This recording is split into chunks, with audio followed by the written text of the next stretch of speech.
also ends up with a future second-round draft pick in the deal. Harden's average over 25 points a game for the Clippers this season. Now, the Cavs continue their road trip time, and guess what? They're in L.A. to take on the Clippers. Neither Harden nor Garland were expected to play. Garland still has the toe injury. Harden been out with personal reasons.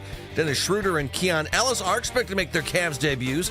Schroeder on the reaction from both he and Ellis on the deal from Sacramento this past weekend. I mean, it's great. A lot of new things, but we're excited.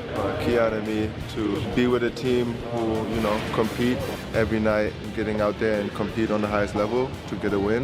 We just try to, bring that energy as well. Clock is ticking. NBA trade deadline tomorrow afternoon at 3 o'clock. Now, with the deadline fast approaching, some had wondered if LeBron James could be on the move, maybe even another return to Cleveland. However, there are reports that James is still expected to finish his season with the Lakers. His agent had said back in December James would not be seeking a trade from Los Angeles. Preparations continue for Super Bowl 60. Patriots going to take on the Seahawks. New England quarterback Drake May continues to say he'll be fine dealing with that sore right shoulder. For Seattle quarterback Sam Darnold, he continues to be limited at practice because of a sore oblique, but has already played through 2 postseason games because of the injury. Be sure to catch Super Bowl 60 Sunday night right here on 92.3 The Fan. You can now find 92.3 The Fan on YouTube. Subscribe to our YouTube channel to the best content from our shows each and every weekday. That's 92.3 The Fan on YouTube. Headline sports news every 20 minutes right here on 92.3 The Fan. From the University Hospital Sports Desk, I'm Jeff Thomas. Up next time for Baskin and Phelps here on 92.3 The Fan. If you need to make a beer run this weekend, relax. You won't miss a moment of the action. We are the radio home of the Super Bowl. We are Sports Radio 92.3 The Fan. Talk sports with guys in the know. It's embarrassing. I mean, are they not embarrassed? It's time for Baskin and Phelps. Cleveland's Sports Radio 92.3 The Fan.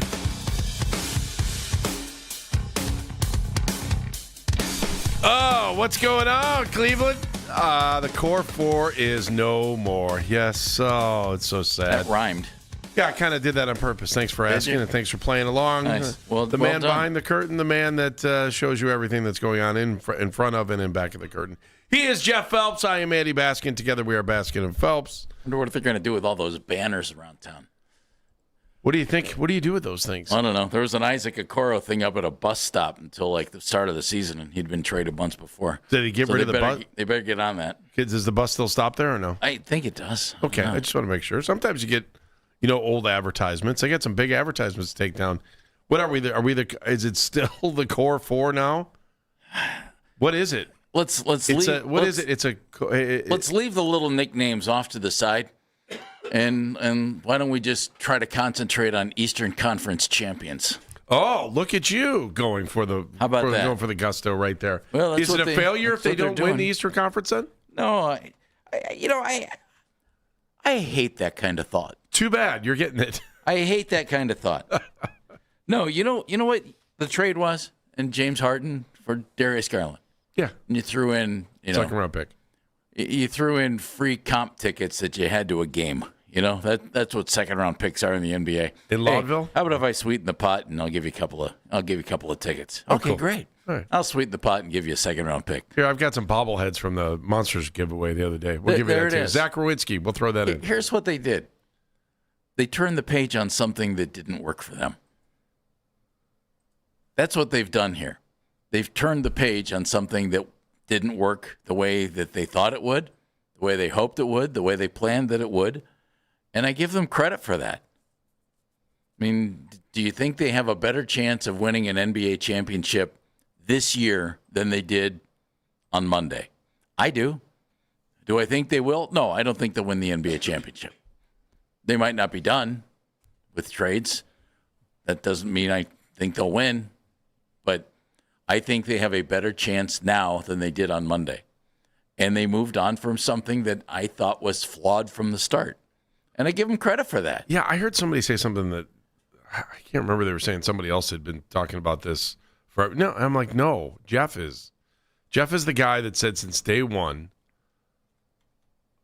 when Donovan came in that how are they going to do this? They're duplicating resources. And you have steadfast on that since the beginning, since that trade. And I was hoping they could figure it out, and they never did. And again, They have some really talented guys. Darius is a really talented guy. But watching ESPN last night, they kept regurgitating the word that I've been regurgitating for 3.5 years, and that was fit. Yeah. And that's, for better or worse, that's what it is in the NBA. Do these guys fit together well? I think Harden's a better fit with this crew than Darius was. Who's a better player at this moment? It's James Harden. James Harden. Right. In 2 years, 3 years, it's going to be Darius Garland if he's healthy. Because James might be done. Might not be, but might be. The one thing is his game's based on skill more than it is athleticism. So, he might be able to play a while. But we'll see. I think they have a better chance to win a title this year now than they did on Monday. I thought it was interesting to hear that, Mitchell and Harden had already talked. And to me, that was good. I thought that was extremely important. Well, and I'm sure it was important. Donovan on board, right? Right. Well, you want Harden on board too? Yeah. Right? They have Harden to be. had to be on board to take the trade. Yeah, because he had a no trade. But you have to believe that Mitchell had to have sold it to him too. Otherwise, why would you take? If you're Harden, you pick up the phone and you call Mitchell and you're like, "Hey man, I got my no trade. I kind of like this. I'd love to come play with you. I think you've got a good coach." I mean, this is all based on some of the things we've heard. That you've got a good coaching staff. You obviously you've got an owner who's committed to winning. You've got great fans there. I want to be a part of this, but I got to know, man, is this going to work? Because the only way it's going to work is if you and I are on the same page. And then you have to assume that Donovan said, "Yeah, of course. I'm looking forward to this. Yeah, let's make this happen." Otherwise, it's going to be a struggle for the next couple of months. I agree, but they appear to be on board. Harden's comments after the trade, he's excited about coming to Cleveland, and he said, "I will do anything I need to do, anything they want me to do to try and win a championship there." He told ESPN he didn't want to hold up the Clippers' future. Yeah. And then he added, and this is straight from their story from Ramon Shelburne, I wanted them to actually have a chance to rebuild and get some draft capital, Harden said. Yeah, I don't know that I buy all that. But. He was excited to join the Cavaliers because I see an opportunity to win in the East. They've got a very good team, coaching staff, all of the above. So as much as I wanted to stay in L.A. and give it a go, I've never won before. As a basketball mind, I think we have a bit better chance. I would agree with him. He also emphatically denied speculation that he requested a trade from the Clippers. He said that wasn't the case at all. In life, not even just basketball, when things don't work out, there are ways to end things in relationships without having to crack each other. Okay, maybe we just don't see a future together. Maybe we just outgrew each other. Whatever the case may be, I felt our situations weren't like that. Harmonious. Sounds mature. I'm anxious to see him on the court. All right. One thing that I've kept hearing over and over and over, and we've seen this ourselves, it said that Harden has a tendency to make the big guys that he plays with better. If I'm Evan Mobley, I'm the happiest guy on earth. Well, I want to see it. You want to see it. But yeah, Andy, yes. We'll see. I just thought way too often when Darius and Donovan were on the floor together, Evan Mobley and Jared Allen were afterthoughts. And I hope that's not the case moving forward. I don't think it will be. James Harden, all time in NBA history, is 12th in assists. 12th. That's pretty good. He's also 9th in scoring. The only other guy who is ahead of him on both of those lists is LeBron James. That's it. That's the only guy ahead of him on both of those lists. So the only other guy who has scored and passed at the same numerical level as James Harden is LeBron James. Must see TV tonight? You think he's going to play? I don't know. Yeah, I would bet that he doesn't play. Will you just take the day off? Dan, this is for you. Well, he took the last 2 games off. That's all you got? It does make for an interesting. I will say the big winner here is the Cavs television network. Yeah, I think their ratings go up from here on out for the rest of the season. Yeah, maybe. And it's either because you love the fact they got James Harden or the fact that you hated the fact they got James Harden. There's no in between ground. I might be one of the only people who's like, okay, let's wait and see. I'm very new. It was interesting when I read ESPN's evaluation of the trade. They both gave the teams Bs. Cavs got a B minus, B, and the Clippers got a B minus. Okay.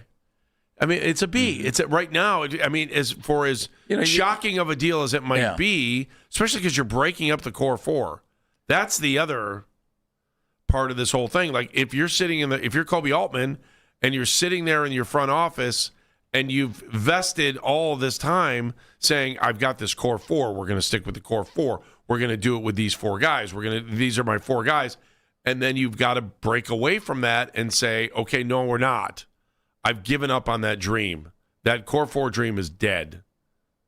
And now I've got another guy to come in and let's see what he can do. And maybe I've got my, we always talked about the big three.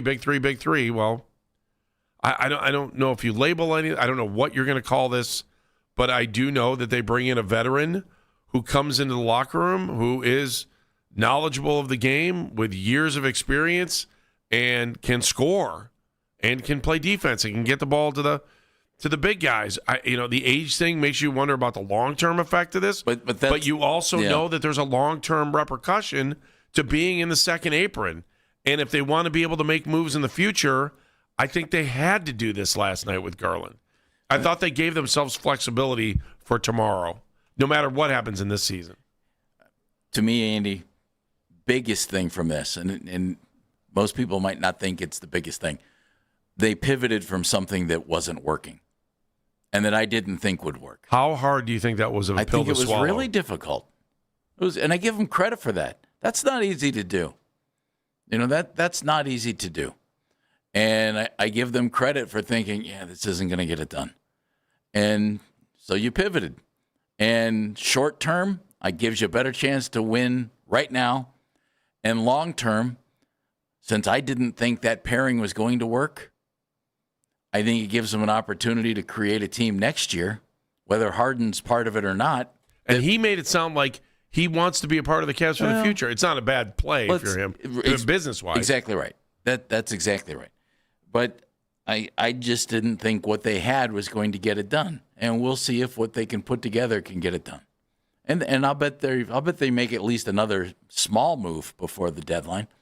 Might be a more significant move. They've got a lot of guards. I hope they move on from some of them. And if you can pick up somebody who happens to be 6'7" or taller, that would be really good.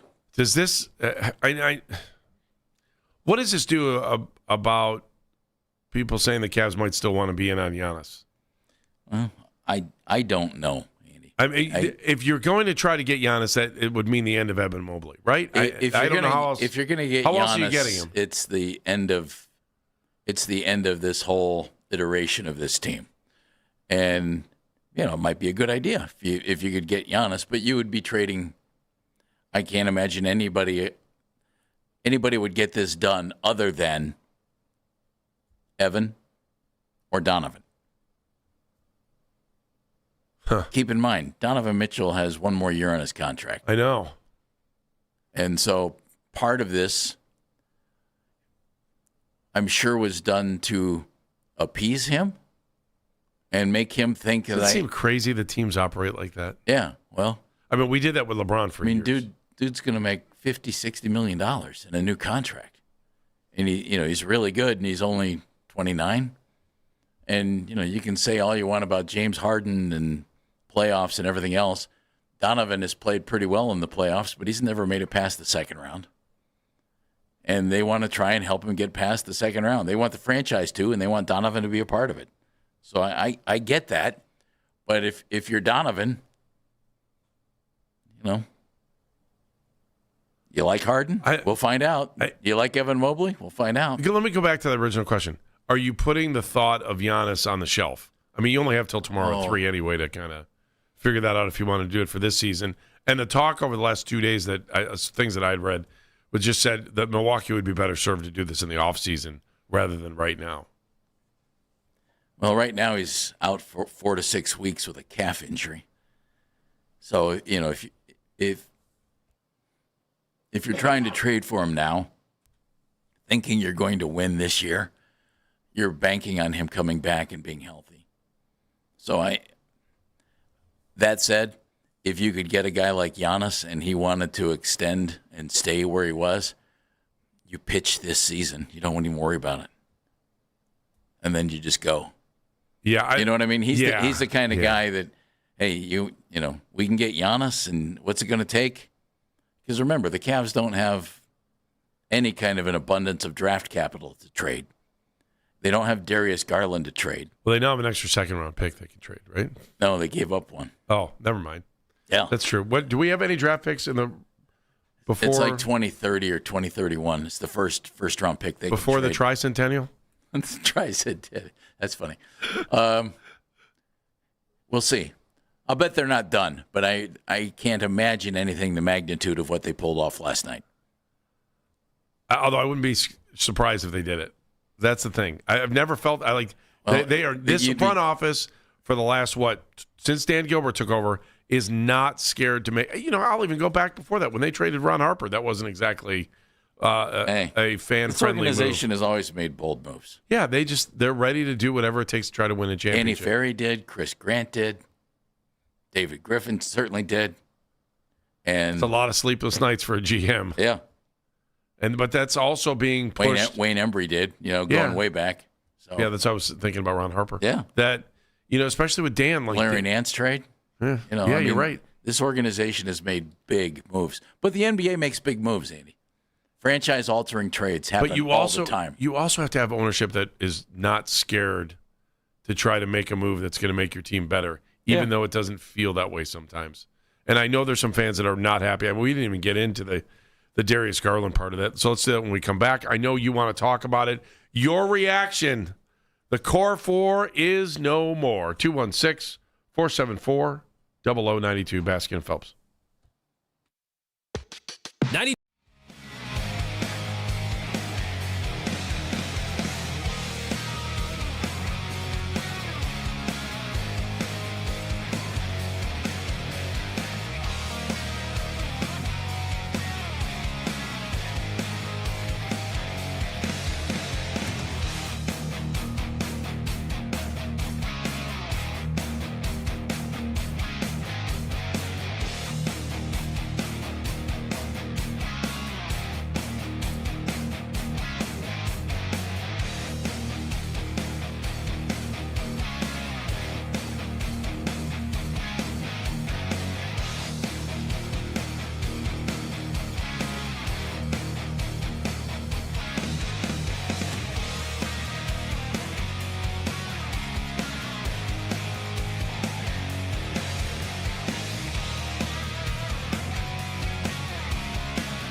given. Want to catch highlights from The Fan from earlier today? Get over to 923thefan.com or favorite 923 The Fan on the Odyssey app for all today's headline segments. Headline sports news every 20 minutes right here on 923 The Fan. From the University Hospital Sports Desk, I'm Jeff Thomas.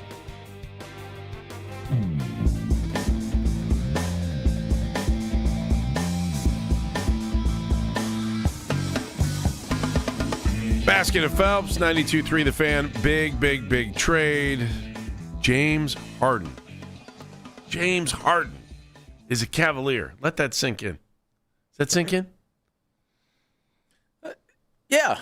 I mean, it kind of feels like Dwayne Wade is a we've had Cleveland Cavalier. We've had Dwayne Wade. We've had Shaquille O'Neal. We've had Derrick Rose. You've had a lot of big name guys here, Andy. Big name guys in the NBA don't impress me that much. Why? We've had LeBron James. Oh, that's true. It doesn't get any better than that. But it all comes back to, will this work? I had somebody who sent me an email, and he said he was surprised to hear my optimism about the pairing of Harden and Mitchell. You were all in yesterday morning when you walked in the door. But I responded to him, and I said, I'm not as optimistic about the pairing of Harden and Mitchell as I was pessimistic about the pairing of Mitchell and Garland. My thought about this trade is, let's see it, because I don't think the other thing worked. The other pairing didn't work. And I'm glad they figured it out. So let me ask you this, and we're going to go to the phones here in a second. 216-474-0092. We want your reaction to this Harden trade. We want your reaction to this Garland trade, depending on how you look at it. Jeff, what is lost by losing Darius Garland? Long-term upside.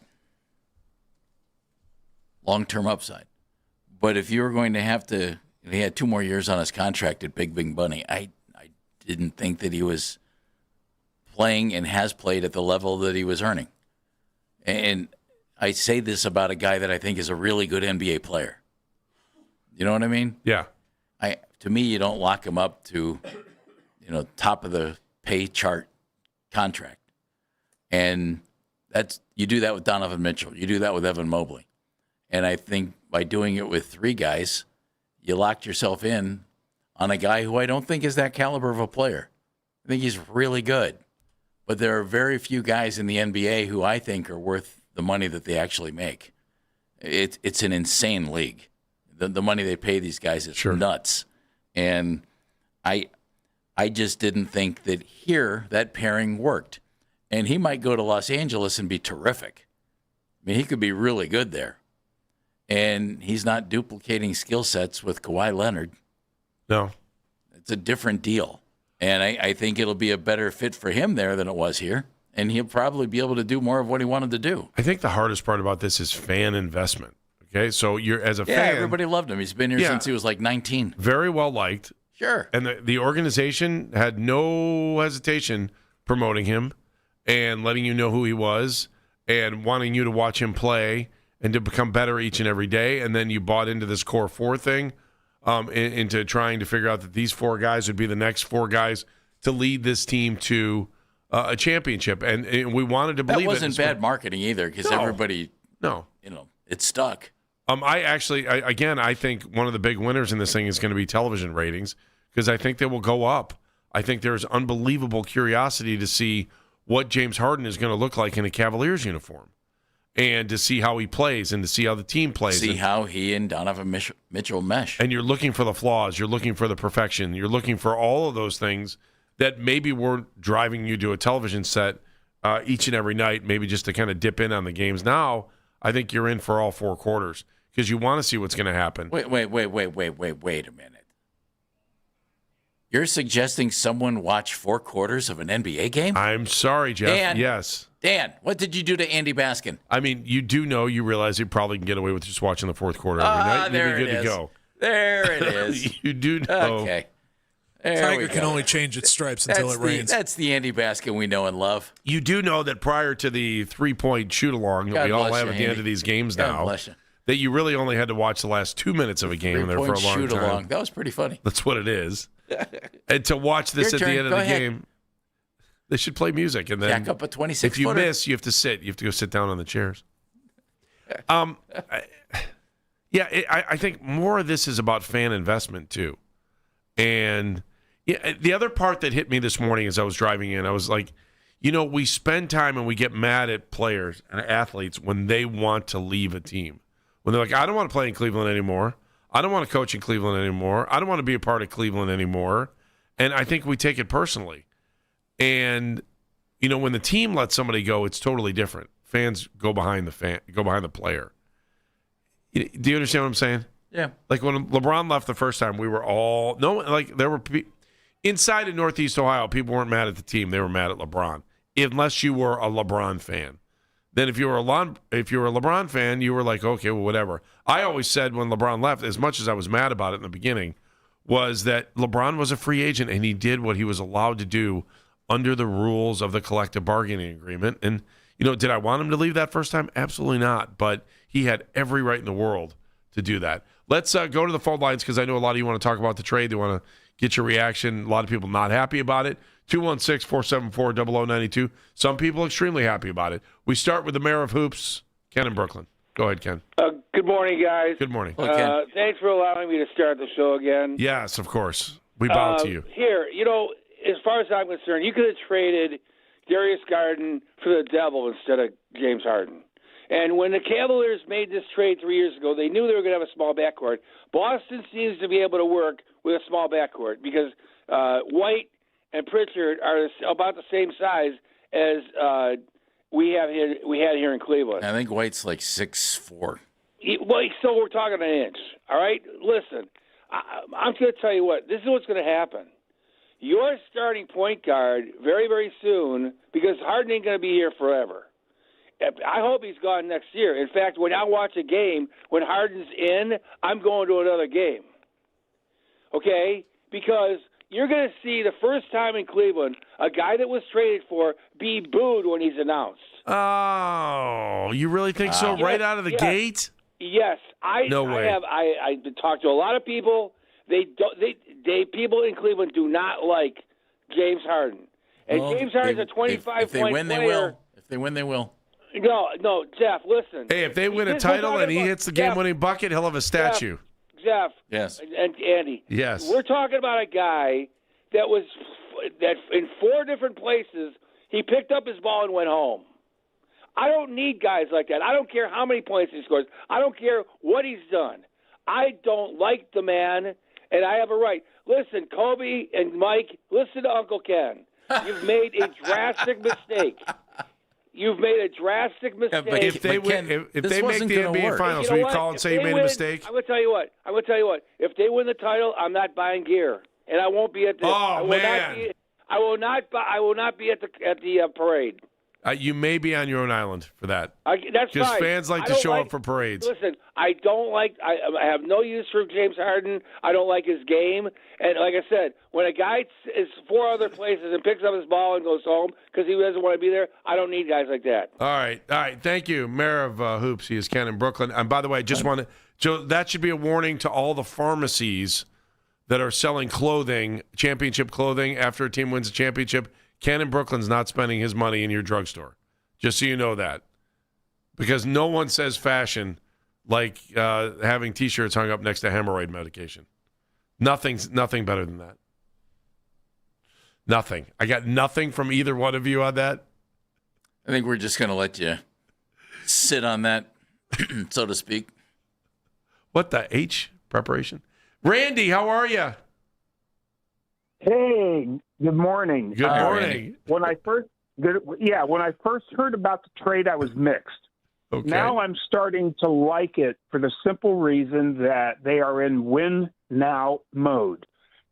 And I like that because I know the negatives that come with Harden. I've heard all about it. He's requested 4 trades in the last 6 years. He's never happy. I get the whole thing.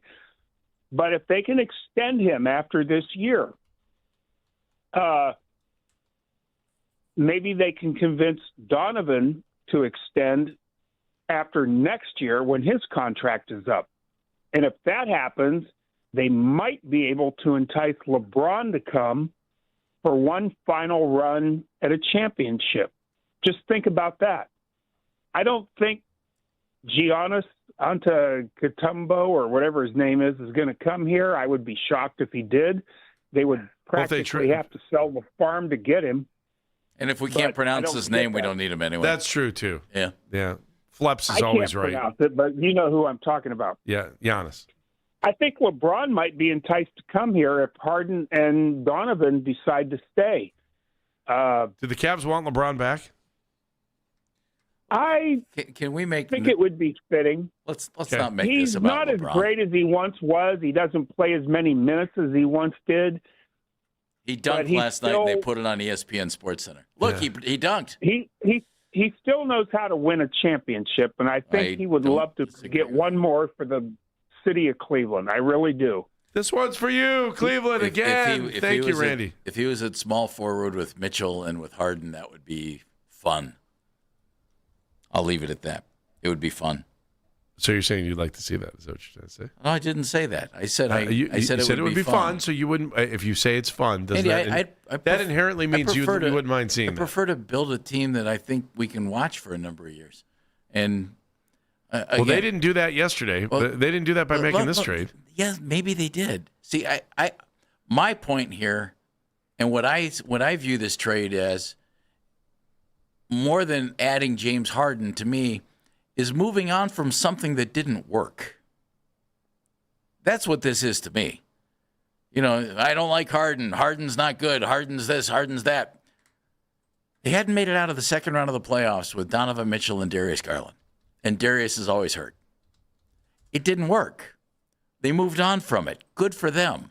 I honestly, credit to them for doing that. They thought, this isn't going to work. And they moved on. Is James Harden like, okay, now we have James Harden and we're good to go for 5 years? No. I think it's 50-50 if he even returns next year. Who knows? I have no idea. To me, they moved on from something that didn't work, and they're trying something else. So if you're mad they brought in James Harden, fine. I don't think you should be mad that they moved on from Darius Garland because it didn't work. Your thoughts when we return, 216-474-0092, 216-474-0092. Plus, we're going to hear from John Schuman from NBA.com a little later in the show, and former Cavalier, super friend of the show, Danny Green, also a former 76ers player. Who would he know? Yes, it's Baskin and Phelps, 92.3 The Fan. Hey, you know what? Today is, the 4th. So what does that mean? If you're in love. Tomorrow's the 5th? Nope. It means if you're in love, you're 10 days away from that day of saying, I really love you, and I want to love you for the rest of my life. Thanks, Andy. Yes, I do. Not you, Jeff. I will never love you. You're lucky if I love you for 45 seconds before the end of this commercial. But what I will tell you is Bookman and Son.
Listen to The Fan Rewind weeknights 11 to midnight. All the best segments from all our shows can always listen on the Odyssey app. Headline sports news every 20 minutes right here on 92.3 The Fan. From the University Hospital Sports Desk, I'm Jeff Thomas.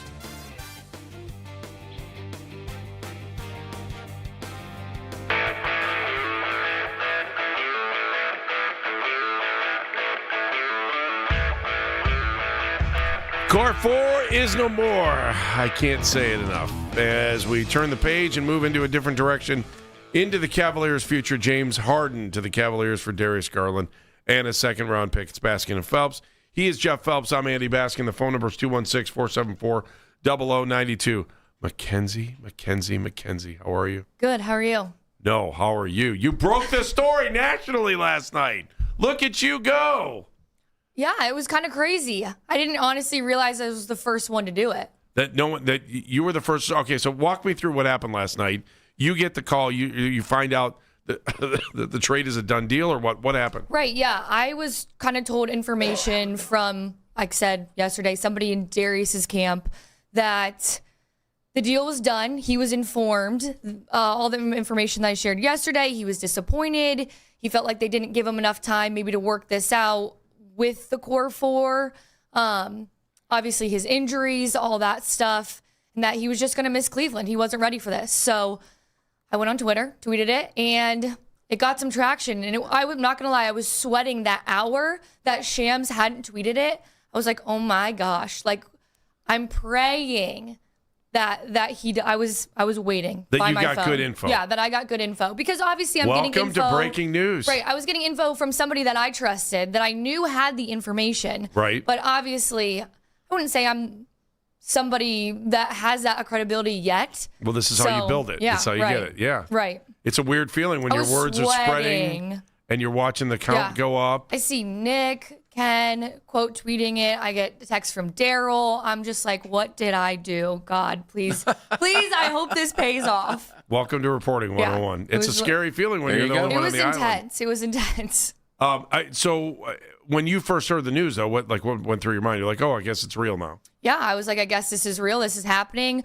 Obviously, there had been a lot of reports about it earlier in the day.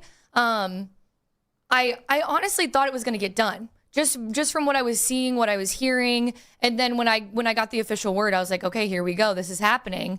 Nothing like jumped off the page for me. Obviously, reports are coming out now that Donovan kind of signed off on that. I did hear that as well from my source. So, and I'm not saying that I was shocked by that either, that Donovan signed off on this. I feel like he's kind of like that LeBron James figure right now, where they're kind of going all in on Donovan and building around him. So that didn't shock me very much either. I know that they had a good relationship on the court and off the court, but I think Donovan's trying to win.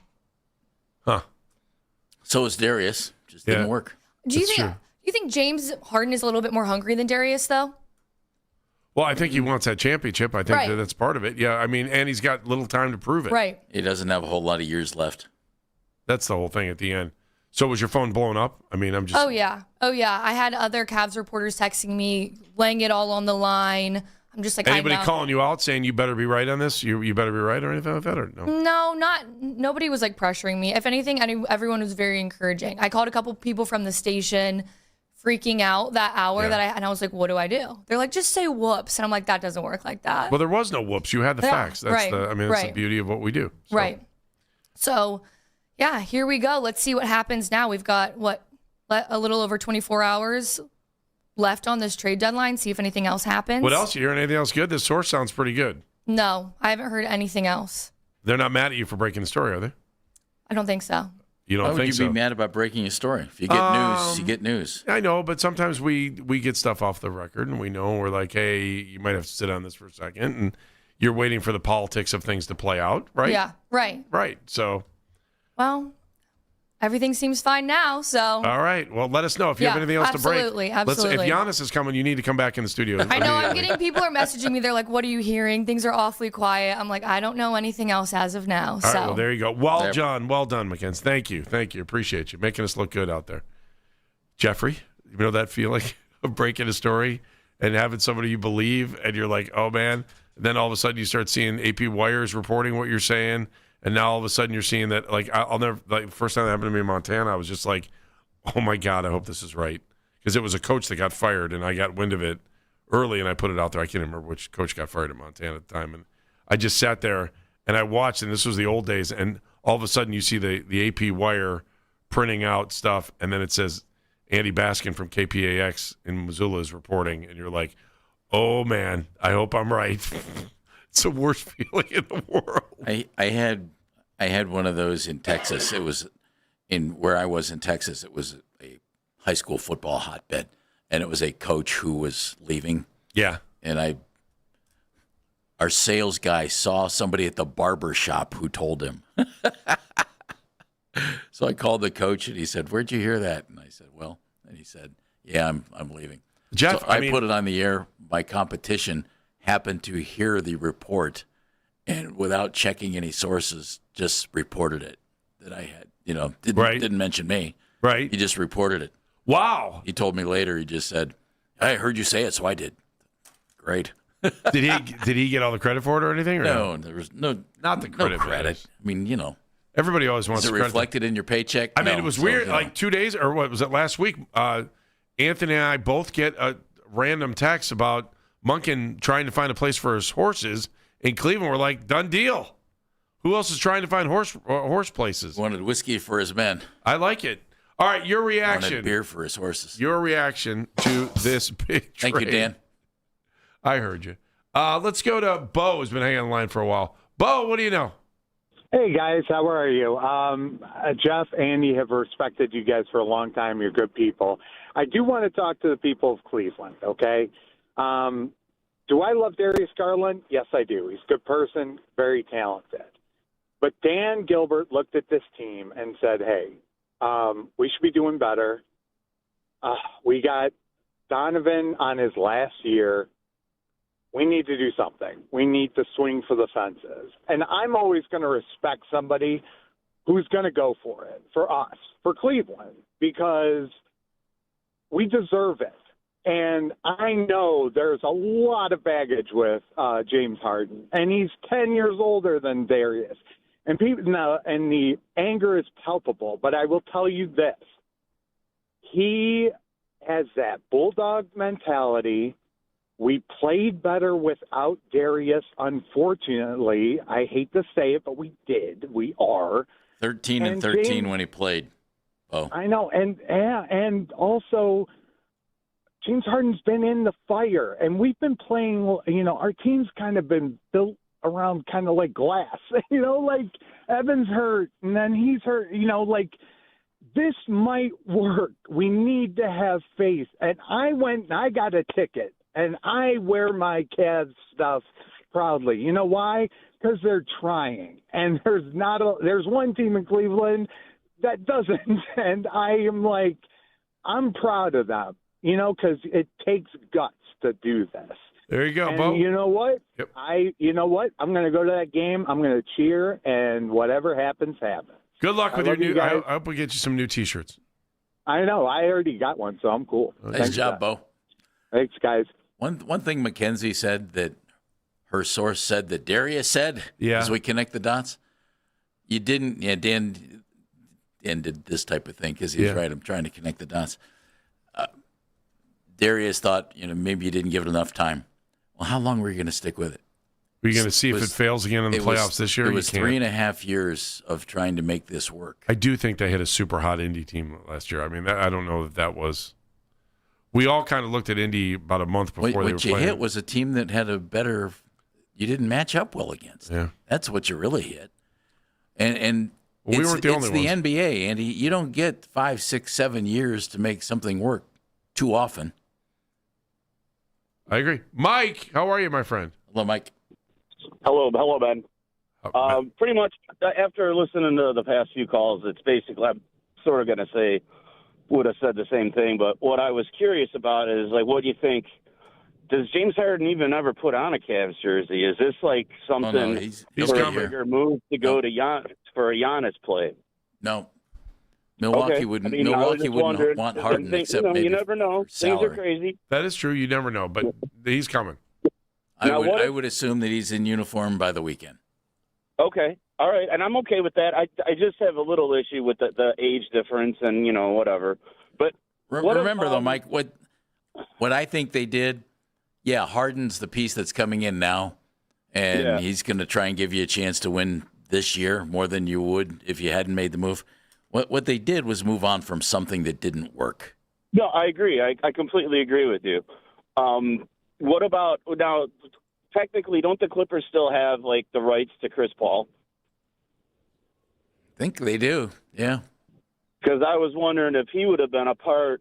Because I read about the Harden thing the day before. I believe it was Fedor had something that I read on my phone. And I was like, well, if Chris Paul got thrown in the mix and you put Lonzo Ball with Darius, granted, I mean, that's two of the same player, but they're not using Chris Paul, then you could have the ultimate farewell. D-Wade, Chris Paul. LeBron. Was it Carmelo?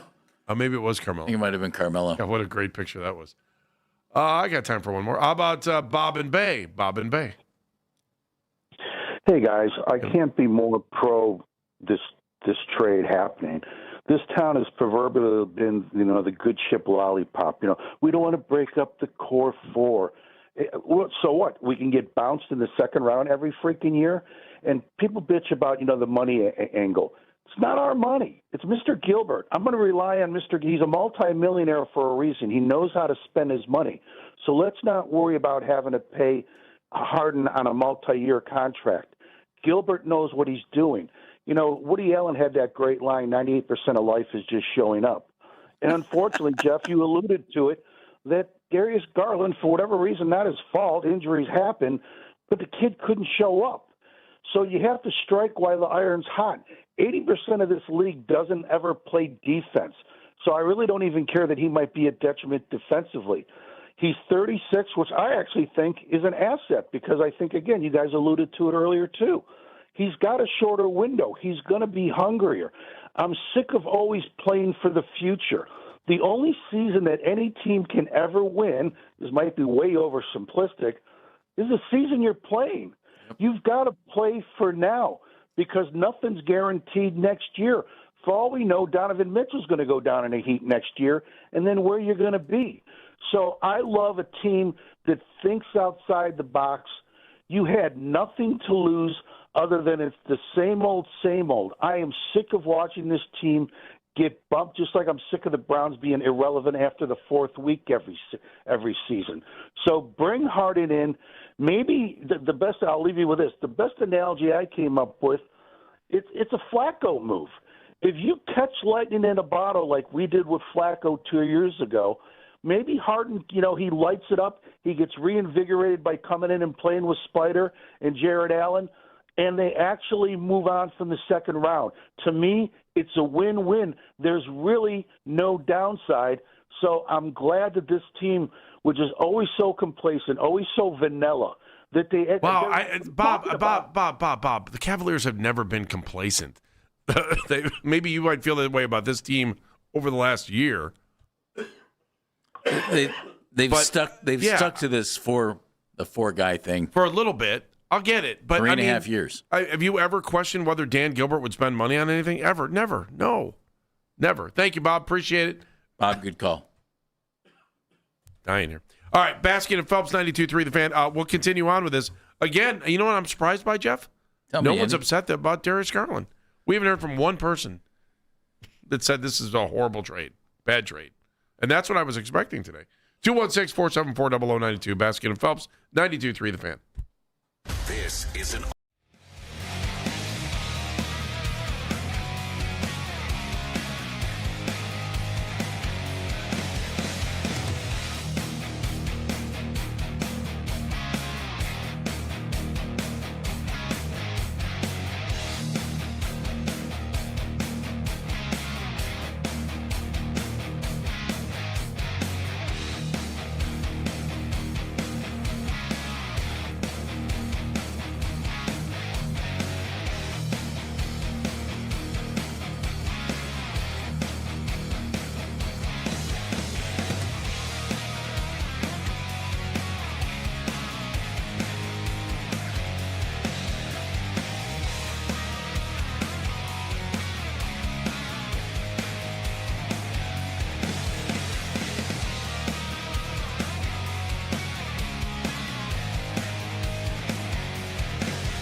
two coaches could be hoodwinked by whatever the other quarterback has. So it may come down to, as of right now, a quarterback to be named later once the new league year starts, or Deshaun Watson and Shador Sanders. Okay, so be it. The Ken Carman Show with Anthony Lima. Weekday mornings starting at 6 a.m. We are Sports Radio 92.3 The Fan. You can listen to The Fan anytime, anywhere on the free Odyssey app or by telling your smart speaker to play 92.3 The Fan. And now, folks, here we go. Oh, my goodness. You can find 92.3 The Fan on YouTube. It includes all the shows. Ken Carman, Anthony Lima, 6 to 10.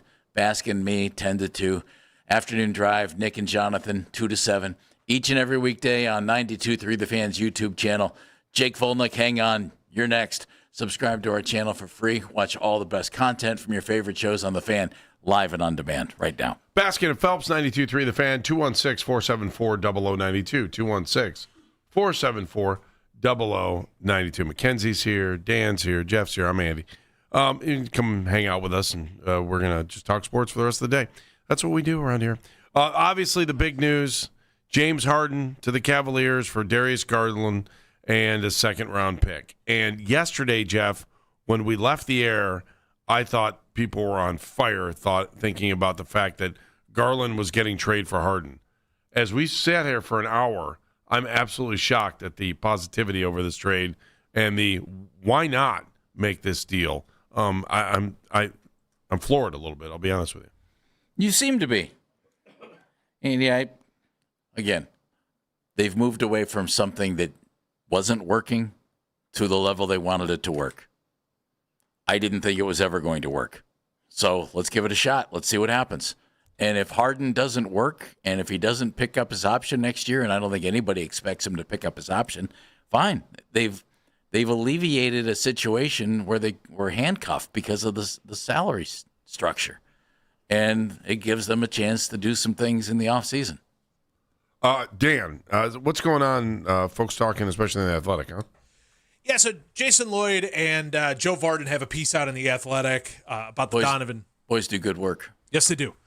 About the trade that took place with Darius Garland for James Harden. They added in this part, 3 league sources said Donovan Mitchell, either personally or through representatives, conveyed that he did not think the organization should stand pat the rest of the season and wait for potential moves in the summer. A high-ranking Cavs official rebutted that Mitchell applied such pressure. Also adding in that 2 league sources saying that Mitchell specifically wanted James Harden. What does that mean, Jeff? That's a good question, Andy. I maybe he's always been an admirer of his game and thought he'd be a great fit. No, I think he's Jeff. He's immediately a better fit than Darius. Jeff, when these things would happen with LeBron, you felt like, oh my God, the front office has to jump through every hoop that's got it possible. Yeah, we've got to keep LeBron happy. We've got to keep LeBron happy. I don't know that this front office ever wants to be in that position again after what happened with LeBron. Well, Andy, and I don't kind of feel that way right now. Do you mortgage the franchise future in trading for Donovan Mitchell, and he could leave after next year. And you don't have a lot of draft picks down the road. That's what I mean. You mortgage the future of the franchise by making that trade, which is okay if it works. There are ways around it. You can trade off pieces and recoup draft choices and do what other teams have done and just go rock bottom and add tons of picks and redo it again. We've been there. We've been there. So they do have options, but the option they're trying to take right now is this. We're moving on from Darius. It hadn't worked out the way we wanted it to. We're going to give it a try with James Harden. We're going to see what's next. Let's just say Darius goes on and has great success in L.A. I'm sure he will. Will if he's people healthy, turn around and go, this is Donovan's fault? I mean, when you put stories out, when you bring these things out, though, people want to, if they don't work, I think ultimately the organization will be faulted. But it wasn't working here. To me, that's the point of the whole thing. But the question is, could it have worked here if the pieces were different and Darius was still here? The pieces that needed changed were the 2 small guards in the backcourt who both wanted the ball and were going to shoot a lot.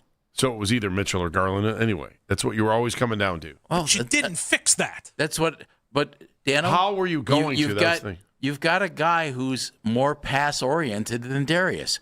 We'll see what happens. I know the other one wasn't working. We'll see if this one will. That's where I am on this. The other one wasn't working, folks. And maybe James Harden will be a better fit here. I don't know if he will be. I would bet that he will be. Will it be good enough to get you where you want to go? That's a question, different question. I am far more skeptical than you are. Well, I know you are. I think this is so Dan, let me ask you. Stand the guy. I know you have been the one side, Jeff's been the other, and I've been Switzerland on this thing. Are you surprised by the callers we've had this morning that are very pro-trade? No, fans will talk themselves into anything. I mean, I'll talk myself into this trade. It's just going to take me 48 hours. It'll take me 48 hours. I'll talk myself into it. I'm real curious to see how Harden plays here and how he fits in here. He was asked to score a lot with the Clippers this year. Okay, well, he can do that. He's been asked in the past to score and pass. Well, he's been able to do that. Darius didn't score and pass with the same combination that Harden is. I double-checked, and now I'm probably wrong, but I believe my memory says Darius's best season was like 8-point-something assists per game. Harden has had 12 seasons where he's averaged more than 8 assists per game. He also has the ball a boatload more. Well, but that's where he's been at different times in his career. Is Donovan Mitchell going to want that? I don't know. You tell me. Apparently, Joe and Jason say that he does. We'll see. And James has said, "I'll do whatever it takes." Well, okay. Hey, James. Hogwash. Well, I've heard that from James Harden for 5 different stops. Well, maybe it'll work in the 6th, Dan. Again, I go back to this. A tiger can only change its stripes until it rains. Sorry. Whatever they had here was not working. That's the point. To me, that's the entire point of this. Were you going to win a title with Darius and Donovan? I didn't think so. I said, good luck. I hope Kenny can figure it out. If they do, more power to him. I didn't think they were going to figure it out. Apparently, the Cavs didn't think they were going to figure it out either. I just think you could have done better. I think you could have done different. I think you could have found a better fit that was out there than going and getting James Harden. We'll find out. We'll see. And again, but I also think this whole idea you. of you're looking at this and saying, this will lead to playoff success. I don't know. I've never heard of James Harden being linked with playoff success. You haven't heard me say that, have you? No. That's not toward you. That's toward a lot of people. What I have said is this. It's a better fit than what they had. Is it going to be enough? I don't know. Dan, what if your superstar, who now suddenly we're worried about leaving again, said, I want this? Now what are you doing? I'm looking at him and going, here's a list of other guys that might be able to help you a little bit better. Are you sure you want to do this? Yes, I'm sure I want to do this. Because the problem that comes with James Harden isn't just the 1-year rental part of this. It's the fact that he had to then give up a 15% trade kicker. And if there's one thing we know about James Harden, he doesn't give up money. So that means there's probably a contract coming his way. And do you really want to be on the hook for a 36-year-old guy does he think the contract is organizations and then going, I want out? Is the contract coming from here or the next team? Yeah, you're making an assumption that it's here. I don't think you can make that assumption. Oh, Jeff, would you give up that amount of money to get traded somewhere? If he truly believes this line about wanting to win. Exactly, which will set him up for the next contract. He giving up $10 million? Or no, I think it was like $5 million. It was like only that to get traded? Exactly, yeah. Really? Well, he did, Buddy, Dan. I talk to you every day for 6 years. Browns, You're not giving that up. Dan, the guy's made hundreds of millions of dollars in his career. If you've made hundreds of millions, what's 5? Which is 2.9 after taxes, as they'll all tell you. Seriously, if he wanted out and wanted a better chance to win, I hate to sound so flip about this. What's $5 million to a guy who's made a couple of $100 million if he thinks he's going to be happier? Schwartz. Ask Jim Schwartz. If he thinks he's going to be happier. The Browns have an extra $5 million laying around. I hope if he decides not to come back to work. To work. As a Cleveland Cavaliers fan, let's find out. Super skeptical. Let's find out. I mean, I don't think anybody can condemn the trade and say it's a terrible trade and it's not going to work until we see it on the floor. Here's the quote, ESPN. When he soils himself in the playoffs, I'm going to have a really interesting conversation. And Darius has certainly been a stud in the playoffs. He has not, but that's why I was like, I was okay with trading Darius Garland. Don't get me wrong. Here, Dan, let me give you this one. The Ready? end goal is the right end goal. Dan, you want to make fans happy? Ready? I know you don't care, but just listen to the words he uttered on ESPN, James Harden. I'm excited about Cleveland. Wonderful. I'll leave it. I'm excited about Cleveland. What he said about Do you know how Brooklyn, many what he said phone about calls Philly, we've had what he over the said last about 14 LA, years? What he said about Houston, what he said about... One at a time, boys. How many phone calls over the last 14 years? Free agents don't want to come here. Nobody wants to get traded here. It's Cleveland. Why would anybody want to come to Cleveland? This place sucks. Wait a second. Let me read this again. James Harden. I'm excited about Cleveland. I'm still trying to chase my first championship, and I'll do whatever it takes to win. Thank you. Hold on, let me get his thoughts when he went to Philadelphia. Okay. You got him? I'll find him. If they say, I'm excited about Philadelphia, I'm about to try to chase my first championship and do whatever it takes to win, I will bow down to you. I will find it. Hang on. Cover some stuff. I want to hear the exact words. I'm excited about Philadelphia. Tyler is in Pittsburgh. Hi, Tyler. Hey, what's going on, guys? Hey, are you in Pittsburgh or are you somewhere else? You know what? I am in Pittsburgh, but I'm actually a big James Harden fan, so had to call in, give my thoughts. All right, hang on. I need you to denounce the Steelers. Can you do that for me? Go ahead. I don't care. Go ahead. I'm just kidding. First and foremost, want to give you guys your flowers and shout out Mackenzie for breaking the news. That was great stuff. There you go. There you go, Mackenzie. Congratulations. Yes. It'll be reflected in your paycheck. Yes, exactly the same paycheck you were going to get whether you broke news or not. Keep going, yes. So my thoughts here, I love the move for Cleveland, for Harden. Just looking at the East, I can't ever remember being as big as an NBA fan as I am, the East being this wide open. And I think my thoughts are this makes Cleveland a better team today than they were yesterday. So I don't know how far they get, but I definitely think this is a very big improvement. And, I mean, if I had to take a guess, I think the only team that really scares me is the Knicks in the East. So I'll hang up. Thanks, guys. Thank you. I think Boston right. made a nice move getting Vucevic. From James Harden's introductory press conference in Philadelphia. Originally, when I was going through everything, I thought I was going through it. Houston, Philly was my first choice. It just didn't happen. I knew for a very long time this is a perfect fit. You've got a big man, the best big man in the league in Joel Embiid, and obviously the coaching, just top to bottom, it made sense. I'm just happy and blessed that I'm here. All right. What's he going to say? It was appropriate. What's he going to say? He then proceeded to get that coach fired, then demand a trade.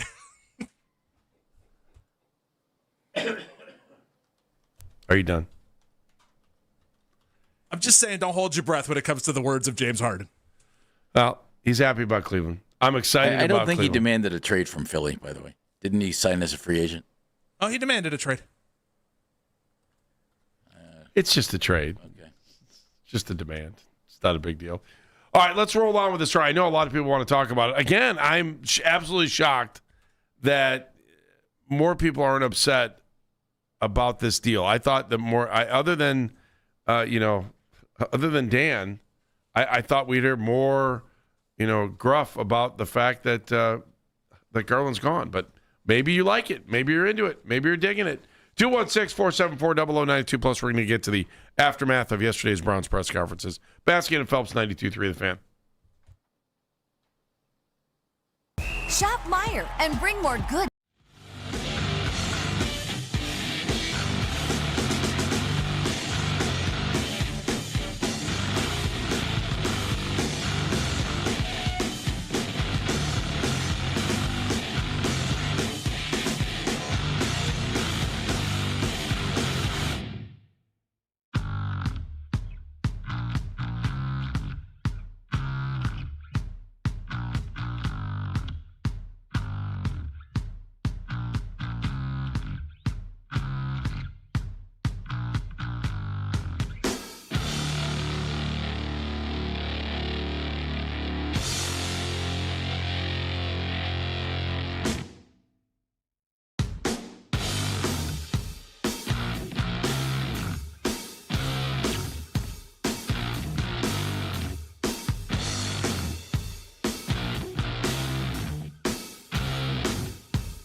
downhill, and the men's luge. But more importantly, the start of the greatest Olympic sport of them all, curling.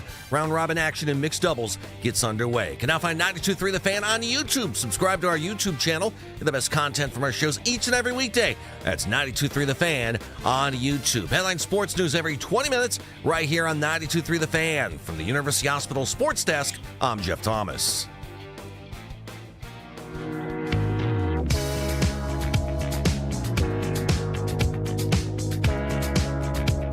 Check out the Fan Off-Season Special. It's every Tuesday night, 7 to 9. Jake Volnick, Hans Reisland, Daryl Ryder, recapping all the latest Browns news, all the moves ahead of this offseason and free agency and the draft and everything else. You can listen right here on 92.3 The Fan. You can stream us on the Odyssey app. You can watch every episode live on YouTube. That's the Fan Off-Season Special each and every Tuesday night from 7 to 9 right here on 92.3 The Fan. Baskin and Phelps, 92.3 The Fan, 216-474-0092. Still taking your phone calls on the trade, everything that's going on with James Harden now coming to the Cavaliers. In fact, Jeff, take a look at the roster as we kind of settle into what things could look like. Harden, Mitchell, Mobley, Allen, Wade, right? Starters?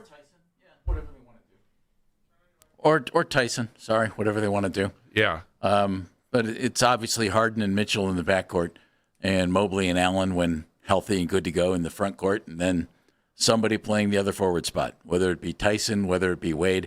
I think the interesting stuff comes in, Andy, when you look at the guys past those guys. Yeah, that's how so you have, well, let's just say Wade, Tyson. So you have 6 guys there, the starting 5, and whichever one of those guys isn't starting. Okay. Then all of a sudden you have a guy who's done a nice job for them and has come along real nicely in Naquan Tomlin, and he has some size and some ability. He'll get some minutes. What are you going to do here? And this, I wonder about this. Dennis Schroeder, Craig Porter, Sam Merrill, Keon Ellis, Tyrese Proctor, Lonzo Ball.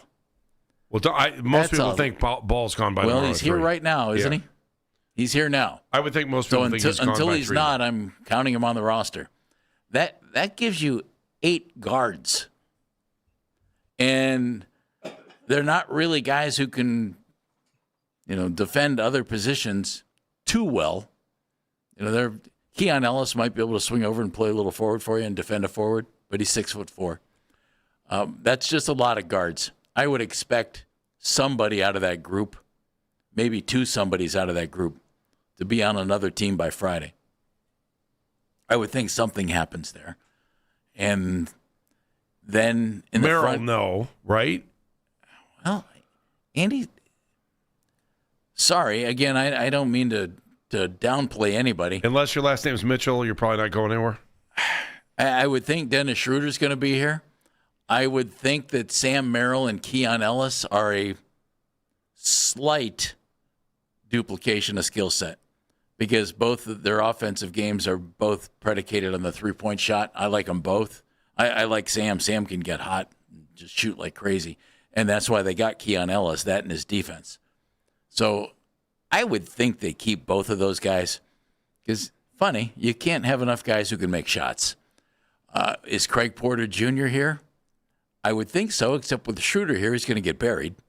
That's true. I thought about that after they brought him in, too, right? I would think Lonzo's not here. And you still have Tyrese Proctor, who you're bringing along. And then on the inside, what I could ideally, maybe, if somehow they could move on from one of the guards and bring in somebody with any bit of length. Because, you got rid of DeAndre Hunter. Though he wasn't playing real well here right now, still 6'8", can defend a little bit and can knock down the 3. I wouldn't be – I think ideally if you could somehow move off of one of the guards and in return bring in somebody with 6'8", 6'9", who could defend the wing a little bit and have a little bit of an offensive variety to his game, that might be ideal. Larry Nance Jr.'s had some injury issues. I've always liked the way Larry plays the game, but he's got to be on the floor. And we'll see what else. Thomas Bryant, I think Thomas is a solid player. I think you'd probably need him for depth as well. Let's do this. Let's take some more phone calls. I do want to hear from Jack and Solon. Hi, Jack. Hey, good morning. Good morning, guys. Good morning. Hi, Jack. Pleasure to speak to you as always. Wait, let me get the legal fee meter running here. There we go. Yes. For us, we get to charge you? Yes, you can. Okay, good. So I like the deal, but here's the thing that doesn't concern me. It bothers me. I've never liked James Harden as a person. Okay. I think he's a head case. I think he's selfish. I don't think he's a team player. He says all the right things, like he did in Philly, like he said here. I mean, what is he going to say? I hate Cleveland. I'm just coming because Donovan wants me, which I do believe is true. But okay, so he's here for half the season. The only way I do think they're going to be better. But I also thought that this was step 2 of a 3-step plan. Ooh. I always thought that they did this because they're going to go after Giannis, which I still hope they do, but they're still not good enough. Look, beyond going to the finals this year, even with Harden, they still have to get by the Knicks. They still have to get by the Celtics. They still have to get by the Pistons. Are you convinced, even with Harden now, that they're going to do that? I'm not. They have to get time to gel. We don't even know if they're going to coexist.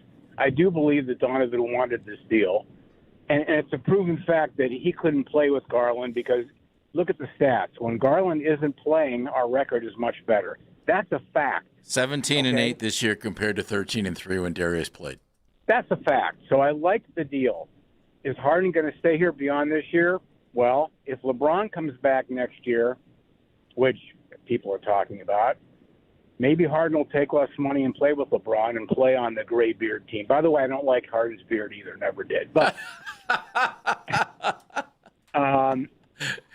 you know what? Get to the point, counselor. He's left-handed too, damn it. Gosh, man. The only way, look, getting to the finals, okay, fine. The only way we get by Oklahoma City, and even with Giannis, I'm not convinced. Get by Oklahoma City. Oh, my God, Jack. Could you? Well, how about getting to the finals? Wouldn't that be fun? No. How about third round? We want championships. Getting to the finals, that would be great. I want to win. I want to win a championship. That's right. If you get to the finals, you've got a chance to do that. All you got to do is win 4 games. No room for losers. We are the champions. Come on now. I hear not you. As the team, the way it's constituted right now. Maybe we'll get by in the East.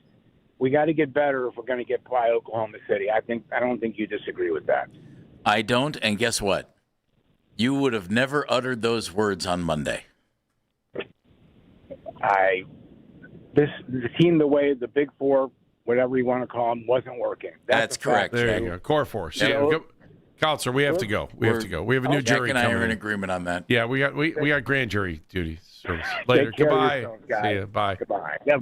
Bye. That's what happens when we have to talk to an attorney. Right? Attorneys are nice people. Yeah, I wasn't saying they weren't. Just saying you got to speak their language. They can help you. This is true. They can also Yes, they hurt you. can. Yes, they can. Joe is in Cleveland. Hello, Joe. Okay, not all attorneys are nice people, but I'm going to leave it like that. Especially when they charge you $1,100 by phone calls. But let's leave it at all. Okay, guys.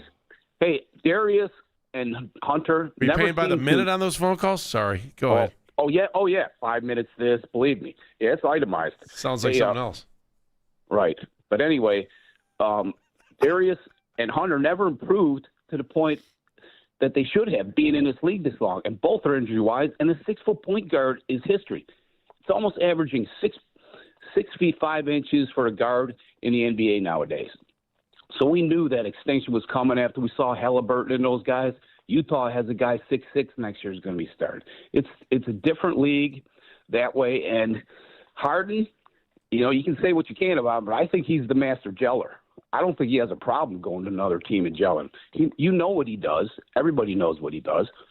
Now you got 2 superstars back there that can really, that's a beautiful backcourt to me. Joe, and Dan said something in break that he hasn't said on the air yet, and it was the guy goes and he plays. He plays a lot of games and he produces. Dan's talking about how James whines and bitches and everything else. He produces. I'll give him two things. He will play 77 games, 70 to 77 games, and the guy is a first ballot surefire Hall of Famer. I will say that until the end. There you go. One more thing. Yep. Beyonce just made a lot of money because everybody's going to buy that cream to get the beard. The weak ones, that is. See you guys. Thank you. That is a serious beard. It is. I don't know how baseball players wear those beards all summer. I don't know how Harden runs up and down that NBA floor with that thing hanging all over his That's what face. I've always thought. The sweat dripping off of that. That's has got to be awful. gross. There's tremendous amount of gook going on there. Yeah. Cleaning that thing's got to be It's got to be awful. And it's so thick, it's ridiculous. I mean, think. Have you ever seen a picture? The Amish. Ever seen a picture of James when he was at Arizona State before he had the beard? You can't recognize. He looks like a kid. Looks like he's like 14. I bet he would look like a kid right now if he shaved it off. He probably would. Rick is in Doylestown. Rick. Hello, Rick. Hey, guys. Thanks for taking the call. Yes, Thank you for answering. All right. If you give me a little runway here real quick, I'll explain why I like Darius. Okay. Our record last year in the regular season before the playoffs was the best. Who was the two? Phenomenal. What did Indiana expose to us? Our lack of physicality, our lack of defense down in the low post. In the backcourt. A lot of the defense in the low post was because guards were driving past our guards. To an extent, absolutely. But they also, Darius was a little hurt. Donovan got banged up a little bit. That being said, I would have rather have gone after Vucevic. I think that's a big thing. I'd rather tackle up our defense. It's not that I don't like Harden, but like a lot of people said, he's a head case. Darius, multiple talented, but you're right. Unavailability is a question. So I'm interested to see what it was. I would rather see us get a little better low post defense, a little physicality there. You did have the Defensive Player of the Year down there. I know, but is he a physical banger? He apparently did well enough to be named the Defensive Player of the Year. Okay, but what did Robinson and Towns do to him the year before? And that was the year before when he was 21. He's not a perfect player, Rick. You have the Defensive Player of the Year down low. What more do you want? You want three of them? No, I'm not denying that Evelyn is a heck of a defender. It's the physicality part. It's down when it gets to the playoffs. It is all about banging. It's getting the rebounds, and it's getting the shooting. Can't disagree with you on that. But Evan is what he is. He's a tall, lanky, skinny kid who's never going to be able to go beat on Shaquille O'Neal. No, and I'm not never going to knock Evan for anything of that at all. Jared Allen, on the other hand, maybe. He stunk the other night with that 40 and 17. Yeah, they fed him the ball for a change, and he was aggressive. Exactly. If you can light that, if James Harden can light that up underneath him and get him the ball like that, and they play more like that than guard dominated but low post dominated, then we may have something. And that's what we're going to wait and see. Rick, thank you. That's what we're going to wait and see. Tell everybody in Wayne County we said hi. Thank you, Rick. Appreciate you. All right. You're not in Wayne. Doylestown's not in Wayne County, is it? Sure it is. If it is, it's just barely in Wayne County. I think it's in Summit County. Doylestown is atop the highest point in Wayne County, Ohio. Okay, good. Okay. Here we are waiting for this. Cool Ray. Hey, what's up, man? Cool Ray. Man, listen. I know you guys are defending this trade. To me, this is idiotic in all senses. People are going to go by name. If you're going to go get a person at the end of his career to replace Garland, you could have went back and got LeBron James. At least he's won championships. They weren't giving him up this year. He's staying there for the year, though. He wasn't going anywhere. Right, but you got a guy who done nothing other than score points. He hasn't carried. He's been the leader of a team. Couldn't get it done. He's ball dominant, and that's still not solving the Cavs' 12th problem. all-time in NBA history in assists.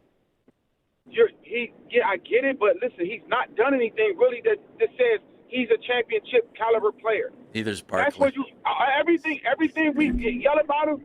Listen, I get it, but at the end of the day, that's not just going to solve the Cavs' problem. Cool, Ray. Was it working with Mitchell and Garland in the backcourt?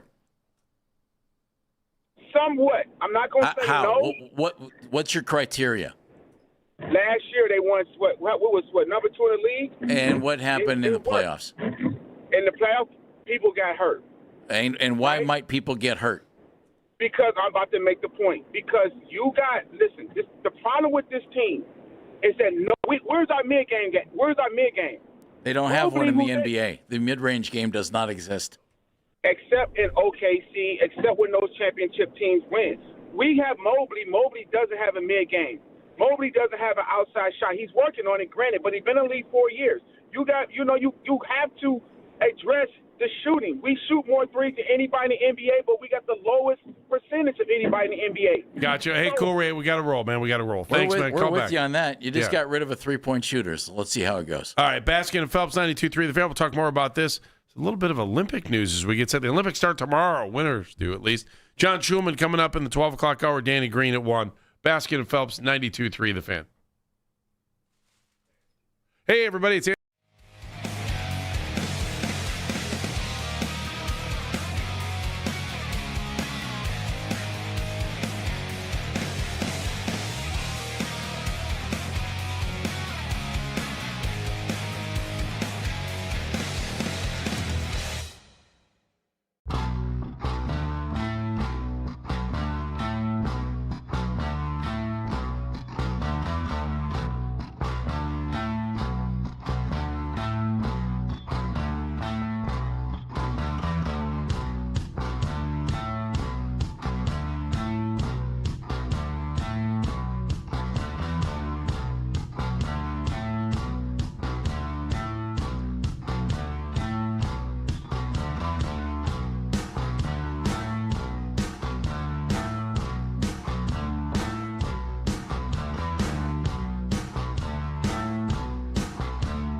It's headline sports news every 20 minutes right here on 92.3 The Fan. From the University Hospital Sports Desk, I'm Jeff Thomas.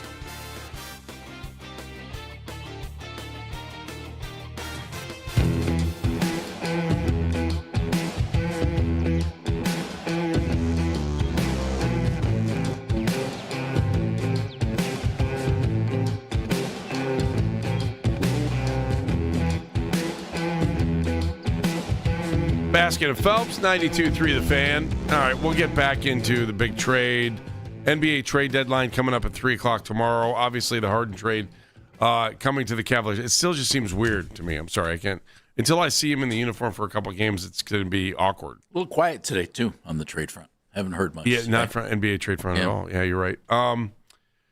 So we'll talk about that. We're also going to get into the Browns. Some of the things that were said yesterday, we'll talk about that as we move on. Again, John Schuman going to join us in the next hour. And then Danny Green at 1 o'clock, former Cavaliers player, former 76ers player who knows Harden pretty well. So we'll get into that. By the way, if you missed a moment in our show or any other show, you can always use the rewind feature on the Odyssey app powered by Integrated Restoration, your local experts in water, fire, and storm disaster restoration.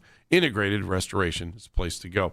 Olympics. Opening ceremonies are Friday, but women's hockey starts tomorrow. I know I'm excited. USA plays at, I think, 10:30 tomorrow. So if you lose my attention towards NBA trade deadlines, because I'll be looking up at the screen, watching a little bit of Olympic hockey. The men start. It's good to know. I think on the 21st. Preemptive warning, Dan. Just letting you guys know. Well, I mean, you have to be excited. I am excited about this. And, Layla Edwards, who's from Cleveland Heights, is playing for Team USA. From where, Andy? Cleveland Heights. Hoy. I'll be. A pretty cool story about how the Kelseys kind of did some GoFundMe stuff for her to help her out, to help some folks make the trip for family and stuff. In fact, I'm telling you, I've seen her dad all the way back since high school. So I'm really excited for her. There's actually another woman on the team who's from Athens who played in Pittsburgh, youth hockey, moving as her way up too. So, but Layla Edwards, I know we'll have our eyes on her as she breaks ground, not only as being an Olympic hockey player from Cleveland, but also being the first African American player to play on the Olympic team. So I'm so excited for her, and I'm excited for the family, and I'm excited for our community. I know that I know everybody in Northeast Ohio has got their eye on her, especially anyone who's walked into any ice rink in like the 5-6 county area. They all know what's going on. They're much like we were with Breanne McLaughlin, who played here, and Kelly Stack also have been Olympians before, and they also made us proud while they play. So looking forward to watching her play over the next week or two here as she gets a chance to try to take home gold. It's always good. USA and Canada is always good. But there's other Olympic news as we get set for the Winter Olympics, which is, it's hard to believe, starts tomorrow. So I actually love the fact that the winters and the summers aren't the same. Remember when they were the same year? Yeah. When they didn't stagger? I love the fact that they stagger, because now I like it being staggered, but boy, when they were both once every 4 years on the same time frame. Yeah. That made it a huge year. Yeah. I do like it spread out a little bit more. It's easier. I think it's easier for television too. And you're accessible to everything else. All right, so Dan had a couple funny stories that were going into the Olympics, and it's going to be a little bit warm there too, as I was because of warmer temperatures. They've been talking about maybe perhaps in the future moving even the dates of when they play the Winter Olympic Games, and then they have the Paralympics after that too, and it's just kind of cool. Dan, how you doing over there? Doing okay. All right. So, gentlemen, we've had some nonsensical things that have taken place here, that some of which have been solved, some of which we are still waiting for. Yeah. One of the biggest ones that has been going on, controversially speaking, involves figure skating, which is not something that we cover very often on this show. But in this moment, it falls. Oh, why? It falls into that's wow. That was not nice. Oh, too soon? Yeah. It was a criminal act. Yeah. Why? I'm sorry. She made a lot of money afterwards. So a Spanish figure skater, whose name I will not attempt to butcher, okay, is in a bit of an issue right now that possibly could be resolved. I've only seen it in The Guardian. I want to see it some other places before we know for sure. But what has happened to this gentleman is he has qualified for the Olympics, but the routine that he did is possibly illegal due to a copyright problem. And Wait, that what? copyright problem involves the Minions. So this gentleman had music from the Minion movies, which of course started in Despicable Me and are now all over the place. They're the little yellow dudes in overalls. And he would dress... Little yellow dudes in overalls. How do you describe them, Mr. Phelps? No, that was not a knock, Dan. I thought that was a knock. Okay, no, my I bad, thought my that was bad. well done. That's what they are. They're little dudes in overalls. They're kind of cute. Really touchy. So this today. guy's not. I am. This grumpy guy's today. I not doing. apologize. This guy's not doing like doubles or pairs and trying to do the Iron Lotus, right? No, this is a solo guy who, doing his own singular finger skating routine, and he had choreographed everything to this only to find out a week before the Olympics that he was not allowed to do this routine because of a copyright issue involving the Minions and not being able to use the music. That's not nice. Yeah, it stinks. And so the Guardian is reporting that he is going to be able to do the routine. But I've only seen it thus far from the Guardian. I want to see it a couple other places before we know 100%. Because if anything, it may get some of us out there who will be forced to watch figure skating, even though we don't really want to. Give us something to look forward to. So this guy's dressing up as a Minion. Yeah, he's in a pair of overalls and a yellow T-shirt. Oh, I see. Okay, I get it. Yeah. Is he wearing goofy glasses or anything? No, he does not have the goggles on. That's not bad. I think it's a great idea. I think it's very fun. But there's copyright problems with the song that he's using. Right. And so he ended up sending out, and again, I'm grabbing this from The Guardian. Okay. The 26-year-old thanked his fans after Universal gave him permission to use the soundtrack. A huge thank you to everyone who reposted, shared, and supported. Because of you, Universal Studios reconsidered and officially granted the rights for this one special occasion. Guys, this is a little ridiculous to me because Universal owns NBC. Wouldn't you think this would be just great marketing?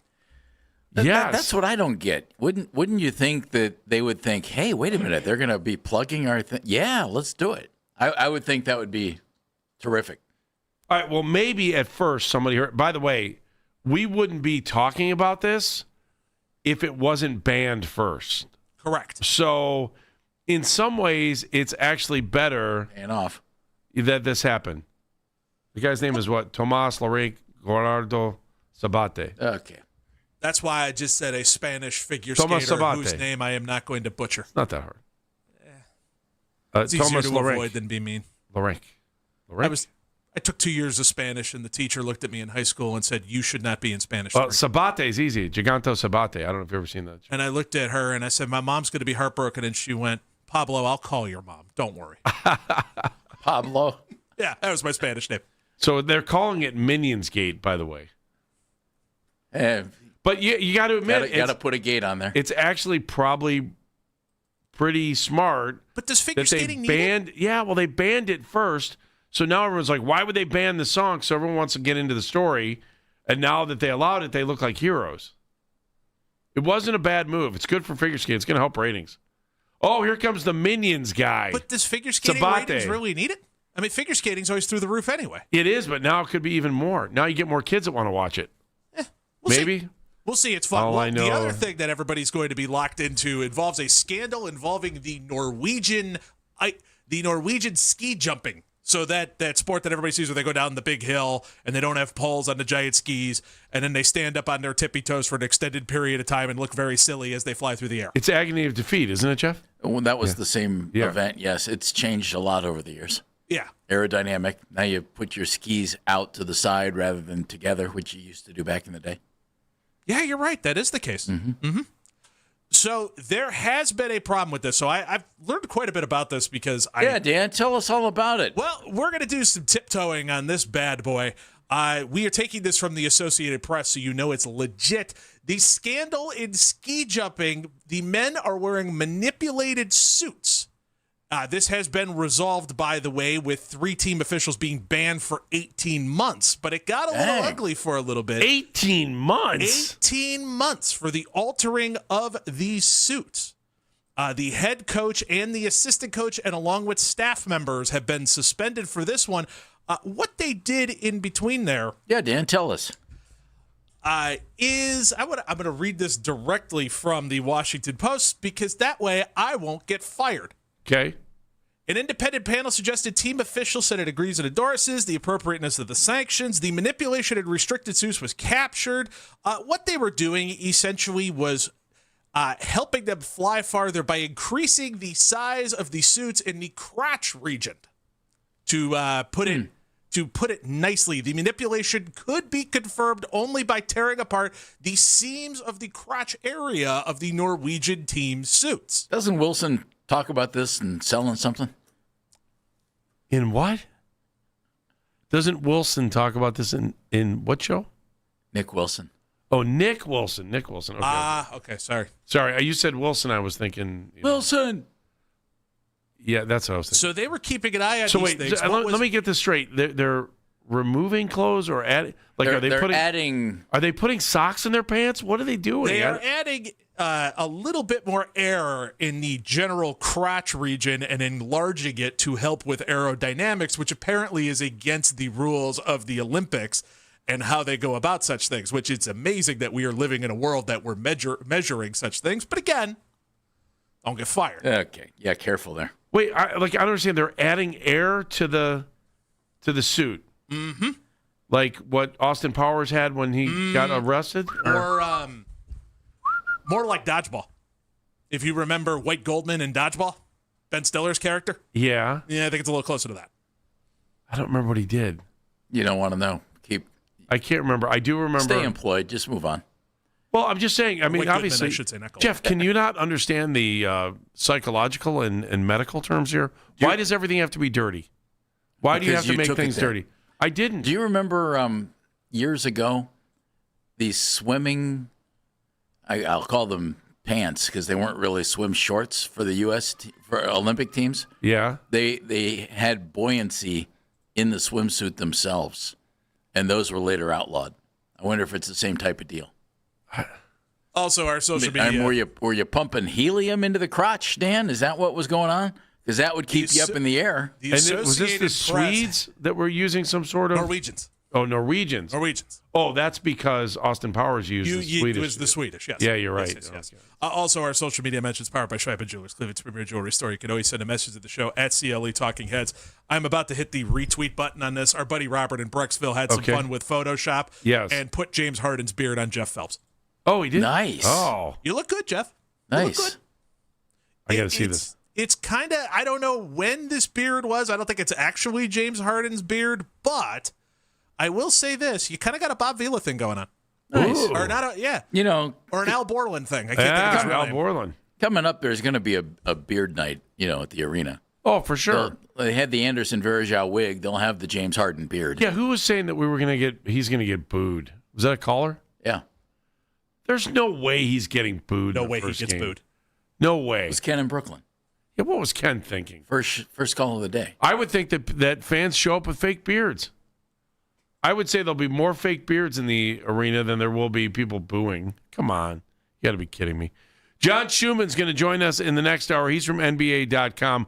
We are going to talk about the Harden trade with him and where the Cavaliers are going as we move forward with the end of the core four. 216-474-0092. Baskin and Phelps 92.3 The Fan.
The Odyssey app for all of today's headline segments. Headline Sports News continues every 20 minutes on 92.3 The Fan. From the University Hospital Sports Desk, I'm Mackenzie Flume. Winter Olympics right around the corner. There's one sport where I asked, if you win the gold, do you get a celebration? Can something notorious be good for a sport? It's the Emerging Podcast Scene, presented by Extend Technologies on 92.3 The Fan Extra on the free Odyssey app. Hey, let me go! Contest time, folks. Here we go. Win a pair of tickets to Post Malone presents the Big Ass Stadium Tour 2 with Jelly Roll and Carter Faith, Thursday, June 25th, Huntington Bank Field. Enter the word SAVE, S-A-V-E, SAVE, by the end of this hour at 923thefan.com to get registered to win. It's courtesy of Live Nation. Tickets on sale Tuesday, February 10th. That's next Tuesday, 10 a.m. at Ticketmaster.com. Again, SAVE at 923thefan.com by the end of this hour. Baskin and Phelps, 92.3 The Fan. Again, we continue our conversation about what's going on with the Cavaliers as we head the stretch down or go down the stretch run here. 3 o'clock tomorrow is the NBA trade deadline. Quiet today, though, on action around the NBA and making trades. Although you did bring up the Boston trade, which was that yesterday? Yeah, that happened last night. Yeah. Nikola Vucevic. So, so we head towards that for tomorrow at 3 o'clock. I'm also I always look at the peripheral stuff on a lot of this stuff. Sure. Do you think this trade, I'm not saying Cavalier fans weren't engaged before, but do you think this Attendance through the roof, sweetens the pot, makes the team more interesting, gives you more storylines? Well, sure. Yeah, I do too. I think for television, this is a win. Not that people didn't like watching Darius Garland, although they like to see him when he's actually playing. But I do think that it's almost the P.T. Barnum effect where the circus has now come to town, and I'm not saying that. It's like, hey, what's this? I got to look. I got to see. Trade with any team fires things up, and you want to see who the new guy is. Yeah, so but they'll see. We'll see. But I don't know that Harden's just any guy. Well, he's an attraction. He's a big-time NBA player. Yeah. He's entertaining. He's good. He does a lot of good things. It's just like people hate him. Yeah. Well, that's the other part too, right? You don't want to be in the middle. You don't want to be kind of mad. People don't seem to be about him. Jeff, I have not heard hardly anybody say today, with the exception of the mayor, Ken in Brooklyn, that they hate this trade. I'm absolutely hate the trade. They don't like the fact that Garland's gone. Ken didn't and they actually can't even say he stand- hated the trade. He just didn't like James Harden. They don't want Harden. Well, not. We haven't had a whole lot of people who have said that. I know. The mayor in Mennigan, new I'm sitcom, telling Jeff, like coming to Netflix. When it went down, I wish I could read some of the tweets I got. This is the worst move ever. What are they thinking? So dumb. So Cavs. I was just like, what? What are you guys talking about? This is a team and an organization that's aggressive. They want to win. They always want to win this season. And I don't know how you'd have to be blind not to think that that's what this organization is. Aggressive, always aggressive at the trade deadline if they think they have a chance to win. They're not scared. Yeah, and if they don't, then they're going to try and trade off pieces and get pieces for the future. I'm fascinated by the response, to be honest with you. Sean is in Houston. Hey, Sean. Look, guys, I don't understand what people are freaking out about. I'm with you. We won. Trae Young, who's twice as good as Darius Garland, just got traded for peanuts. The league right now, anybody 2 or 3 years ago that overpaid a long-term contract for a guard that's 6'2" and under is not getting anything in return, period. So the fact that we got a 6'5" guard that can body a small forward and a light power forward in the post and play through, the dude's 6'5", 6'6", 220. He's still a, top 10, wins above replacement guy. He's top 15 in three-point shooting, top 3 in assists. The guy's, and he played with Chris Paul, so I don't want to hear he can't play with another ball-dominant guard. He's not going to have the pressure he did with ball handling there. So why is this not a good term? And then if he doesn't want to play with us next year, there's never been one player that's played in Cleveland that said Cleveland sucked. I hated playing for the Cavs. They love the organization. They love the way it's ran. They love the ownership. So if he doesn't go next year, that's $40 million off the books. We have Tyson. We have Mobley. If Donovan doesn't go, this is a win-win. Our biggest weakness just got taken care of. Undersized guards. Why are people freaking out? It's a one-year move. Darius Garland was a not good long-term fit for the next 3 years of $40 million. That was silly nuts. Great move. Can't wait to see what the hell happens. And even if it doesn't work out this year, super stoked about Tyson getting more minutes. Super stoked about him being probably off the bench and a full pass assist playmaking guard. I can't wait for it. So, Sean, way to go, Cavs. Huge move. Thank you, Sean. Thank you. It's amazing. And maybe, Dan, you're right. Just if you give fans 24 hours to think about their team and make a move, they're going to buy it. They're going to figure it out. And it's not meant to be an insult. I mean, give me 48 hours. I'll probably talk myself into it. But I mean, you like working with us now. That took a while. You talked yourself into it. I mean, that's figured a paycheck was, Yeah. I mean, I said that's not meant to be snide or insulting or anything else like that. I mean, that's kind of how all of this stuff goes. Well, sure. Talk yourself into it. Again, to me, big picture here is they've moved off of something that wasn't working to the level they wanted it to work. Okay, good for them. I mean, how many years were you going to try this? Cavs sitting fifth place right now, virtual tie for fourth with Toronto. Both teams are 30-21, 8 games back on the Pistons. And then second place is a virtual tie between the Knicks and the Celtics. Knicks and Celtics both 32-18, both 5.5 back on the Pistons. Jeff, when this is said and done, where do you expect the Cavaliers to land at the end of the regular season? Top 4 in the East. So, and they will knock out Toronto, Boston, New York, or the Pistons. I don't know. I can't see the Pistons. I can't see the Pistons leaving the top 4. No, not with 37 wins right now. No way. I think they have a chance to be home court first round, top 4. And as we saw last year, regular season success doesn't mean diddly when you get to the playoffs. Yeah. So, top 4. See what happens. Hopefully, you're playing well when you get to the postseason. Do the Cavs make another move before 4 o'clock? Yes. Before 3 o'clock tomorrow? Yes. And what do you? Is it a small move with ball, or what do you think? I would think it's a small move, and I would think they somehow move on from Lonzo Ball, and then we'll see what else might be done. There still might be a guy who gets moved who you think might not get moved. I wonder who that guy would be. Maybe Max Strus? Well, I think Max is a real viable candidate. Especially at 15.9. He hasn't played this year. Will he play at all? And now you have Keon Ellis and Sam Merrill, who can do a lot of the things that Max does. And I like Max. I think Max is a good player. But, okay, you've got 3 guys who are predominantly pretty solid defenders and mainly 3-point shooters. Ellis more of a defender reputation-wise than Sam Merrill. And Sam probably a better 3-point shooter than Ellis, but Max a little bit of both.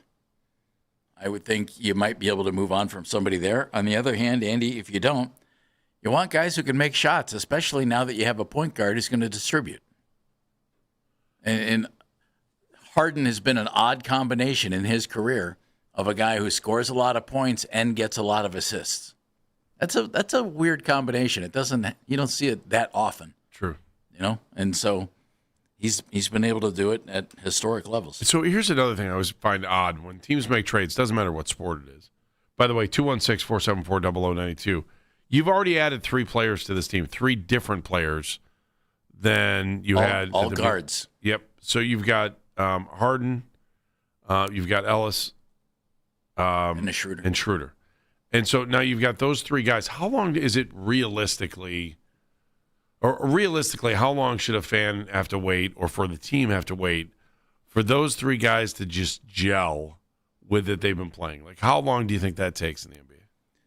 Oh, is that an issue? This won't go over well. If the guys are all on board, 2 weeks.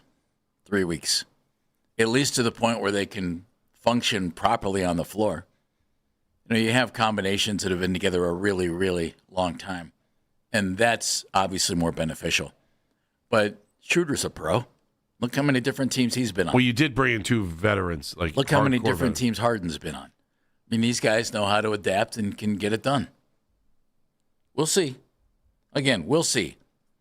I just know that they've moved on from something that they apparently also didn't think was working very well. Do you think the growing pains are quicker in this scenario than most? Because you've got 2 older guys coming in? Oh, I don't know. It depends. If they happen to get on the floor and Mitchell and Harden don't work together very well at all, growing pains will last all season. I don't expect that to be the case, though. All right, I want you to look at the other side now, Jeff. You've been pro Harden on this thing. I've been pro trade. Okay. Well, which works its way out. I think James Harden. I think James Harden is an upgrade for this team over what they had with Darius. Yes. What will you be looking for though to make sure that this is going in the right direction? Like immediately, you should see progress from having 2 point guards that aren't of equal. I want to see what happens when they're on the floor together, and in particular, what it does to everybody on the floor other than Donovan Mitchell. I want to see if Jarrett gets more than 7 shots in a game when 2 guards are playing. I want to see if Evan Mobley gets 15 shots and gets the ball where he can really do something with it. We'll see. To me, the best part of this is this relationship that I'm hoping that we're going to see between Harden and to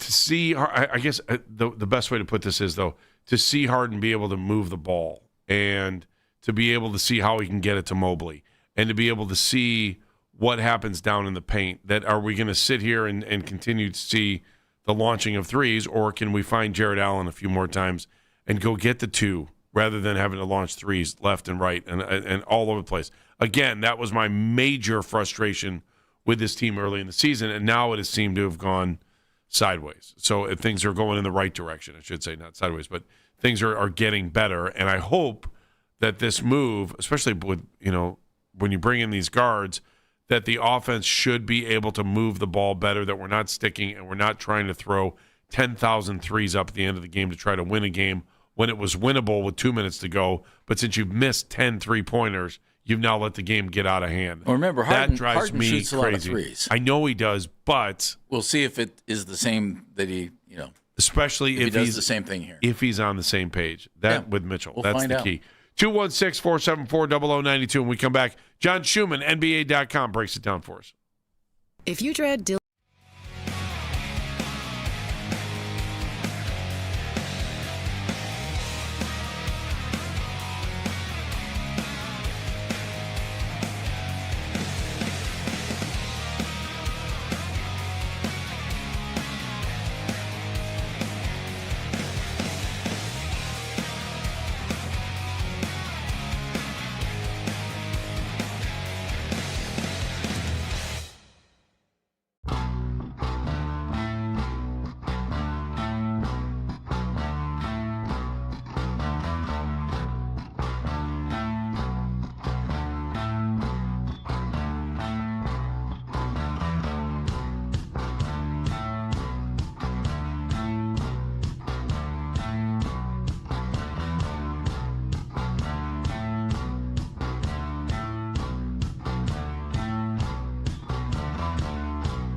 Want to catch highlights from The Fan from earlier today? Get over to 923thefan.com or favorite The Fan on the Odyssey app for all of today's headline segments. Headline Sports News continues every 20 minutes on 92.3 The Fan. From the University Hospital Sports Desk, I'm Mackenzie Flume.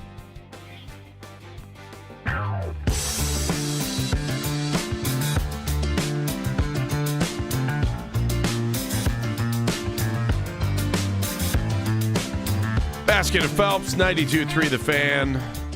The trade deadline tomorrow at 3 o'clock in the NBA, but the Cavaliers making big moves. James Harden is in. Darius Garland is out. And so we will see how this plays out for the rest of the season as they try to make a run at a title in the NBA and try to get that championship. We'll see if they can do it. Let's go to the Make It Right, Call Kyle Wright hotline. We bring in John Schuman from NBA.com. John, how are you today? Thank you for joining us.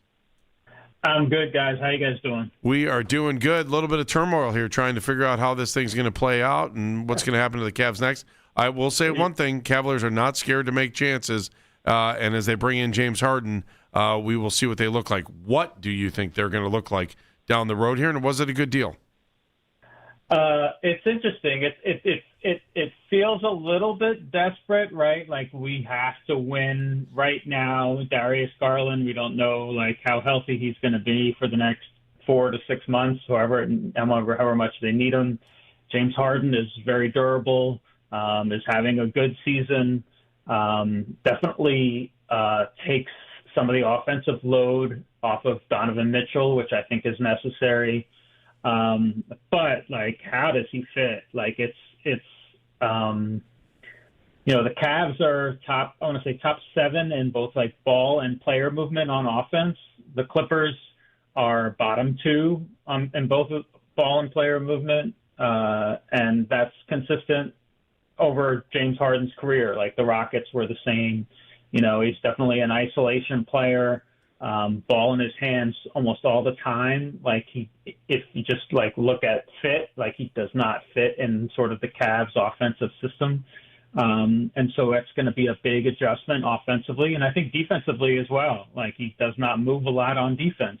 You can certainly, like in a Pistons series or a Knicks series, you can assign him to Tobias Harris or Josh Hart, but those guys are going to go set screens for Kate Cunningham and Jalen Brunson. And now what are you doing? And so, his willingness to move the ball on offense and his willingness to move his feet on defense are going to be sort of the big questions.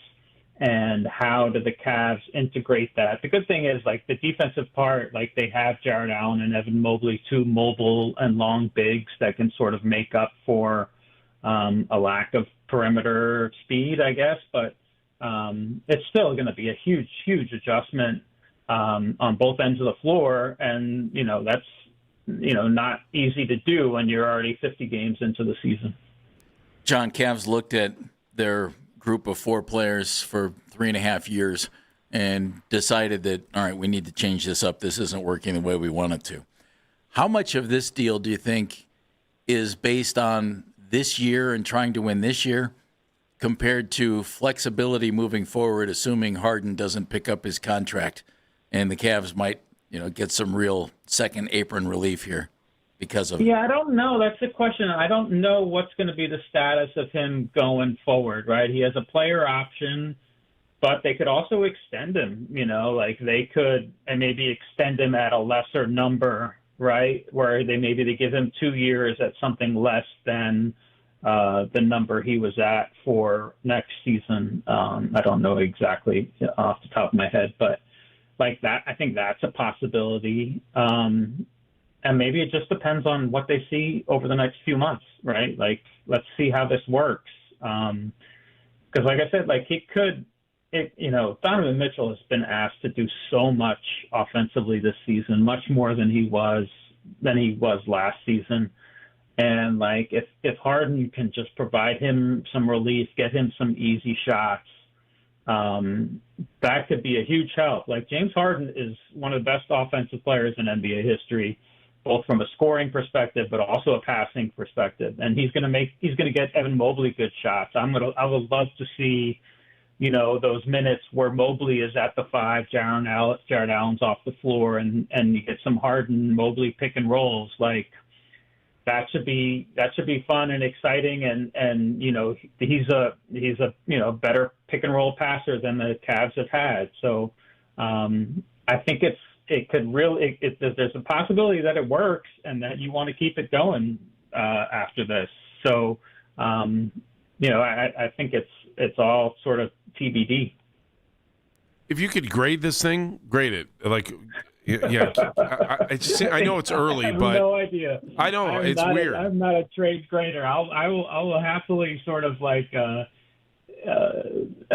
you like how it could work and how it might not work. I don't know. Like, it stinks. Like Darius Garland is 10 years younger, right? Like, it stinks that you're sort of giving up on that future.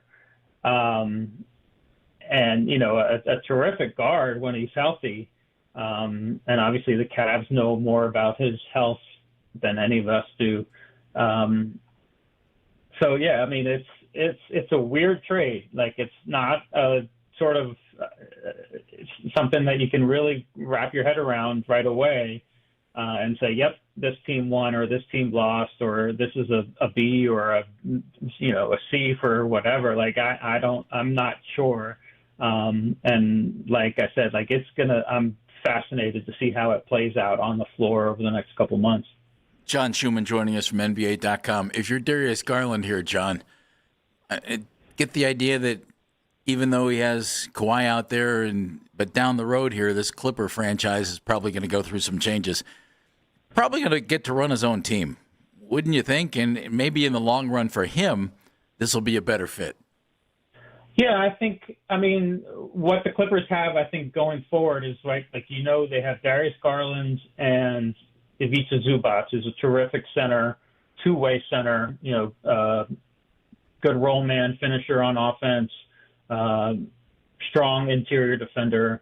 They have a couple of young guys that have been in and out of the rotation this year that have some promise. Kobe Sanders, one of them. So their future is very much TBD as well. But like, if you have a point guard, a young point guard that's really good, who's been an all-star, and you have a relatively young center that's good, is good going forward, that's a great starting point, right? Like, I think wings are sort of easier to fill in than those other two positions. So, like, I'm not totally discouraged if I'm a Clippers fan. Like, it stinks that, like, they've been on this terrific run for the last month and a half or so, and then, it sort of gets taken out. Like, the Harden move obviously stops that. I don't know if it stops that, but it hurts their momentum going forward. Like, they had a good shot of getting in a higher seed in the play-in, and then maybe getting the 7th seed and having a shot in the first round just because of how talented they are. But we shall see. Like, I do think Garland and Zubac is a nice starting point for whatever they're building going forward. Cavs have moved Darius Garland. They've moved DeAndre Hunter. They've brought back 3 guards. Are they guard heavy now? I mean, they're 6, 7 guys who you think might get playing time. And could you see them making some kind of a move, whether small or bigger than that, John, before tomorrow's deadline? Small is the key word. Like, I think they're small, right? Like, it's not that they're guard heavy. It's that none of these guards are particularly big, right? Keon Ellis, 6'4", Mitchell's 6'2". Harden's the tallest guard. Guy, yeah. But yeah, like, it's like Merrill 6'4", like he's obviously a big part of their rotation. Jalen Tyson 6'6", but like, if he's going to be playing the 3, that's 6'6" isn't huge for a guy who's probably going to be playing almost all of his minutes at the 3 going forward. So, I worry about the overall size and I guess rebounding as well. Rebounding has been an issue for the Cavs for a few years now. So yeah, size on defense Like, how are they? Who's going to be guarding sort of the bigger wings in the Eastern Conference? Who's going to be guarding Kate Cunningham, who's a big guard in a potential playoff series with Detroit? Like, that's what I would worry about. Yeah, and if there's somehow a way to swap some of this sort of guard depth for a bigger wing, like a DeAndre Hunter, but maybe with better production or more consistency or better defense, that would probably be ideal. I just don't know what that move would be right now. What advice do you have for Cavs fans about how to feel about this deal? Because it was weird. Initially, Cavs fans were fired up. They're like, I hate this. And now, 24 hours later, they're like, hey, I've kind of looked through this thing. It's the best thing could ever happen to you. It's crazy. You hear James Harden's name and you realize, this guy's sort of been disgruntled in every team he's been playing for the last few years. And obviously his playoff performances have been disappointing, but then you just look at his production from this year, like he could have been an all-star for sure. Like he was right there, on the sort of the line of, for reserve picks. In fact, if you asked, pick a Western Conference reserve right now that's not there, I think James Harden would be at the top of the list. Of course, now he's in the Eastern Conference, but so he is a productive player, and like I said, I think he's obviously durable and obviously going to be more available than Darius Garland, at least in the next few weeks or whatever it would be. Hopefully Garland gets healthy and whole soon. And like I said, he should take some of the load off of Donovan Mitchell. I'm just curious as what the offense looks like and how much the ball is in his hands versus Mitchell's hands, and whether he can sort of get some easy dunks and layups for Mobley and Allen, and that if it works, it could be terrific. Where is Giannis after the trade deadline? I mean, my best guess is Milwaukee. It's just hard to make an in-season trade of that magnitude. I don't know. Milwaukee has absolutely nothing in regard to a future timeline. One of the stats I like to look at is minutes from first and second year players. And almost every other team has 300, at least 300 and 400 minutes they've gotten from first or second year guys. And the Bucks are they have 35 or 40 minutes total all season from first or second year guys. They just don't have a future timeline at all. I like Ryan Rollins. He's, I think, 23. He's a good player, but there's just nothing there. And so I almost would just wait. Obviously, if he doesn't want an extension this summer, that there's nothing you can do. Forces your hand a little bit, but it's almost it would be better if they just waited out the contracts of some of the contracts that they have on the books now, and just sort of play to win for 2-3 years from now with Giannis. But I mean, if he wants out, there's nothing they can do about it. But I'm not sure that's 100% what's going to happen. So we'll see. This league is crazy. Anything can happen. My prediction is he probably, it's more likely he stays beyond the trade deadline, but we've seen crazier things, obviously, in this league. That's true. Hey, John, thank you very much. We always love having you on this show. Always give us great insight. We appreciate it. And we're reading the NBA.com. Thanks, John. All right, guys. Appreciate it. John, all right, we'll talk to you soon. John Schuman on the Make It Right Call Kyle Wright hotline. Oh, John has some interesting things to say there. Well, I want to get back into the trade. I do want to talk about some of the things we heard from the Browns over the last 24 hours. And, of course, Danny Green, former Cavaliers player and former 76ers player who played with James Harden for a little bit, is going to join us at 1 o'clock. It's all straight ahead. Baskin and Phelps, 92.3 The Fan.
92.3 The Fan.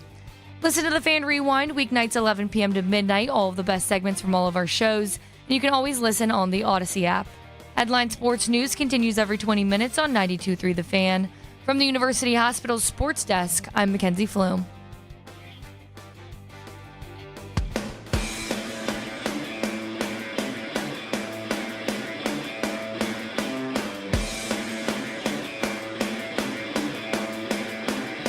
Baskin and Phelps, 92.3 The Fan.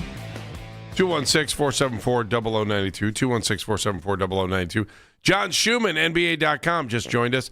Danny Green, former Cavaliers player, is going to join us at 1 o'clock as we still continue to dive into the Harden trade, the big breaking news over the last 24 hours, and we'll see how it plays out over the next couple days. And, again, I do think you need to give it a little bit of time. We'll see. But I hope, hopefully, by the time we hit the playoffs, that's when things will be into a groove. Plenty of time. That's the idea. Good job, Stan. Plenty of time. Stan from Gravity Falls. I just threw out Stan. I missed it.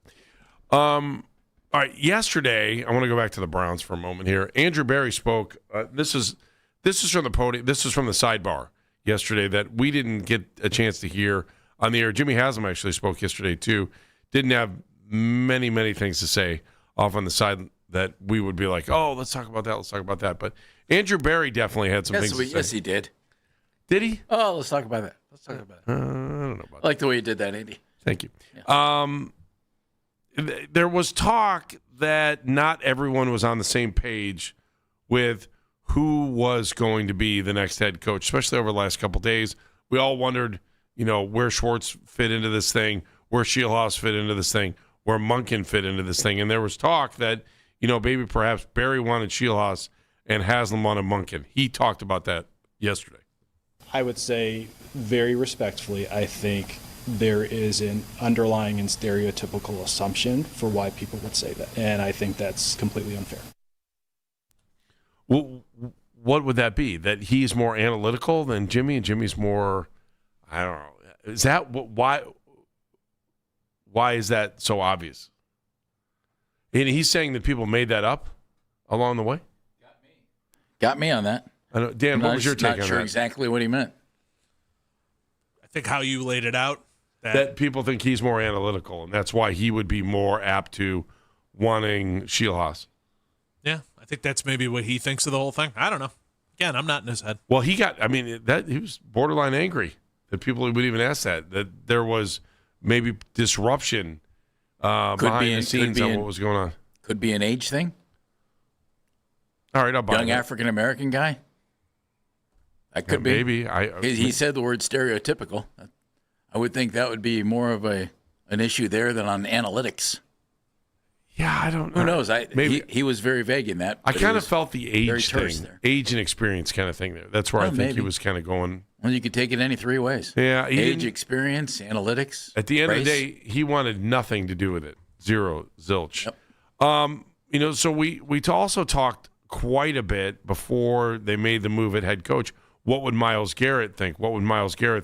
So Berry was asked about, Myles Garrett. I didn't see it, to be honest, Mary Kay. We kept Myles the rest of the process throughout, so honestly, he knew the news before you all did. So Myles is a great team player. I'm not really worried about that. This goes back to me saying to you 2 days ago, don't you think that if you're the new head coach, if you're Todd Monkin, you're not reaching out to your superstars before you're making moves? And one of those moves is trying to bring back, although I got to tell you, after listening to the press conference yesterday, I don't know that Monkin did reach out to those guys and say, hey, what do you think about Jim Schwartz coming back? Because we both kind of felt. Doesn't matter at this point. Well, it would if they were borderline thinking. I think blowing up in the end didn't help anything. I still don't understand how the Schwartz thing is going to play out. He is still on staff, so he got a year and a half left on his contract, 2 years, somewhere around there. We had read that owe him up to like 2 5 seasons. This one and next. Owe him up to $5 million. I mean, what are you supposed to do? What are these two sides going to do on this other than Schwartz retiring or the Browns releasing or coming up with some kind of settlement to release? The one thing you can be guaranteed they're not going to do is try to force him to work. And that's silly. So if Jim wants to leave and wants to be able to go work somewhere else, it will get figured out. Andy, it always does. I mean, I can't. Because lawyers at some point will get involved, or agents will get involved, and they'll be like, I look, would think. let's just end this thing. This is no big deal. Let's settle. He's not going to take this money, and you're going to let him go, and that's the end of it. Because if you're going to hold him to the contract, then they got to pay him, don't they? But he also has to show up for work, if that's how they define work. Well, if everything is negotiable. So let's just see how this plays out. Dan, how awkward do you think the situation is right now? I feel like it got more awkward yesterday. I don't even know if awkward. I think it's pretty much laid out how we thought, and it's sitting where we thought, which was Jim Schwartz seems slightly miffed that he's not the head coach and is remaining miffed. And Todd Monkin didn't seem to care. No. I mean, Todd Monkin. Nor should he. He has the job he's been working for his entire life. He's not, this sounds bad, he's not going to let a disgruntled defensive coordinator, if that's what Jim is, get in the way of that. It's a great line. I didn't have to chip block Jim Schwartz. I had to chip block Myles Garrett. Yeah. He still needs a defensive coordinator. And I feel like, Jeff, got a linebacker coach who's been there for 6 years. It feels like they're going to end up leaning towards having somebody who's already on staff stay there. He said, not changing the I'm scheme. not messing it up. I'm not, this is working. So if you're going to keep the scheme, you need to, I would think, you would need to keep someone who is extremely familiar with the scheme or has run the same scheme somewhere else. All right. Next cut. Barry was talking about the way people approach or think about Monkin. I actually think people, and players in particular, appreciate coaches that are authentic. Everybody comes in different packaging, everybody in this room. And all we want people to do is be themselves. Because if Todd can be himself, he's incredibly knowledgeable, he's incredibly credible, he's incredibly funny. I just think people will respect that. Don't you want your own Bruce Arians, Andy? Yeah. But you know what I would have liked? Bruce Arians when we had the chance to get him. Would have been nice. Seriously. That's not that hard. That's the comp here. Jeff, remember, he wanted to be here. Well, but he was like trying to get a hold of shows and say, hey, let me. Right, he's not coaching anymore. But Todd Monkin could be your guy. Todd Monkin could be that. Did he come off as genuine yesterday? I thought he came off as extremely genuine yesterday. I did too. He did. Yeah. I'm not. Which everybody means, wins the press Which means conference. how many wins in the win column? None. I don't know. I liked Kevin for the fact he didn't throw his players under the bus. I think that, Andy, there are attributes to everybody who, if you want to, I like this about this guy, I like this about that guy. I don't think there are very few people coaching in the NFL as head coaches who you think, well, that guy's just a total piece of garbage. I can't think of any. I think within the business, people think that. Maybe. I think coach to coach, there are guys that think people are garbage. Well, that might be true. Yeah. Dan, how did he come off to you yesterday? Seemed like a guy that was excited to coach football. Yep. And excited for the opportunity he's been working for about 40 years. Did you like him any more or any less prior to hearing him? I mean, I kind of figured this was coming. I mean, we had him here in 2019. We've heard him before. It's not like no one was listening before, though. Not going to lie. Okay. I was, and I can only speak for me. Okay. Dan was listening to press conference? He hates press conferences. Jeff, why would he do that? Why would you do Factual that? statements. Yeah. But you still listened. Good for you. No, I read them. I do too. Yeah. Press conferences are really good for print. They probably should stay that way. Well, print is part of the media, aren't they? That's great. Yeah, they're far more tolerable in print. Talking about how Monkin stayed in touch with the organization after 2019. He's right. I was the point of contact. So we talked about things during the interview process, supported to get up and running, and then I think maybe like a week later I had gone to Philadelphia. Well, the flip side is when I was in the interview process for the general manager's position here, I called him and I was like, okay, like essentially, hey, what happened in 2019? Obviously you can infer from the outside, but there are a lot of good people, there are a lot of good players there. I'm surprised the season when he was it, and he was very honest and forthright. And so we always kept in contact. I can't say that we were incredibly close throughout that time. Texted him after they won the national championship in Georgia. We always talked, texted throughout the season when he's with the Ravens. Just always had a lot of respect for him. So there was a relationship there. Oh, he was the first guy they interviewed. And at each round. Might mean something. Maybe. Dan, what'd you think? I have no thoughts. Okay. I apologize. It's all right. I mean, there really wasn't. It's just the fact that they have a relationship. It was already starting to. They had a budding relationship from previous times working together, and now they're able to grow that a little bit more. Let's talk about the age of this team too, because are they going to go out and try to bring guys in that are established that can help? Although I got to tell you, there's some guys from Baltimore I would love for them to pick up. But did we get a feeling about that? Barry talked about that too. We're not necessarily going to be at a phase where we're going to sign, a bunch of mid-30s veterans to put us over the top, so to speak. That doesn't mean that we're not going to participate in free agency or participate with veteran players, but the reality of having 10 selections, 8 that are in the top 150, and already a very young defense, and with pretty heavy investment on offense, in most worlds, we're probably going to be one of the younger teams in the league. Growing okay. page. That's okay. Don't you think? Yeah, I just like to see them picked up Linderbaum, who's still. I mean, he's not that old, is he? I think he's mid-20s. I mean, pick up a center. 27, maybe. I don't know. To be sure. Born in. Can't find it. It's good radio right there. Sorry about that. I was trying to find out what year he was born. Well, the fearful thing is that young teams typically don't equal wins. I know that's what a lot of people are circling, but the younger you are, it doesn't translate into wins. Linderbaum's 25. 25, okay. It's still young enough, right, that you would want to go after him for sure. So, I mean, I hope that that's someone that he drags over from Baltimore with him. And he's from Solon. You're right. Iowa. Right. Which I said the other day. Nice. I just said it again. Yeah. You get all excited. He's from Solon. What? He's from Solon? Yeah, Iowa. Yeah. So the Midwest. Sucks.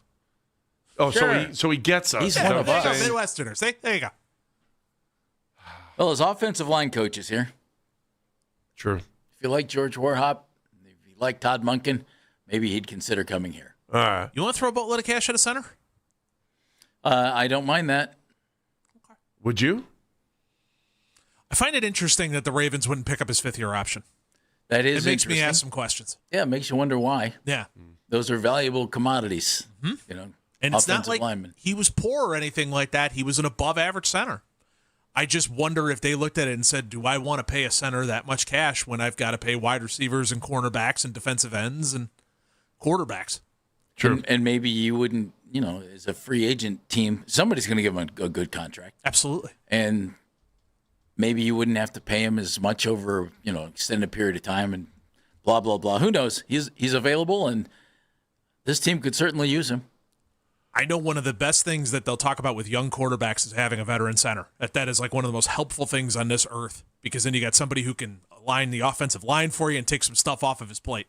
And if you want to develop quarterbacks, it's a wonderful thing to have a veteran center. Fair enough. All right, let's grab one more phone call. We head to the Treasure State, Montana. Anthony, how are you? Anthony. Hey, big love from the big sky. How are you, gentlemen? Big live right back to you, all those in the Florence Carlton School District. Yes. I love it when you talk about Missoula, Montana, by the way, Andy. Just thank you. So do I. Jeff drives Jeff crazy because then he feels like he needs to talk about Beaumont, Texas. So. I think there's a bar stool at Stockman's in your name. I think man. Tell my friends at Stockman's I said hello, because we're all playing poker in the rear. Yes. Yeah, exactly. Liquor up. Okay, I'll stop keep there. going. Yeah. Hey, so did anybody catch, or was it just me?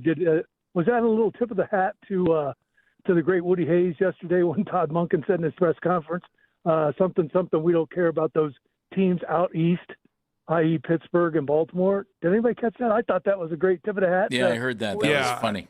Somebody else had written about that too, and I was like, oh yeah, I guess that did make sense. Yeah, I thought that was great. So go Todd Monkin, go Browns. All right, Anthony, thank you. Appreciate you. Take care, man. Thanks, guys. All right. Take good care. Bye. All right, Anthony, super friend of the show, because we can rap about little things that only Anthony and I know about. It'll be great. 216-474-0092. That's the number to call in, 216-474-0092. Let's do this. Let's regroup, and we're going to talk to Danny Green. We'll get back to talking about the Cavaliers and the trade. Obviously, it still seems weird. I'll say it again. James Harden is on his way to Cleveland. Hey, everybody. It's last call for football.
YouTube. Subscribe to our YouTube channel and get the best content from our shows each and every weekday. That's 92.3 The Fan on YouTube.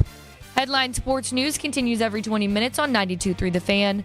From the University Hospital Sports Desk, I'm Mackenzie Flynn.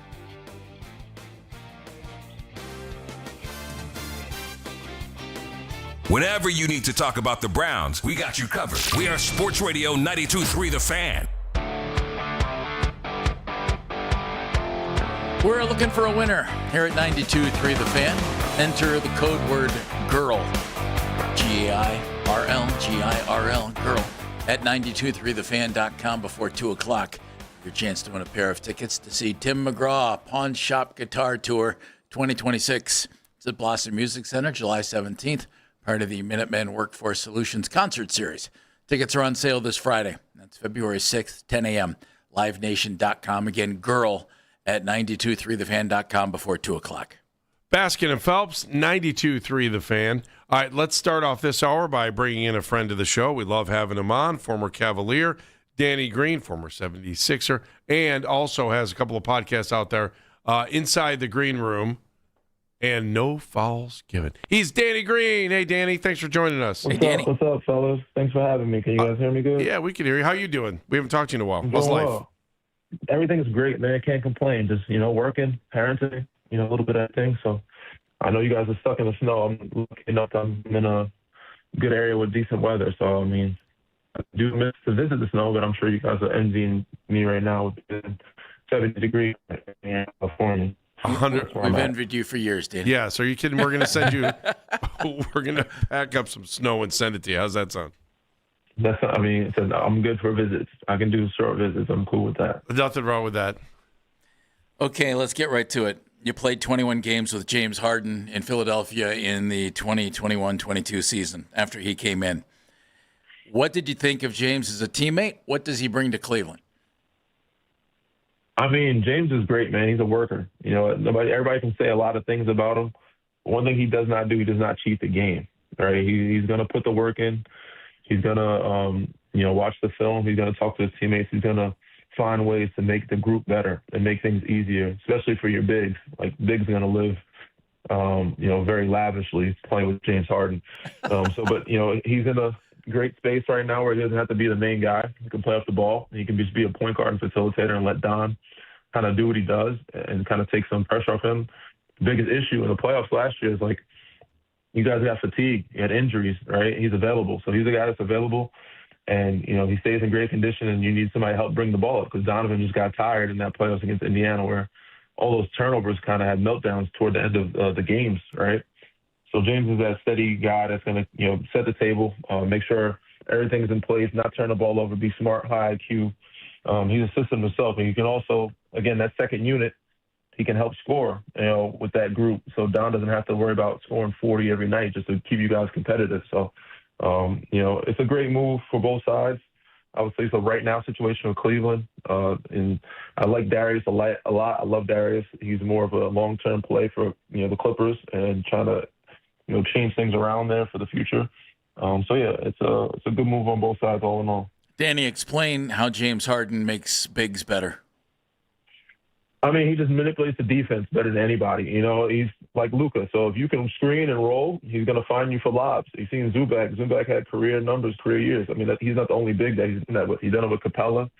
Anybody that's played with him, he's made them look amazing. So you're going to get easy layups, easy lobs. Just the game is going to be easier for you if you can, just set good screens for James because he draws so much attention and gravitation, and he's so smart with manipulating defense. He's going to find ways to either score himself or get the bigs an easy layup. How does when you heard about the trade? First of all, were you like, how are they doing this? How are they, or is this they're giving up on the core four? Like, what went through your mind? I was not shocked. I think there was changes needed to be made, but never did I think that they would trade Darius for James. I didn't think that would happen. I thought if you're going to trade Darius, I didn't think it was. Obviously you want to kind of win now.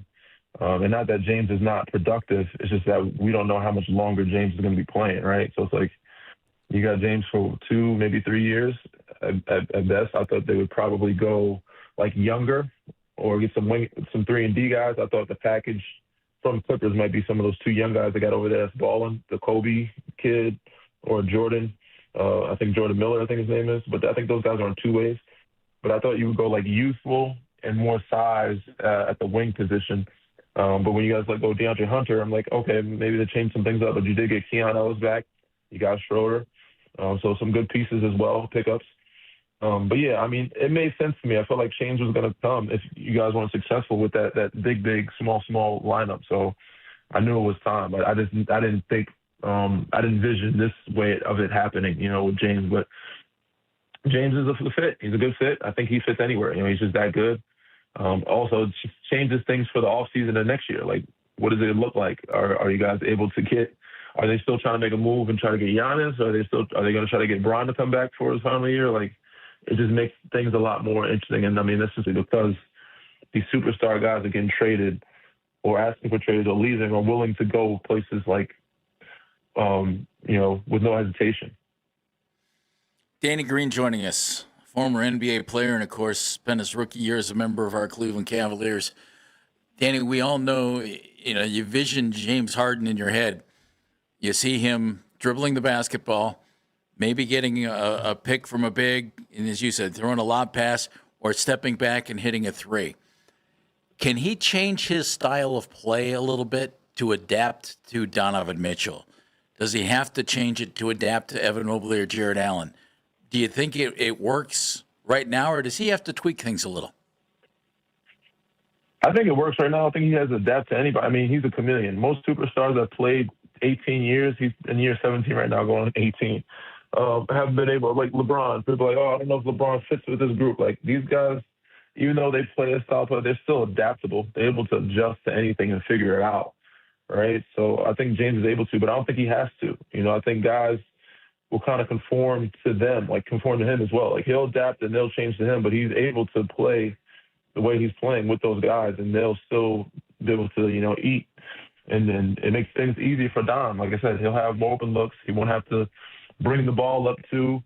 And I said, I guess the biggest thing is that he's more available than Darius was. So, like, night in, night out, you can count on James being there, and he's going to give you some, 10 to 12 free throws a game, and he's going to give you, at least between 16 and 26 points, per game. So, like, the average is probably like 22, 24, but, I mean, you can clock it, and he's going to get double digits, and he's going to put pressure on the defense, and he's going to get you, 7 to 8 assists a game, which also helps your offense. So, you can clock that in, which makes a difference. But, yeah, I don't think he has to change much. Again, this is year 17, 18. I don't think he's going to have to change. Like, he's going to change much, but I don't think he has to. Hey, should Cavs fans, Danny, feel closer to a championship today than they did yesterday? You should feel closer to being taken serious in the playoffs. Yeah, contention. I mean, I just think with the team that's constructed, again, there's still another day left before the deadline, so we don't know what other moves are going to be happening. But you have more depth now with bringing in Schroeder, Canales, and then James. You just have more availability. So, yeah, I think you guys are a tougher team, which the knock has been on you guys that you're too, soft. You need more toughness and probably rebounding. So you probably need to fix that. I mean, you got the 2 bigs, but I think with James, it makes things easier for the 2 bigs. But, yeah, I think you guys are – I said, if somebody asked me what percentage better is this group, I think at least 20% better as it stands right now. I mean, it could be more. But to me, I think it was just because, those guys are more available and you get some more toughness in this group. Danny, the DeAndre Hunter trade, I still think it was an interesting trade. I think it was interesting that DeAndre didn't maybe play as well here as he wanted to or as they wanted him to. Why do you think it didn't work? And tell us more about Keon Ellis. I mean, DeAndre is a great player, and I'm shocked that he moved on from that quickly, too. It's only been a year that he was there, but he started out the season unbelievable. Like, like when there's injuries, he was coming in and starting the lineup. Looked like he took a step, and I think a lot of just communication and injuries and chemistry, lack of chemistry because of injuries, affected everyone. Darius not being there, Evan being in and out, even Strus, we haven't seen him play yet. Like, and the team is way different from last year. To me, even though they seem like they brought all the core back, but missing out, like not having Ty Jerome, like it's just a different thing when you're not having all those same groups. But some guys go through phases. Some seasons are different than others. Maybe his coaching staff, he was going to starting off the bench, and he just couldn't find that rhythm. But I think he's a great player. But Keon Ellis is he's a role guy. He's a great role player. He does that defense. He's a 3-and-D guy. Shoots at a high clip and can play, tough defense and give that physicality that you need. I don't think he's much, like I said, DeAndre Hunter, I think, is a bigger body and a little bit more dynamic up the dribble. But I think Keon Ellis is just, I think because you got Keon and Dennis Schroeder in the package, it makes it like a 2-for-1. So you get a backup point guard and another 3-and-D guy that he doesn't need the ball to make moves or knock down shots. So it's going to be an interesting dynamic, like you said. But I think it's an upgrade because you get 2-for-1. Danny, how long does it take, especially when you bring three guys, one in particular is going to see it, maybe two, that's going to see significant time after a trade? How long does it take to gel with the guys that have already been there? I think a lot of times people want to see instant success, instant pudding right away when you bring in and make a trade and you're like, oh, this guy's going to help. But it's not baseball where it's a bat. It's basketball, and you have to get five guys on the same page. Yeah, I mean, it takes some time, man. It doesn't happen overnight, but sometimes it can happen right away. Like mid-season, we got Marc Gasol in Toronto, and he's such a high IQ guy. James same in Philly when we got him. They can fit right in. And, probably good 15, 20 games, but they're so smart, so effective. They know how to gel, make it gel faster. And, we had a good run with James, and if I didn't get injured, I think it might have been a different outcome, but who knows? It was a hell of a series with Miami. But, and usually I feel like when you make moves mid-season, it's not for the right away of this playoffs. Like, you expect to do something like be competitive. I don't think you're like, oh, we're expected to win now. It's like building for next year for most teams. I think 80% of it's like, all right, this is a good roster we have right now. We can definitely make some noise and be contention. And then also we're even better for next year. Like, we start that process early of looking forward to being, where we're going to be and kind of build off of, what next year could be for us. So, but yeah, I think what James said, it's a win now situation. And if you keep the group, I don't know who else is going to stay, who else is going to leave in the next day and a half. But yeah, right now I think you guys are in better position to make some noise. Danny, you mentioned James in the playoffs. You were with him in the playoffs, 2 series, got knocked out against Miami in 6. We've heard, James in the playoffs, he's not the guy that he is in the regular season. Is that fair? And why, if there's anything to that, why is that? I mean, I want the guy on the floor in the playoffs myself. For sure. But, I mean, again, some people go to say, and Darius has been hurt in the playoffs too. He hasn't put up the same type of numbers in the regular season. So, it's not like you're getting something much of, like, you're missing a bunch of stuff in the playoffs, but getting him instead of Darius. But, yeah, I mean, James, I think, to me, I've seen him have big playoff series or big games in the playoffs. I just know in some of the moments that they show, like Game 6 and 7, they're like, oh, James didn't really play well. So a couple of Game 6 or 7 didn't play well. But just that shouldn't take away from the other parts of other games and other series that he's done unbelievable things in.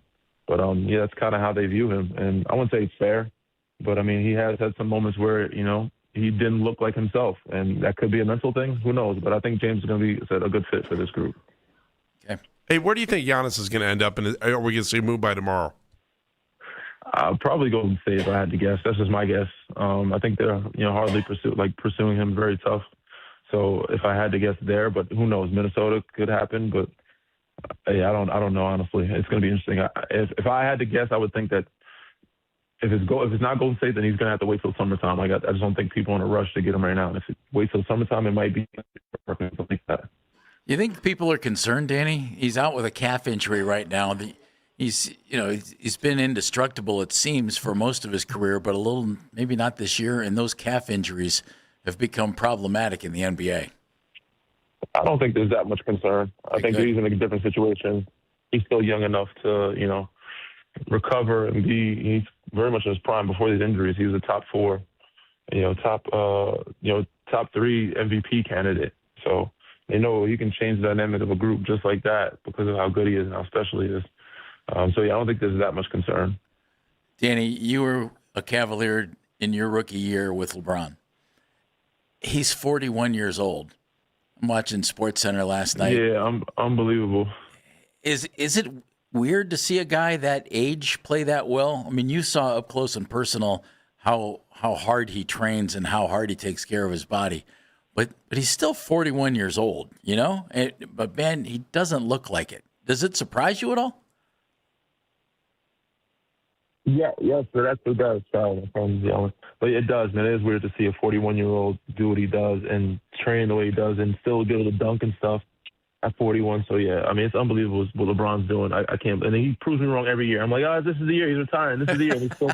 He still keeps doing it. So, I don't know. Well, stay tuned. We have about 24 hours to about 26 hours till the trade deadline.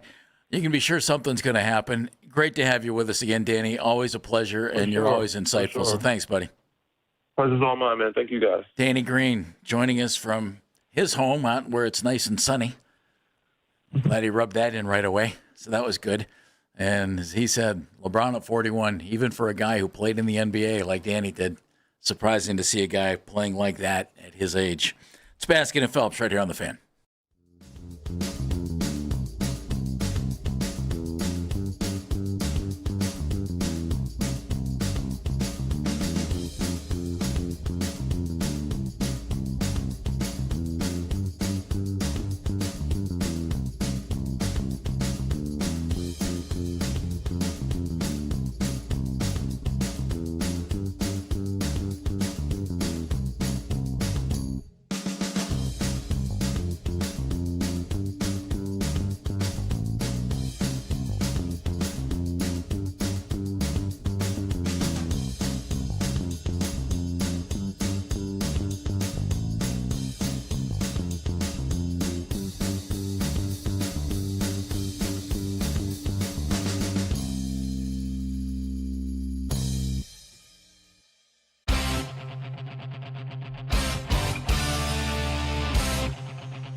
impressed he was with James when he played with him in Philadelphia.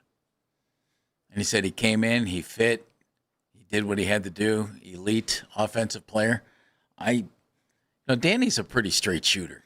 We've had him on numerous times over the years. He doesn't mince words. And if he thought James wasn't good, he wouldn't have told us he was good. Right. You know what I mean? Yeah. He wouldn't have thrown him under the bus and said James Harden is a lousy player. That's a silly thing to say because he's not. He's not. But he said he can come in, he can fit. He thinks he'll take a lot of pressure off Donovan Mitchell, and he can play any kind of offense. And he said he thinks it'll work here. He also thought the transition time would be minimal, even though I do think you need to take a break. He came in late. He only played 21 games in Philadelphia. Right. And they got to the second round of the playoffs. And I also liked his thoughts about Harden as a playoff player.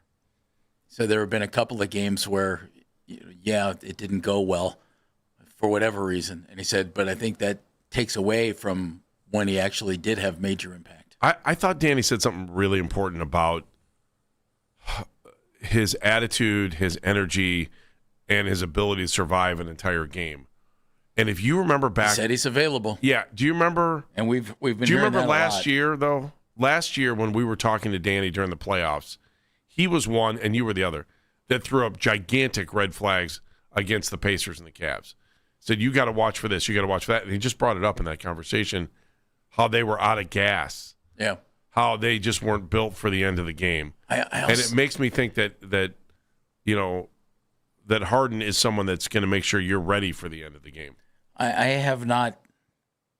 I'm going to sit back and withhold judgment on the DeAndre Hunter trade. But Danny was like me. He thought it was a little short period of time to try and make it work with DeAndre Hunter. Yeah. And I'm a little surprised they pulled the plug on that one. On the DeAndre Hunter trade? Yeah, because what do you need on this team like right they gave up too much right now. What do you need right now? You need a guy like DeAndre Hunter. I wonder if you can go find one. You could use a 6'7", 6'8", 6'9" guy out on the wing who can give you a little shot making and some D. Do they find one though? And I know Hunter wasn't playing up to expectations. Yeah. But still, it's kind of like, wow, that didn't work. And boy, they didn't wait around too long to find out. JJ's in Cleveland. Hey, JJ. Hey, how y'all doing, fellas? What's up, JJ? I'm gonna start off by saying I'm gonna give another A to Kobe Altman.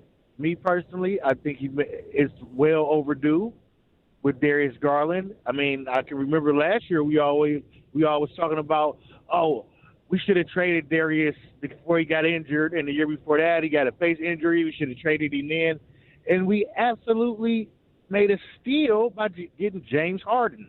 I mean, that's one of the most awesome. I mean, I'm sorry, I think it's a good trade. I'm sorry, I'm a truck driver. I think it's a good trade because we got somebody who's durable, who can score without the ball, who can facilitate, and we just gave up an injured player for him. So again, Kobe Altman, I'm hoping he's not done, but another A+ trade. Hunter, I think we could have let it go a little bit longer, but at the same time, he wasn't producing that much like we thought he would. So, move on.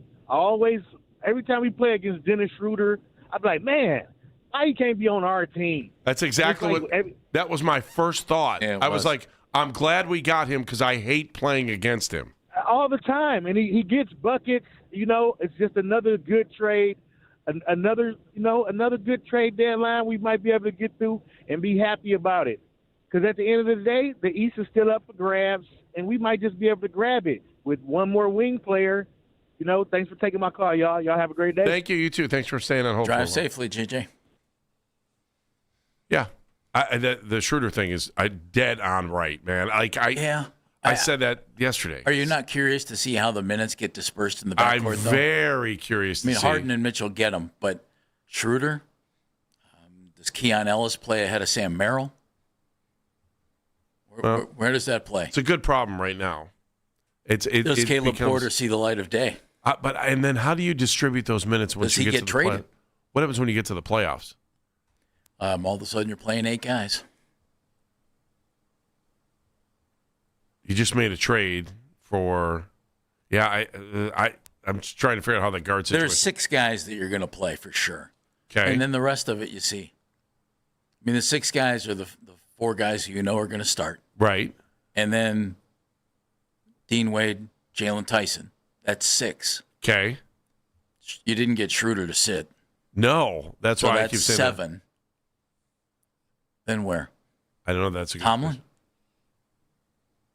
question. Keon Ellis? What happens before tomorrow at 3? That's another way to look at it. Stay tuned.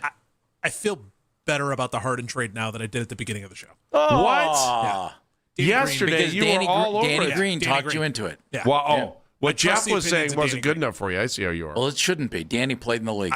I was gonna say I love Jeff. I watched both of you on TV, but I watched one guy actually play basketball on TV while another one did a wonderful job talking about it. No, I saw Jeff make free throws on TV. I'd go with the guy who played. You guys are idiots. But no, I feel if he can truly be a chameleon and this doesn't turn into your turn, my turn, heliocentric clogged toilet basketball, I'm in. Hey, Dano. My fear is that was my fear with this the whole time is it turns into clogged toilet heliocentric basketball. Do you agree with me on this? And it'll be a very subtle thing. He has to be willing to play second fiddle to Donovan. I think more than Darius even did. Now, you might not even notice it in scoring or in anything. You might not even notice it on the floor. But if he's willing to orchestrate the offense, get Donovan the ball where Donovan wants it, hit the open shots. I loved what Danny said about the big guys. He just gets. I mean, we keep hearing that. We keep hearing that over and over. And man, I just keep thinking, could this be what unlocks Evan Mobley? And Evan's already the defensive player of the year and all-star player. But if this can get Evan a little better opportunity to be impactful, all of a sudden that aspect of the team has gotten better and the backcourt has gotten better. We'll see. I mean, there's a long way to go here. But again, they moved off something that I didn't think was working. They apparently didn't think it was working. And let's see what they do. I can't believe you changed your mind. You're settling into it. Danny was very compelling. I agree. My mind.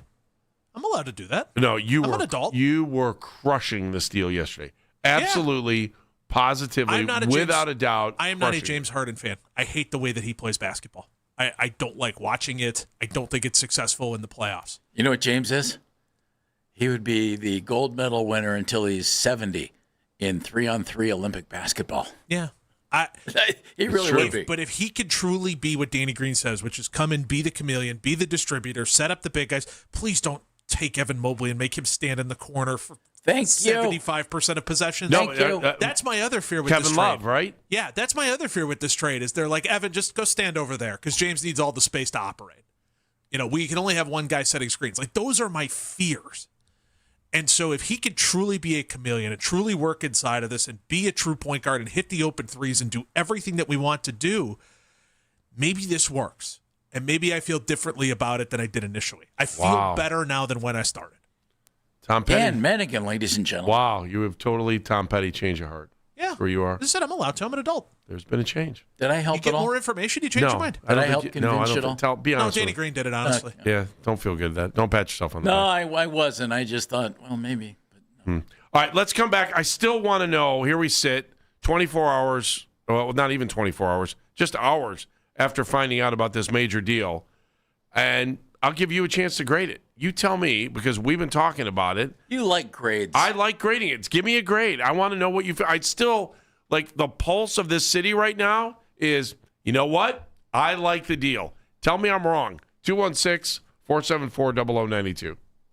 I'm Pat Boyle here to help you beat the books at Western One Sports. Both play the Pacers in Indy, and this is a matchup that Pascal Siakam has dominated in each of the first 2 meetings this year. In the first meeting on November 29th, Siakam had 24 points and 9 rebounds. In the second meeting a week later, he had 36 points and 10 boards. The Bulls have been a bottom 5 defense all year long and a bottom 10 defense against the center position. Take the over on Siakam's points plus rebounds. I'm Pat Boyle. Bet smarter and beat the books. Download the BetMGM app today. This new year, get started on your next success with University of Maryland Global Campus. Apply now and save with no application fee. Classes start February 11th. And a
key plays here. But anyways. Yeah, we're going to chill. We're just going to let you think about this for 24 hours, and then you call us when you've chilled out. Yeah, that'll never, ever happen. All right, so, again, though, we do sit here and we're waiting to see how this – I feel good now. I was middle of the road. I'm still kind of middle of the road, guys. I'm not going to – I need to see it. We haven't noticed, Andy. Well, I have to see it. Someone's got to be realistic. Oh, it's the greatest thing that's ever happened. I don't know if it's the greatest thing that's ever happened. It's the worst thing that's ever happened. I don't know if it's the worst thing that's ever happened. Is it bad? I'm Switzerland on this. And by the way, Dan has jumped all the way over Switzerland and has jumped up into Phelpsville. No. It feels that way. I'm telling you, you feel that way. Let's not get You've that far. totally gone soft on it. Ask and sigh. Let's not get that far. I still don't like it. I'm still not the biggest fan of it. Do you think they're a better team? Do you think they're 20% better the way Danny Green said? Are they 20% better today than they were yesterday? I think the ceiling is higher, yes. But I also think that the floor might remain exactly the same. It's not like this. I don't think this is a floor raiser. But I think this could be a ceiling raiser. There it is. I don't think the long-term ceiling is better. I think it's worse. Yes. The long-term... You know why you feel that way? Because we gave up somebody that we think could be playing in the league for a long time? Except, did you like where this was? The Harden is the first domino in this trade. The second domino is going to be what happens after this season. If he comes back, well, then you've got James Harden. And if he doesn't come back, well, then you have a lot more flexibility to go out and do some things. I mean, James is a better player than Darius. He is right now. I'll bet he is next year. After that, I don't know. Okay, guys, we have a trade in the NBA. Oh, we do. From Sham Charania. Yes. Don't cuss when you hear this. The Dallas Mavericks are trading Anthony Davis. Yeah. Jaden Hardy, D'Angelo Russell, and Dante Exum to the Washington Wizards for Chris Middleton, A.J. Johnson, Malik Branham, and Marvin Bagley III, 2 first-round picks and 3 second-round picks. Sham Charania, ESPN. I love Marvin Bagley, even though he's a bust. I love Marvin Bagley. So the Wizards are going to have Anthony Davis and Trae Young. Yeah. So you have a little guy who's healthy and a big guy who's not. Okay. All of a sudden, your Washington Wizards have become watchable. No, that's true. That'll give you with certainty. Yeah. Huh? Yeah, huh? Dallas is rebuilding around Cooper Flag. I mean, he's clearly the real deal. Yeah. Right. And he's going to be a beast. He's already really good. And Kyrie's coming back from a torn ACL. I would think this makes it less likely that Kyrie comes back this year from a torn ACL. And he's still there.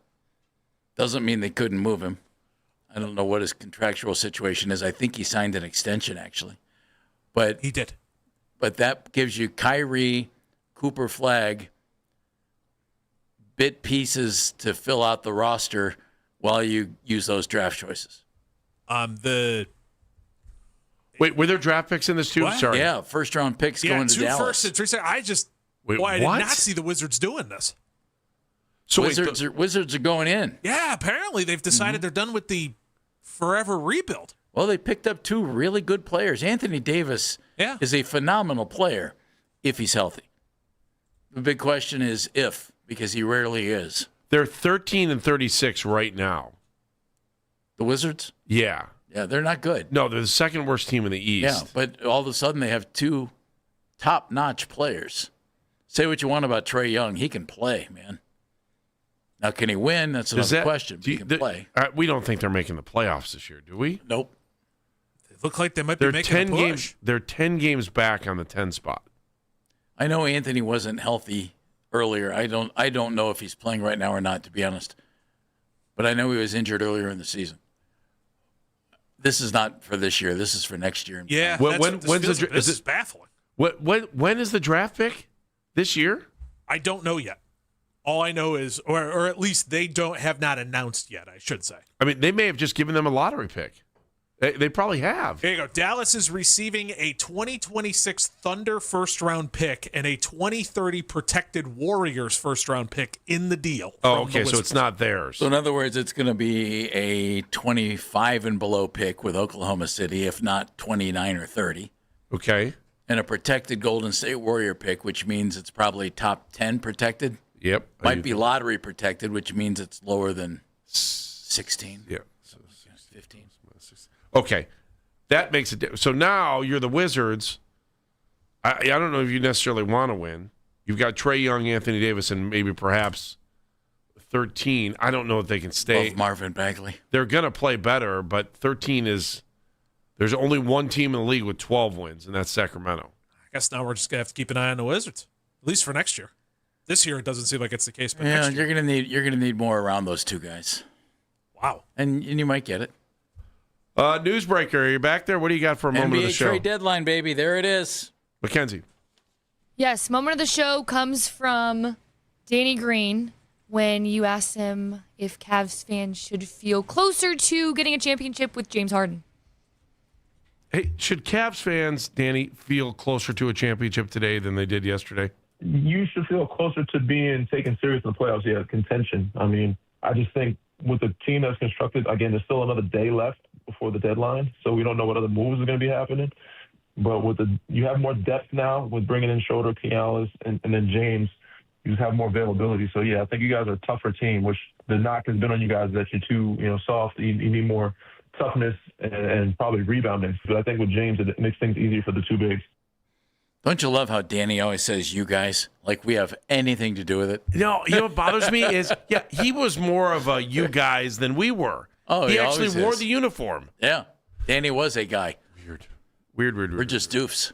All right, why are you smarter? And you know what? That is brought to us by QC Kinetics, our good friends, and the leader in regenerative medicine.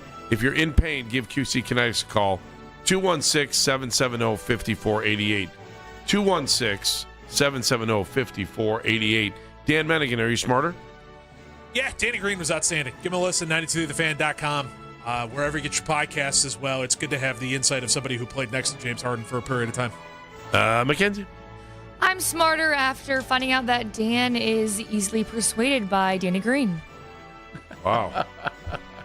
I'd like to talk to smart people and get their thoughts and then think on how they think. Totally. Yeah. Sorry. My bad for to talking to smart people and then going, oh, maybe you're incorrect Are about you this. calling Baskin and Phelps not smart? Yes. Oh. Thank you very much, Why are you trying to poke Way the to bear? lead him down the road, Mackenzie. Wow. In the same way that they'd never call me smart. Oh, that's not true. That's not true. I have called you smart once. It's followed by a three-letter word, but... Well, now that's valid. Why am I smarter today, Andy? I'm glad you asked. Yes, I am. Well, I'm just trying to figure out. Because I know that Dan Mennigan suddenly has some flexibility when it comes to an opinion. How about that? Happen on many things in this world. I'm smarter because for the first time since we've worked with Dan Mennigan, based on your smarter answer, as I looked in there while you're sitting there wearing the Poobah flannel shirt, I thought you sounded just like Seth Rogen. Muppet Show tonight, by the way. Oh, what time? Oh, it's on today, or it's Muppet already. Show tonight. Yeah, executive producer Seth Rogen on that Sabrina Carpenter host. Is that already up? Is it I already don't downloaded? think so. I don't know though. I went to go look at that yesterday to see if that was up. Yeah, That's new Muppet Show tonight. That is such a Mensa show. It's unbelievable. It's outstanding. Makes you feel good. All right, that's it. It's time for the Muppet Show. Thanks, Jeff. Later. It was fun. Afternoon Drive is coming up next. I'm sure they'll be all into this trade. I can't wait to hear what they have to say. Be a hero, be a real hero, be an organ donor. Lifebank.org. See ya, Cleveland. See ya. We'll talk to you tomorrow at 10.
if it ends up with NBA Finals trips, I'm not going to be sad about it. Yeah, you're going to love getting swept in the NBA Finals by OKC. What's wrong with going to the NBA Finals? Because you get swept. You're not going to get swept, first off. But like, if you get swept in the NBA Finals, what's wrong with that? Why are we the floor with you this year? Hold on. Why are we so upset about going to the NBA Finals? Why is that a bad thing? If that's the because outcome, you have no chance of winning. You have no chance of winning now anyway. It's the Afternoon Drive with Nick Wilson and Jonathan Peterlin on Cleveland's Sports Radio 92.3 The Fan. The show is back. Nick Wilson, Jonathan Peterlin. We are Afternoon Drive, and we are 1 day away from the NBA trade deadline. No one is safe, not even the Washington Wizards. God bless you, Washington. You've gone from suck to Trae Young and Anthony Davis, which also means you're going to suck within 24. Come on now, 3 weeks. This is how we do it in the NBA. But that open courtesy of ESPN and the Zach Lowe Show and the Supreme Leader, Mac Robinson, on the board. Yes. Sure as hell not saying no around these parts with the dictator behind the glass there. The dictator's a great nickname for him. I love it. He just chuckles through the hate, and it's the best thing going. If that's what stays, I'll be happy with it. We've got Jake Murren, man on the 92.3 The Fan YouTube channel. Of course, like our videos. If you're watching us on YouTube, hey, hi there. How you doing? We like to be like those videos and subscribe to 92.3 The Fan's YouTube channel. And, oh, yeah, Matt Corelli. Big thoughts on the Anthony Davis trade in 20 minutes. Matt doing the 2020s today. How you doing there, JP? Hello. How's it going today? I got a lot of problems. Okay. You got 99 problems and Mac Robinson isn't one. Vanessa's car is still stuck in the front yard. Okay. Because that's how sufficiently she got it stuck in the yard. Wasn't that like 5 days ago? It sure was. You talked about that story on Friday. Yeah.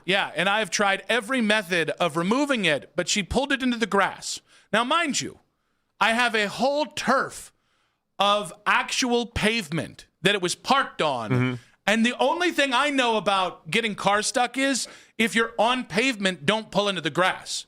Apparently, my beautiful wife, the love of my life, the mother of my 3 children, who's lived in Ohio almost all of her life, did not get that memo. So we got that going. I got a coyote problem. All right? But who doesn't? I mean, we got coyotes. We got our neighbor out there sending out coyote hitmen. And making sure that we know about it. You got hitmen for hire on coyotes? I do not, but my neighbor. What'd she spend on it? I don't know. I actually think... That's what I want to know. What do you charge to be a coyote hitman? And this is the most fascinating thing I've ever heard. I think... Same here. But I think because they're overpopulated right now, I actually think the guy is going to make money just by coyote pelts.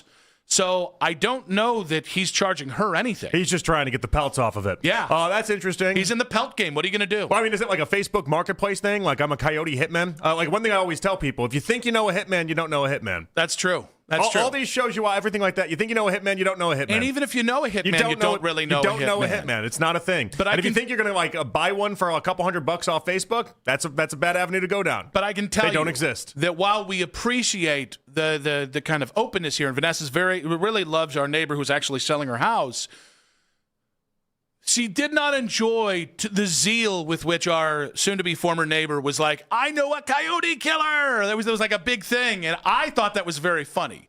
Vanessa was like, I don't want to see the videos of this, and I watched every one of them. Yeah.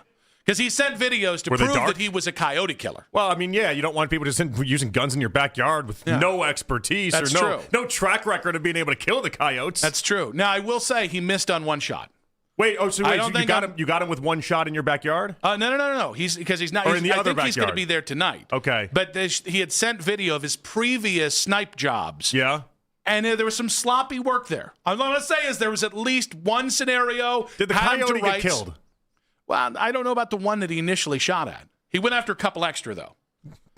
Yeah. I mean, it's pretty much a zero-sum game. Coyote dead, did a good job. Coyote still alive, maybe you're not great at this. Well, he didn't get him on the first shot, but then he got other coyotes subsequently. So where's this coyote that just is out there in the wild just getting shot? Oh, did he run into like the 50 Cent of coyotes? He's just smirking. The coyote just gets shot. He can just shot in the back like 9 times and just doesn't matter. And then he looked back and he was like, is that all you got? Yeah, like that's like a gun, do but smaller. That kind of now thing. I feel bad for the coyotes, but I also kind of don't. Yeah, listen, I'm ambivalent. I don't want a coyote trying to eat my outdoor cat. I also don't really, I'm not in the business of killing things. I'm not a coyote killer. So I'm a little bit Switzerland on this one, but I get to hide behind my cowardice because she's doing something about it. Well, all right, there we go. And that's what I like. Yeah, there we go. Now, speaking of cowardice, the Cavaliers traded for James Harden yesterday. That's That's not fair. That's not That's cowardice. not fair. No, we live in fear of Donovan Mitchell leaving us as if he's LeBron James 2.0. And we did. There's a lot on this. There's a lot of audio on this. There's a lot of takes on this. Mm-hmm. All of the NBA media has talked about this entire story for the last 24 hours. That was the biggest story in sports. And so it is interesting to watch the different reads on this. And so much of them are true. Like, guys, they traded for James Harden because they think he's going to give you a better chance to compete this year. And they did it to save money in the future. Both of those things are true. It just depends on which one you value more if you're the Cavaliers.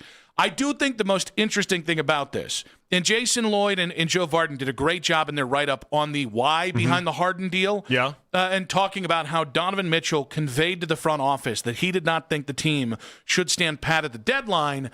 And I just keep coming back to this idea that there are a lot of people lauding Kobe Altman. Hey, you had to get off Darius Garland, and you got something of value for him. You traded for the better player, and missing the bigger point, which is these are all moves that anybody watching this team has called for or has said is a problem for the last 4 years. And the last time you really could have traded Darius for what would feel like commensurate value was about 2 years ago when Kobe Altman sat on his hands then too. Oh, so you want to look at this as almost he was too late to the party, so he shouldn't get credit? I at least want to give him credit for doing it because I didn't think he would. I thought he was so committed to Darius. I thought he was so committed to this team, and we watched it through so many postseasons that I was just happy he pulled the trigger because I didn't know that was possible for him. Timing's always tough though. Like timing's tough. Do I buy the idea that in some ways he salvaged this with Harden? I can understand how people see it that way. But in the end, if Kobe Altman had not been so precious to his core four and treated it like his precious, I think you could have turned this. One, you would have given yourself a better chance to win the two previous postseasons. Well, even in the summer, you could have had Durant if he was being more open about it. And so I just think you screwed yourself from so many different ways. I can't really give you like a, hey, at least we don't have to worry about that toe in 2 years. Pew, pew, pew, pew. And here's the other thing, and I said this yesterday, okay, and maybe I didn't explain this the right way. Donovan is not LeBron. I will bend heaven and earth to keep a 6'8" God from Olympus himself wing that can play point, that can play big, that can play small, and has ultimate versatility. In the prime of his career, I will move heaven and earth to keep that guy happy and that guy in Cleveland. A 6'2" combo guard who is great, as special as he is. I don't want anyone to think I'm saying I don't like watching Donovan play. I'm simply saying that there is a stratosphere of guys you bend heaven and earth for.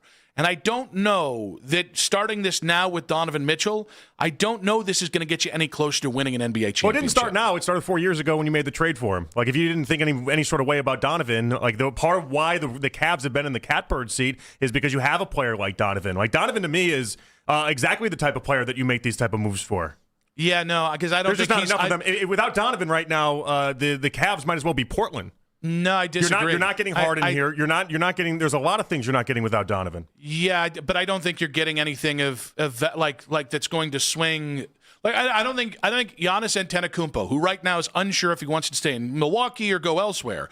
I don't think you've got such a sweet situation here that Giannis is telling the Bucks, I don't give a rat's ass about whatever the offers are. You'll get me to Cleveland one way or another. I mean, Harden definitely doesn't, and not only give you money, it basically wiped away a $2 million bonus and then comes here if not for the idea of Donovan. LeBron this summer would have no interest in coming here if not for Donovan. So a 36-year-old who is trying to get one last payday, and then LeBron, a guy that's averaging 25 and 8 and is 11th in the catch-all metric, their version of baseball's WAR. When was the last time he was in the NBA Finals? Harden, you got to go back to Oklahoma City. There's a lot of people that take a long time in between the finals. You got to go back to Houston, where he was in 2 of them. Okay, so that's been about a decade, though. I just think at some point, like with respect to Donovan, if the best you can get, I was trying to make it.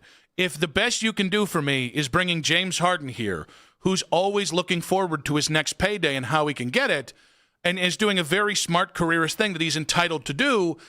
I just don't know this is the road that leads you to glory. And I think, listen, in the NBA, the greatest thing there is, and much like sports, is hope. And the NBA machinations, that whole thing, player movement equals hope. Totally get that. And I do think, like I've said this yesterday, I think he'll be good in the regular season. I'm sure he'll have a couple good games in the postseason or more. But in the end, if James Harden is all you do, all right, you save some money. Cool. Yeah, but that is part of the point. Saving money is part of the point. But the other side of this is the idea that you were getting nowhere with Darius. Like that was confirmed. Like the idea you're not getting anywhere with Donovan either.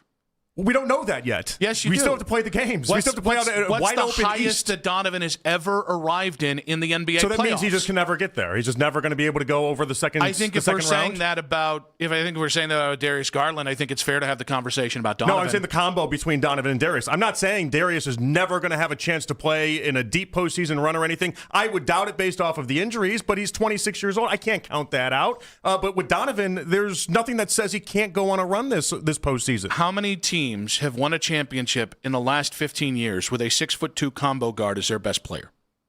I'll spare you. None. And again, none of this is to say just never have someone like Donovan on our team. I'm so confused. I'm confused by your take. My take is you shouldn't bend heaven and earth to make Donovan happy. If this is no longer work, because Kobe Altman sat on his ass for 4 years and did nothing to evolve the team around Donovan, which in itself is its own crime and something everybody here has talked about for 4 years in real time. That the ends don't justify the means. Guys, this Harden deal might put off the Donovan conversation by 6 months. The Donovan conversation will still be a conversation. And Donovan has every power, and I mean this, Donovan has earned the right to try and exercise his power to get what he wants. I have no qualms with Donovan doing this.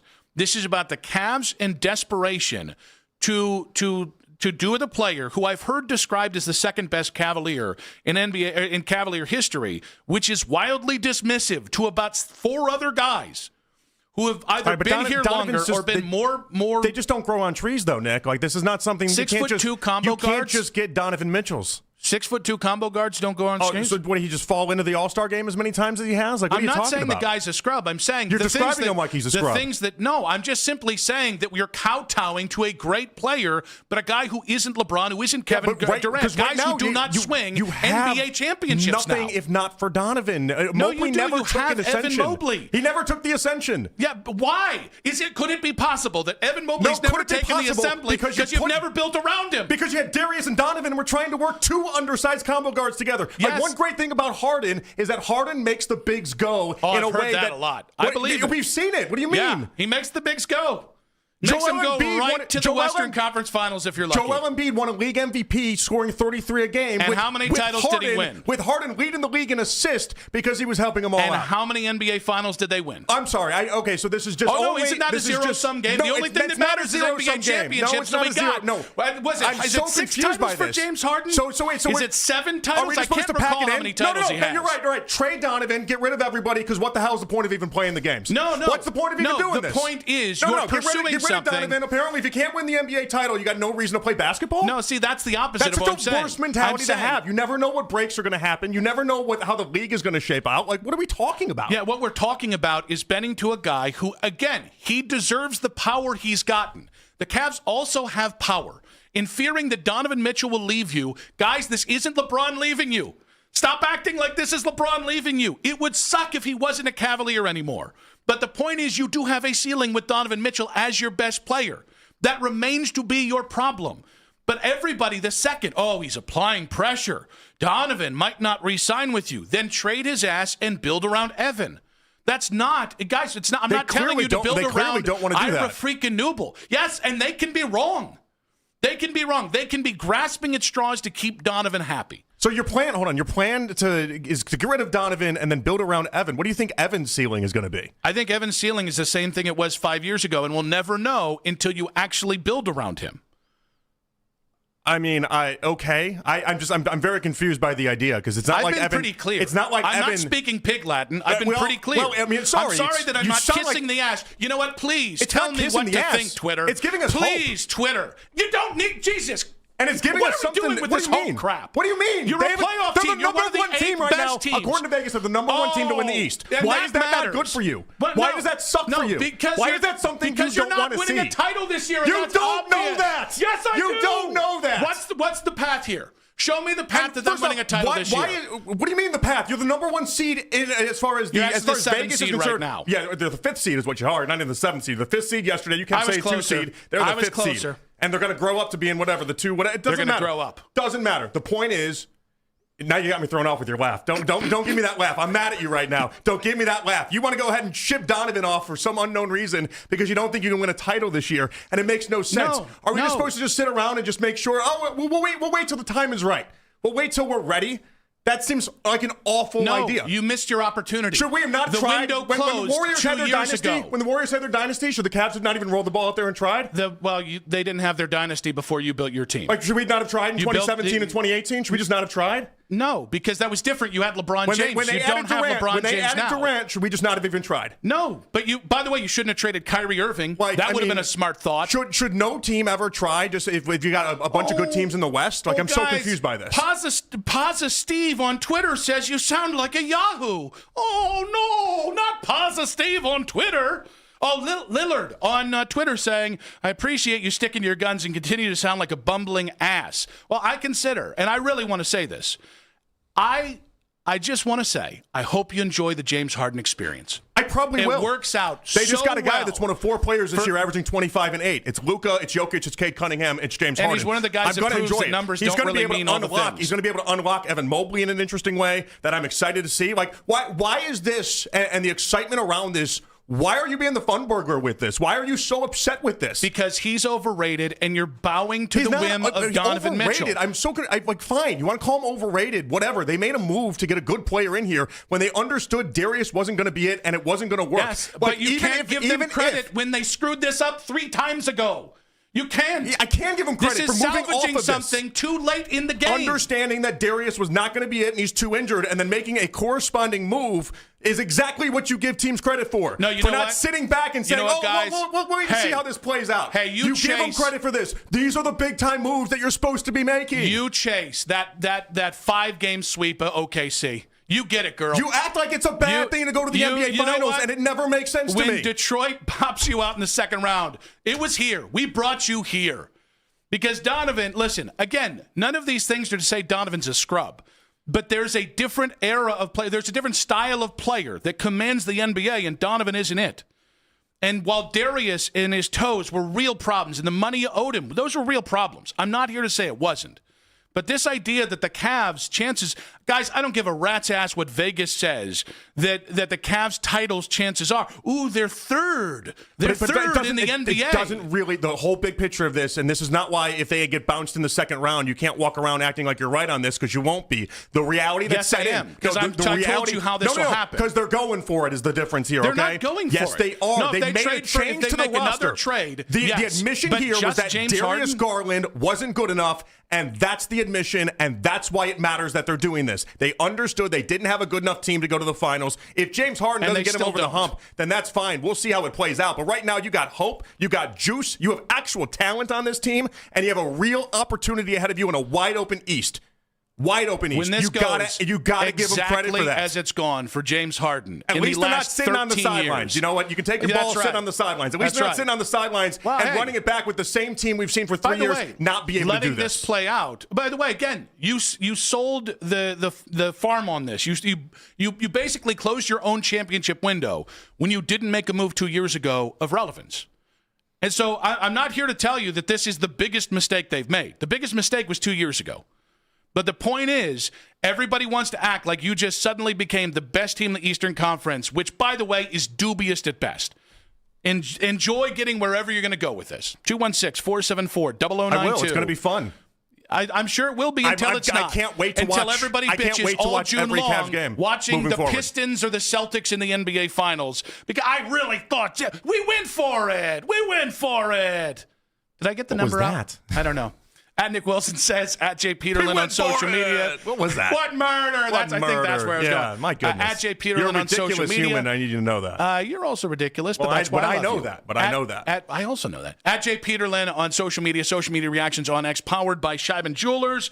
Ryan Hollins is going to tell us how great James Harden is in about 20 minutes here. We got Ashley Bastock of Cleveland.com. That's coming up at 3:20. Ross Tucker Football Podcast at 4. Daryl Ryder, it's 6, and believe me, many people agree with all of you about James Harden. 216-474-0092. Did Donovan wanting Harden make you feel better about this trade? And I want you to remember this one. More on that and the other side of this, the real great hope behind the Harden trade in 5 minutes on 92.3 The Fan. 92.3 The Fan.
stop. Made to care for you every day.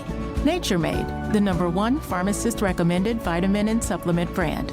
Find us in the vitamin aisle, based on a survey of pharmacists who recommend branded vitamins and supplements.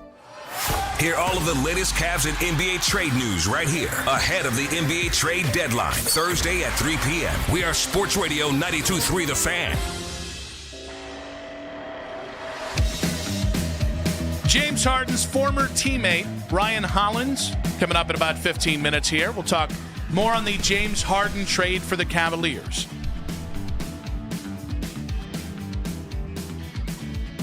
How you doing? I'm good. Good. How about yourself? I'm actually doing very well. Good. You Glad know, to hear sometimes when I yell, I'm not really yelling at you, right? I'm yelling at your ideas.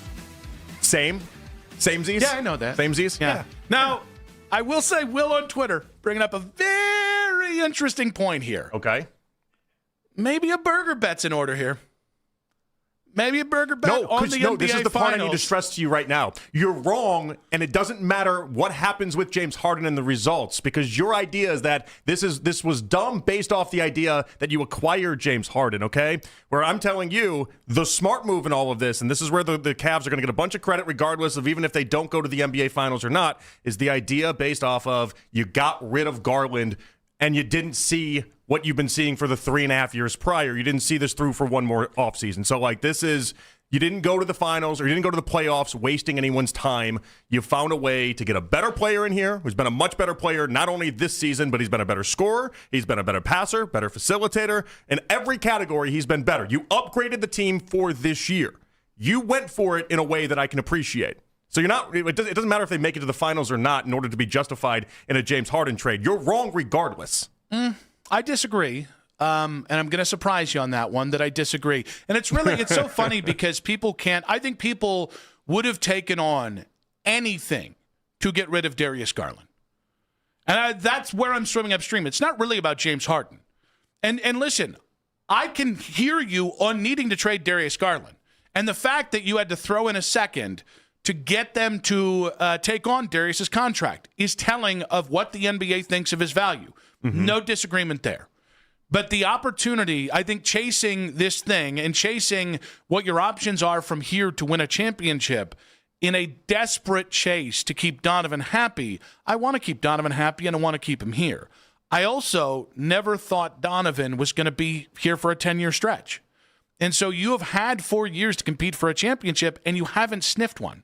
You haven't come close to it. Right, and Donovan's been healthy that entire time. And that's where they made bad bets. Darius hasn't. That's where they made bad bets and unfortunate breaks, too. And that's part of that. You referenced the Athletic article where they talked about that big powwow they had in the January meeting. And the end result out of that Zoom call that Jason has documented was the idea that they can't blame injuries anymore. Last 2 postseasons, they blamed injuries for why they didn't make it to where they wanted to go. Now, Darius left that postseason saying they should have won an NBA Finals. If they hadn't gotten injured, they believe they would have. And the end result out of that call was, we get injured, we can't blame that. That can't be the reason why we fall short again. And I think where some of my misgivings on this Donovan stuff is, I don't think it's just about Donovan. I think inevitably this is becoming about Kobe. And again, I'm okay with certain people holding me hostage. And because, again, Donovan has earned the right. I cannot say it any clearer. Donovan has earned the right to exercise his power in whichever way he wants to. The Cavs do not have to bend to it, though. And I can't help but feel like Kobe Altman's feeling the heat of making the most consequential trade in his history, which was Donovan Mitchell 4 years ago. And he woke up 4 years later and thought, oh, I'm no closer to winning an NBA championship now than I was 4 years ago, and I royally screwed the pooch with how we built this thing. And that's what bugs me. Because I think where we're going with this is once you get into we're going to build a super team or a pseudo super team, whatever you want to call this, guys, it doesn't usually get better from here. Once you get to this point, this late in the game with a player like Donovan at 30, you really start to chase some threads here. And that doesn't mean, again, I'll say it, I think James is going to be good in the regular season. It wouldn't surprise me if you went off at a tear and ended up as a 2 seed. I think you're going to win a series because James Harden was with you in the earlier rounds because he's a very good NBA player.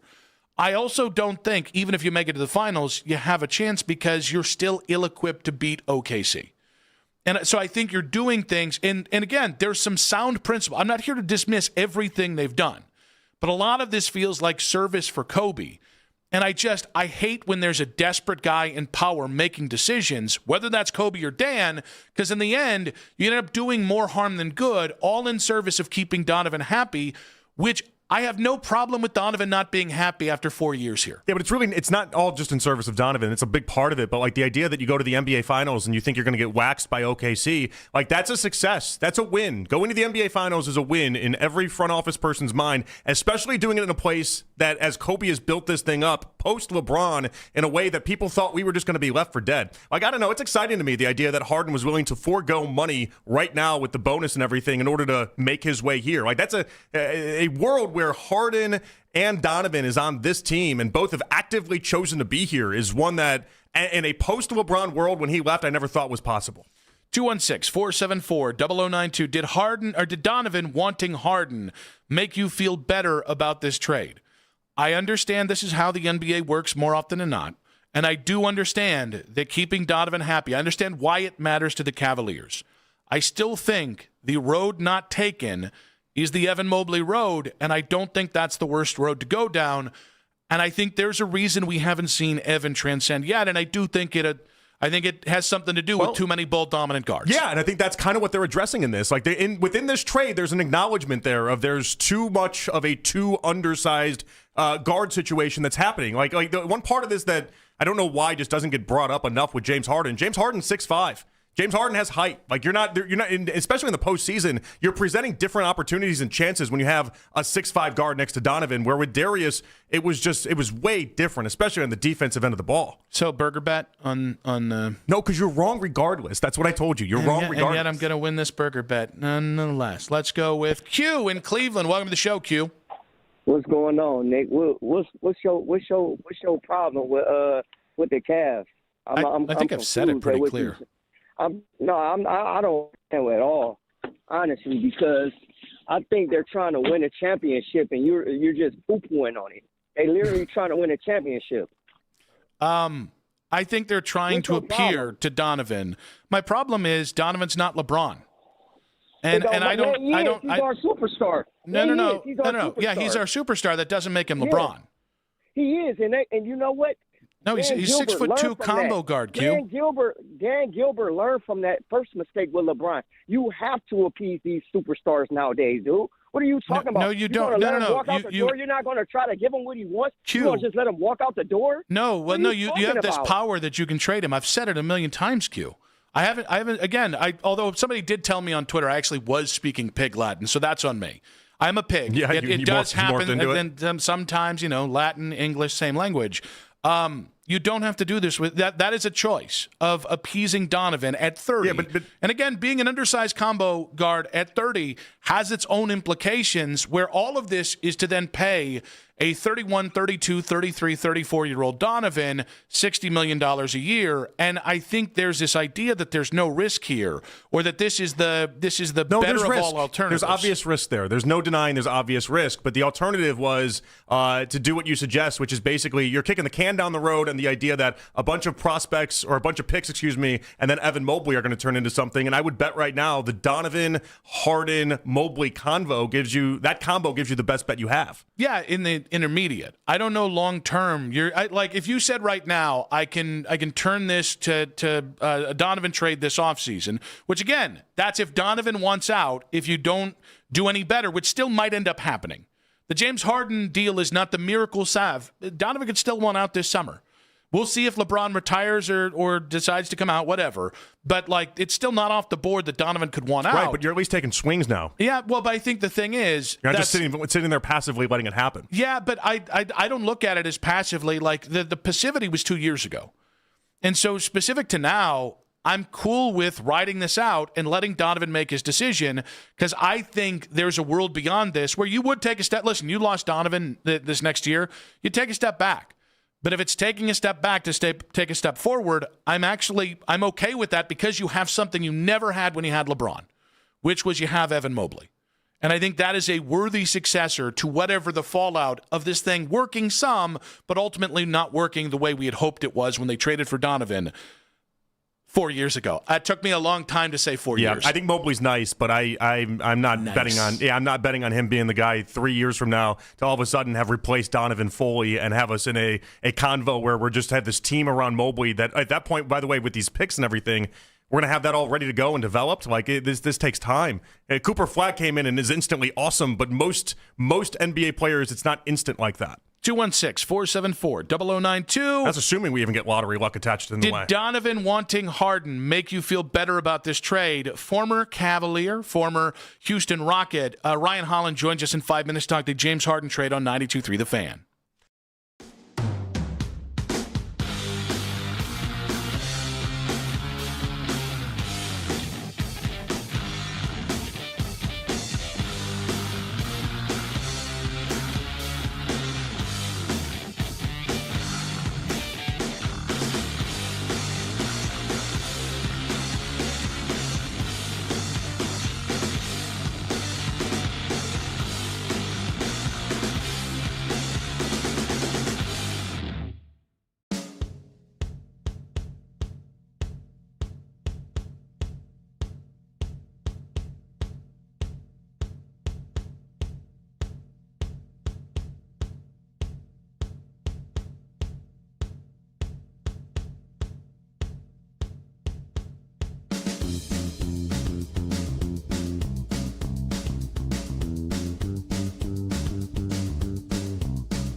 Headline segments. Headline sports news every 20 minutes right here on 92.3 The Fan. From the University Hospital Sports Desk, I'm Matt Corrali.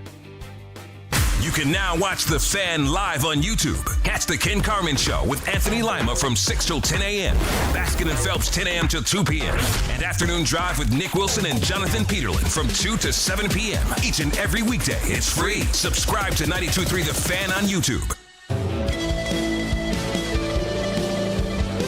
Back on Afternoon Drive. Missed a moment in our show? Use the Rewind feature on the Odyssey app. Powered by Integrated Restoration, your local experts in water, fire, and storm disaster restoration. Cavs, Clippers, coming up. I don't think we're seeing Darius or James Harden. You know, there are people speculating trade could not go through to do medicals, which would be the funniest thing on how hard we fought about this the last 2 days. Why would that be funny? I want the Cavs to be better. I don't want medicals to get in the way of this. I can want something, but I can still see the humor and disaster. I've been trained to do that by years of life. Yeah. Okay. Yeah. All right. No, I want this one to go through. Let's fingers crossed. I can tell. Yeah. You want this one. I feel like yesterday I was on an island when it came to liking James Harden and where he's at in his game right now, and then everyone overnight just all of a sudden popped on board. I think you are 100% right. I think it was the. It was a real battle. It was a real battle I was fighting yesterday, and now it's like everyone's on my side, and it's weird. I think it's the fact that Donovan wanted Harden, and I think that has made people swing to your side vehemently. Or vehemently, as some people would say. There's a little bit of a Monkin situation with this one where people just needed time to figure it out, and then once they did, they got there. Hey, Donovan can co-sign anything right now, and I think people would sign up for it. Now, to get to the bottom of what are we getting in James Harden, this man, followed him quite a bit there in his Houston tenure. He is a Rockets TV analyst. He's a former Cavalier, and we love him for it. Ryan Hollins now on the Make It Right, Call Kyle Wright hotline. Ryan, welcome back to the show. Hey, what's going on, fellas? We're losing our collective minds here about the direction of the Cleveland Cavaliers. We're a little split on the show, so I will ask you, what do you feel about the fit between the Cavs, Donovan Mitchell, Evan Mobley, and James Harden? I think it works. The reason it works is you just needed to shake things up, and it shows that Cleveland gave a commitment to see what they can do with their group. And first off, Evan Mobley, the reason you're even in this position because Evan Mobley was so much better than anybody expected very early in his career. Then you kind of hit the go button. You saw things getting stagnant. And like you guys said, I don't think people realize how good of a year James Harden has been having. And unfortunately with James, people jump to conclusions and they think that, he's not a winner. He's a ball hog. He shoots these contested shots. And James Harden shares the basketball. He hits you in the pocket or wherever you are when you're open. He's incredibly smart. He can tear apart your game plan. And again, he's been having a magnificent year.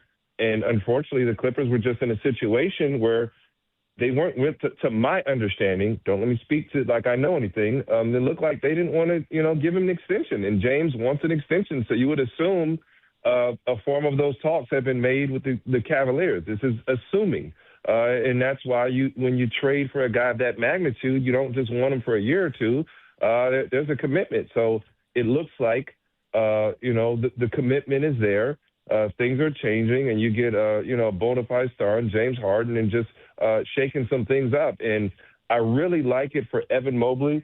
I think Evan's still in a point in his career. He's gotten so much stronger. I like the way he's driving the ball downhill, getting contact. You can tell the growth in his game. But ultimately, he's going to be best getting lob dunks, getting pick and pop jumpers, somebody feeding him. And James Harden is one of the best to do it. And then obviously with the shot blocking inside, he can protect James on the other side. So I think it's going to work for both sides. And the Clippers desperately needed to get younger, and Cleveland just wants to see if they can get some experience to get over the edge.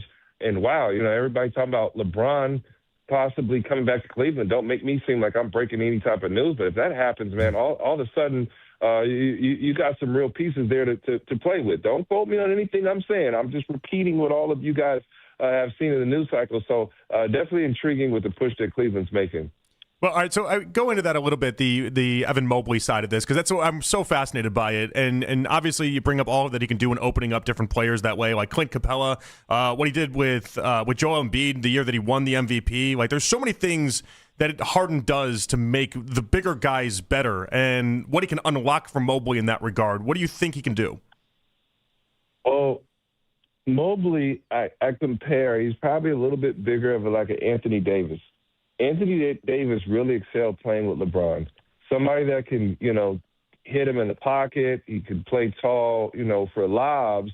And for James Harden, he loves passing the basketball. He loves passing the ball. So you put him in a situation where he's comfortable. And, with all due respect, the way Cleveland was constructed, you needed Evan Mobley in a playoff game to go out and not get you, 5 or 6 blocks. You needed him to go out and get you, average 25 points for you to have some real playoff success. And what you do, sorry to answer what you're asking late, you take the pressure off of him. And the problem when you have a guy that talented, you're expected to win. So you put Cleveland in a better situation to go win. You take the pressure off Mobley to play more in his zone where he's comfortable as a finisher, where he can drive the basketball and he can make plays, and you're not asking him to create. As constructed, you need a level of creation out of Evan Mobley that, yes, I think one day he'll be able to do, but right now at his best, I think he's great finishing off of another player, and James Harden could definitely set you up, and he can finish and he can play make. So you don't allow all the playmaking to be done by Donovan Mitchell, and that's what you saw. When we played you guys with Houston, all Ime did, he just went out and just double-teamed Donovan Mitchell. He said, Donovan, you're not going to beat me. And the Cavs struggled, because of that.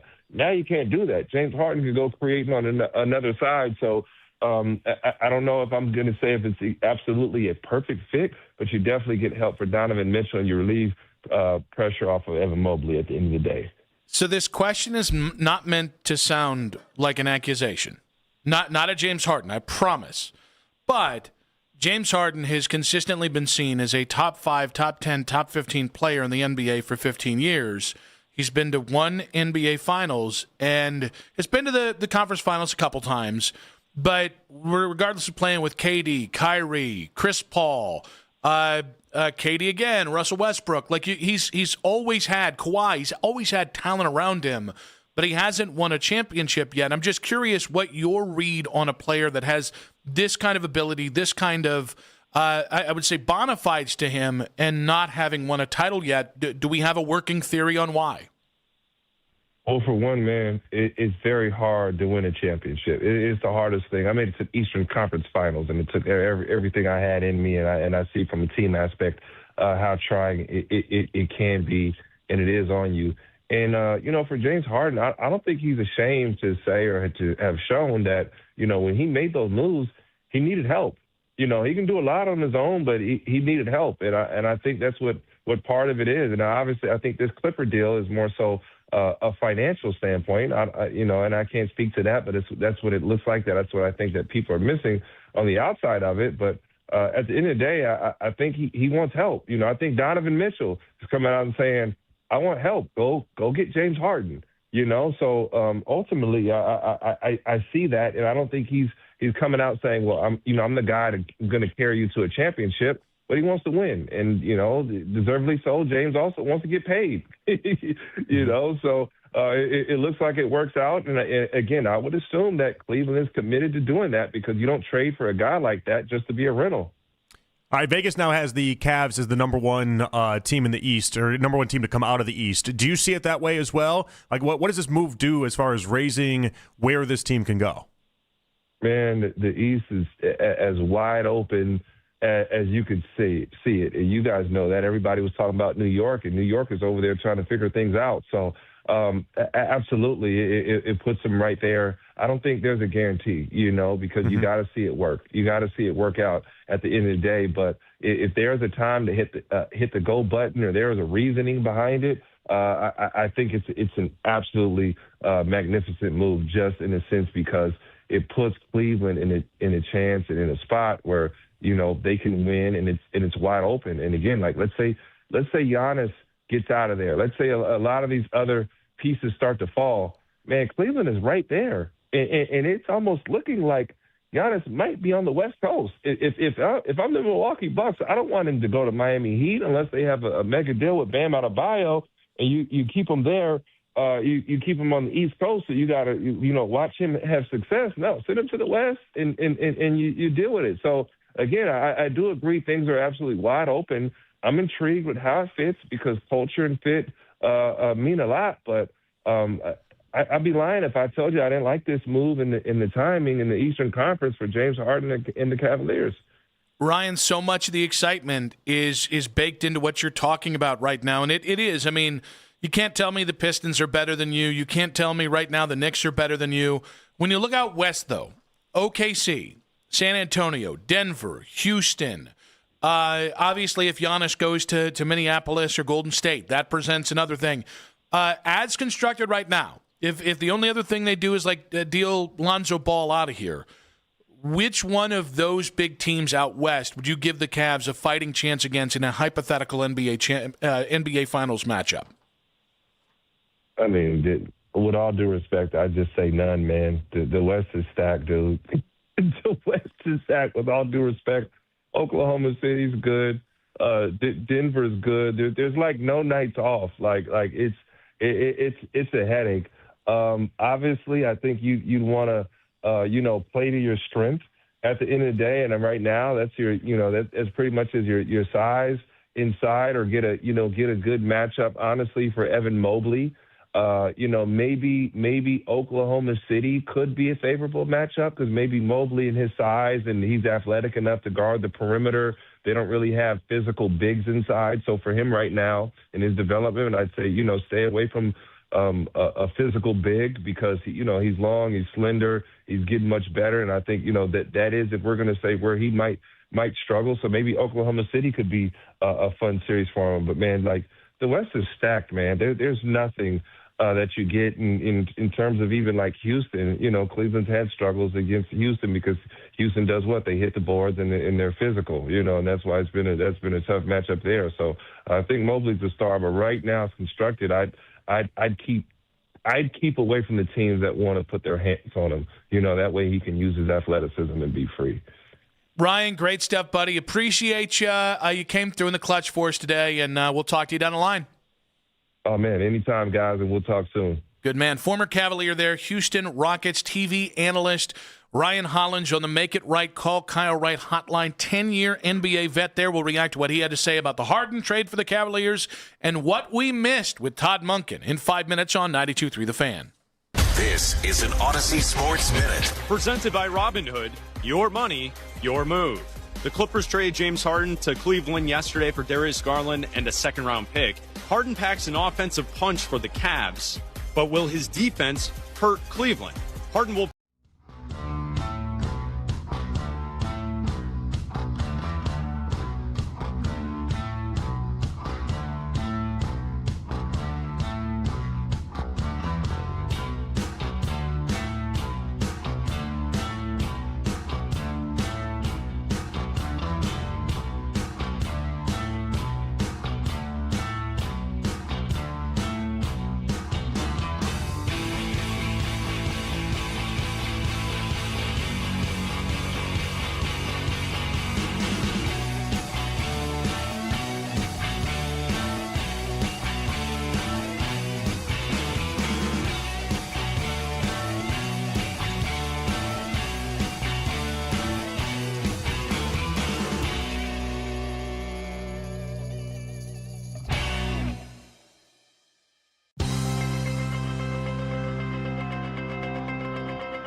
shows, and you can always listen on the Odyssey app. Headline sports news every 20 minutes right here on 92.3 The Fan. From the University Hospital Sports Desk, I'm Matt Corrali.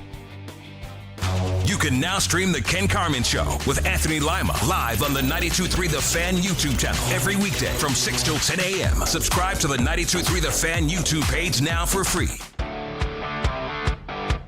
It's the 3 o'clock hour. I'm not wavering. I might be wavering. On Afternoon Drive. And The Fan is looking for a winner. Enter the code PUTT, P-U-T-T, at 923thefan.com before 4 o'clock for your chance to win a pair of tickets to the Cleveland Golf Show, February 13th to the 15th at the IX Center. Unbeatable deals on golf equipment and accessories. Get tickets and info at clevelandgolfshow.com. AshleyBass.cleveland.com coming up in about 20 minutes here. We do have quick hits at 3:40 today. We just had the great Ryan Hollins on. You're going to hear more from him throughout today's show, but I keep mistiming the 92.3 The Fan YouTube channel. Just real quick, this is not going to be the full segment. Mistiming it? What do you mean? Well, because I've had this just incredible muffin that I've been eating for about 30 minutes here off air, just slowly. And I can't do, by the way. I can't just eat anything for 30 minutes. Well, because I didn't want to scarf it. I wanted to enjoy. The muffins that I'm getting there, guys. We're talking top shelf muffins. I know. I've gotten in the habit, though. I'm in the hurry up offense constantly with my food these days. So I feel like I eat more like a pig. Although now I'm talking about eating a muffin.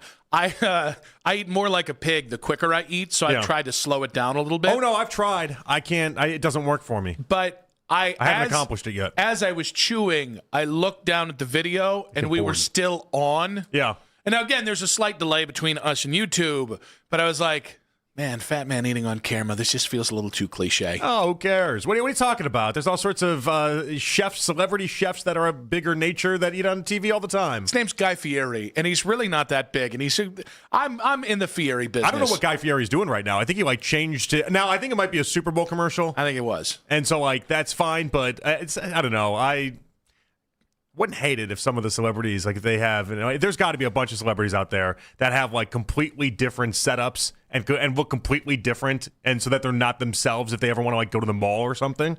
That's got to be a thing that they have. Guy Fieri has a sky disguise. I promise you, there's what's LeBron's big thing? Now LeBron can't hide it because LeBron's 6'8", so it sucks if you're an athlete. But LeBron has constantly talked about the idea that he can just never go into a Walmart ever again in his life. It's a big disappointing thing for him that he just can't do.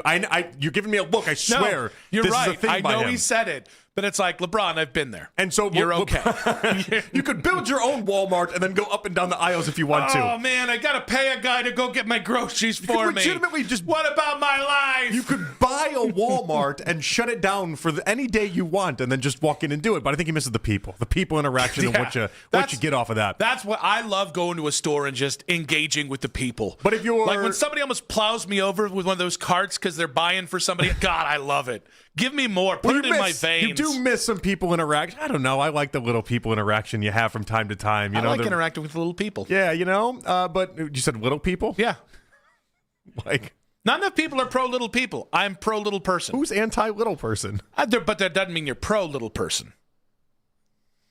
I guess I've never vocally put it out there. I'm pro little person as well. See, now we're getting to this is where we build the bridge to trust. We're a show of little people is all it is.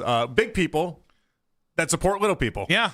That's the show. Yeah, you're welcome, America. But you ever wonder that so LeBron can't do it. He's 6'8". But if you had somebody that was of normal height, even a Guy Fieri, he's got to have some prosthetics or some sort of something that lets him just go and just exist in the world, not being Guy Fieri for a day if he needs to. Makes me wonder if the blonde tips are real.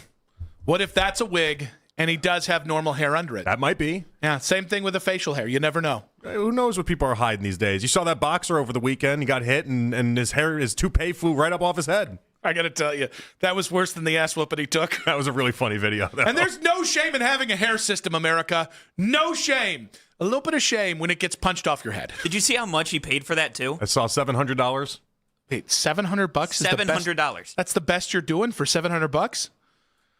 They got industrial-grade adhesives that can keep that sucker on you with some of these companies out there. I just think if you're going to do a toupee and you're going to go into a boxing ring, don't you have to understand you got a risk there? Yeah, it's not smart. It just seems like it'd be sensible to think that could come off no matter how much how much Elmer's glue you put on top. Now, we do have a trade to let you guys know about. The Bulls are trading Kobe White and Mike Conley Jr. to the Hornets for Colin Sexton, Ousmane Dieng, and 3 second-round picks. One, I like this move. Kobe White is actually an underrated player. 2, Colin Sexton continues to move around. Colin Sexton was just asked, hey, do you want to get moved from Charlotte? He's like, no, I like it here. 24 hours later, his ass is in Chicago. How much did you weep for Sexland last night?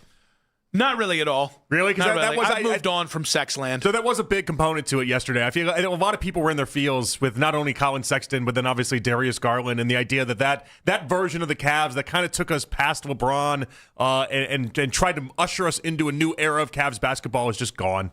Now, just dead. Still can't eat a muffin on camera. This being said, we did miss something with Todd Monkin's comments yesterday. And this was on Channel 19, so a lot of people missed Channel this. 19. Yeah, a lot of people missed this. And it says on the paper here, it says Channel 19, because I read well. But Todd Monkin made some strong comments about Deshaun Watson. That still have a long way to go in terms of development, and that's part of the learning curve in the NFL. And then you've got a player like Deshaun who's coming back from injury and at one time was a Pro Bowl player and an elite player in this league that we would love to tap back into that, let alone with Dylan and Shador. Now, all this being said, we did get he didn't say nice enough things for some people about Shador in the press conference. Now we have this. You barely mentioned Dylan, which makes me feel good. I think we're back to the point of we're really going to be reading a lot into Todd Monkin's comments about a quarterback room that I don't know any of these guys are going to be starting week 1 anyways. No, I don't know either, but that was pretty telling. Like, we look to tap into that. Like, I don't think you make that comment unless you have a real plan or thought process that Deshaun Watson will be in the mix one way or another. Yeah, I mean, I do think as of right now, Deshaun and Shador are in the mix. I'm assuming Dylan is too. And it's interesting. Like, the quarterback position is the most important position in the NFL by far. And I have no idea what to expect with who's going to start week 1 and how guys, I think Malik Willis is on board as a potential signing. If he's not getting pure starter offers, if he's going to get like a come in and compete role.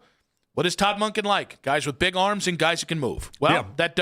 That's Malik Willis, although we haven't seen a lot from him. Well, but I think what this signals to me is that he's not only open to the idea of Deshaun Watson being a part of this competition, but like if Deshaun is healthy, he's going to have a fair shake at it. So it's Deshaun, it's Shador. I'm still maintaining the idea that Dylan Gabriel gets traded. And so if Dylan gets traded, then maybe it is a Malik Willis. Maybe it is a guy you draft in the 3rd round, someone like that. And then we're looking at a 3-person competition this offseason. Yeah, and it's weird. Like, again, so much of what you do should be based off of how do you feel about the quarterback position. I just see a big question mark.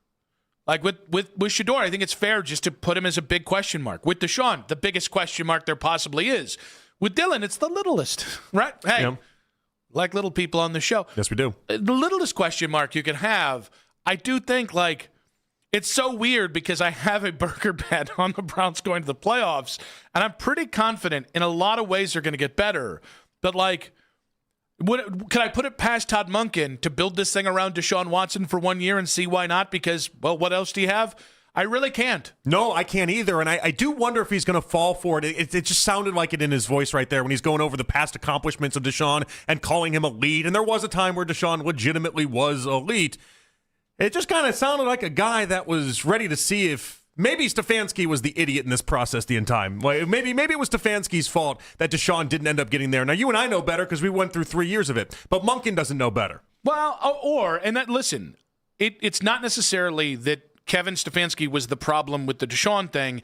It's that maybe Kevin was more of a problem than we realized because of his devotion to his system and probably because Deshaun wasn't honest enough about what he wanted out of this marriage with the offensive head coach. Sure, but so one thing I like about Monkin is that he comes across very cocky and very arrogant. And like if you really think you're this great at football the way that he comes across, that he appears that he is, you're probably going to look at Deshaun and say, I can do this. The same thing we're saying about Shador in that respect, where it's like why he doesn't look at Shador and say, well, let's just throw him to the curb. We can't get anything out of him. Like, these guys don't look at this way. They look at it as, no, there's talent. I like this part of him. I like this part of him. I like this part. Let's try to find a way to make this work. Yeah, and I like, again, like, because you're just such in an, I'll just say interesting spot. Like, if one of these quarterback hits, and whether it's Shador, Deshaun, Dylan, Malik, whoever's going to be the starter week 1, I do think you can surprise people and be, I don't want to say significantly better, but distinguishably better than the 5-win team you were last year. I don't think you're that far away. Even if you don't have a quarterback, you are as far away as you can be. Yeah. So I do, but at the same point, like I have no, like last year I hated the thought of, well, we're just kind of throwing, you know what, at the wall with Joe Flacco, Kenny Pickett, and Shador and Dillon. This doesn't feel as desperate because the two rookies now have a year experience. And because Deshaun, I get it. You have that, like, I don't need to see Deshaun play again for the Cleveland Browns. I don't. I think even if you have success, you bring a different complication with Deshaun.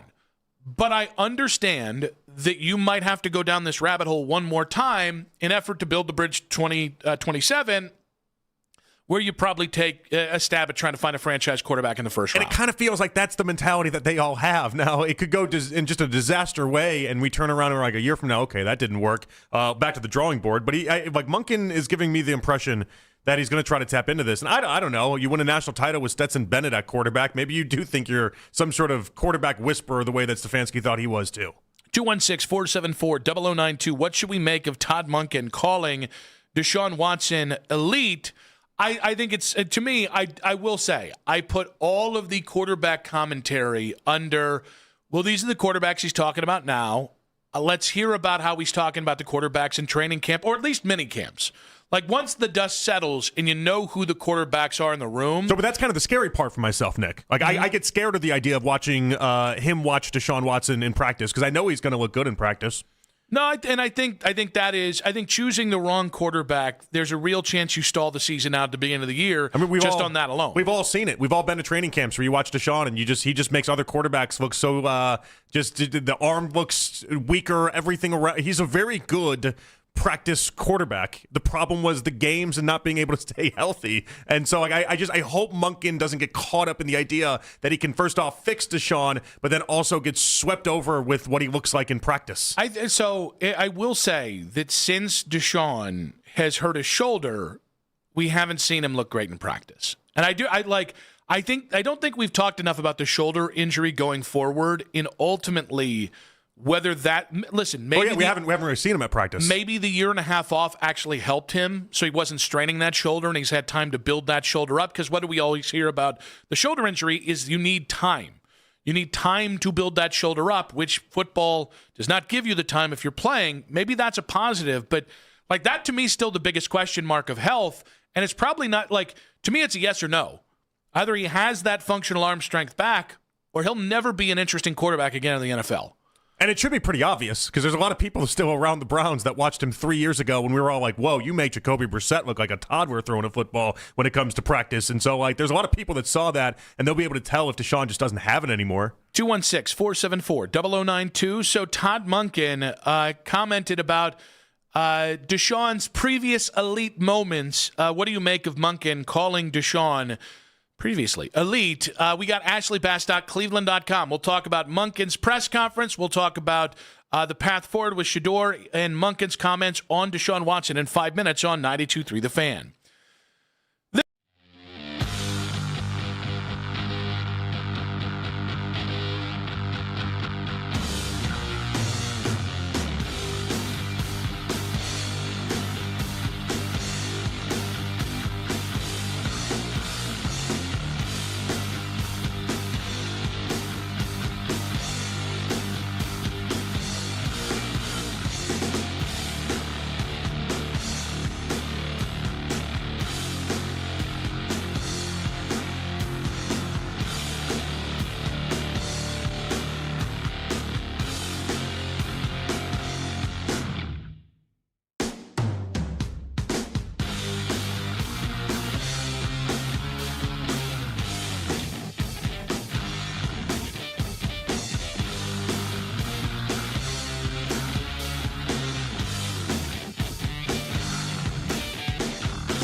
Headline sports news every 20 minutes right here on 92.3 The Fan. For the University Hospital Sports Desk, I'm Matt Corrali. Catch the latest Browns news all offseason long. Stream us on the Odyssey app and on your smart speaker by telling Alexa to play 92.3 The Fan.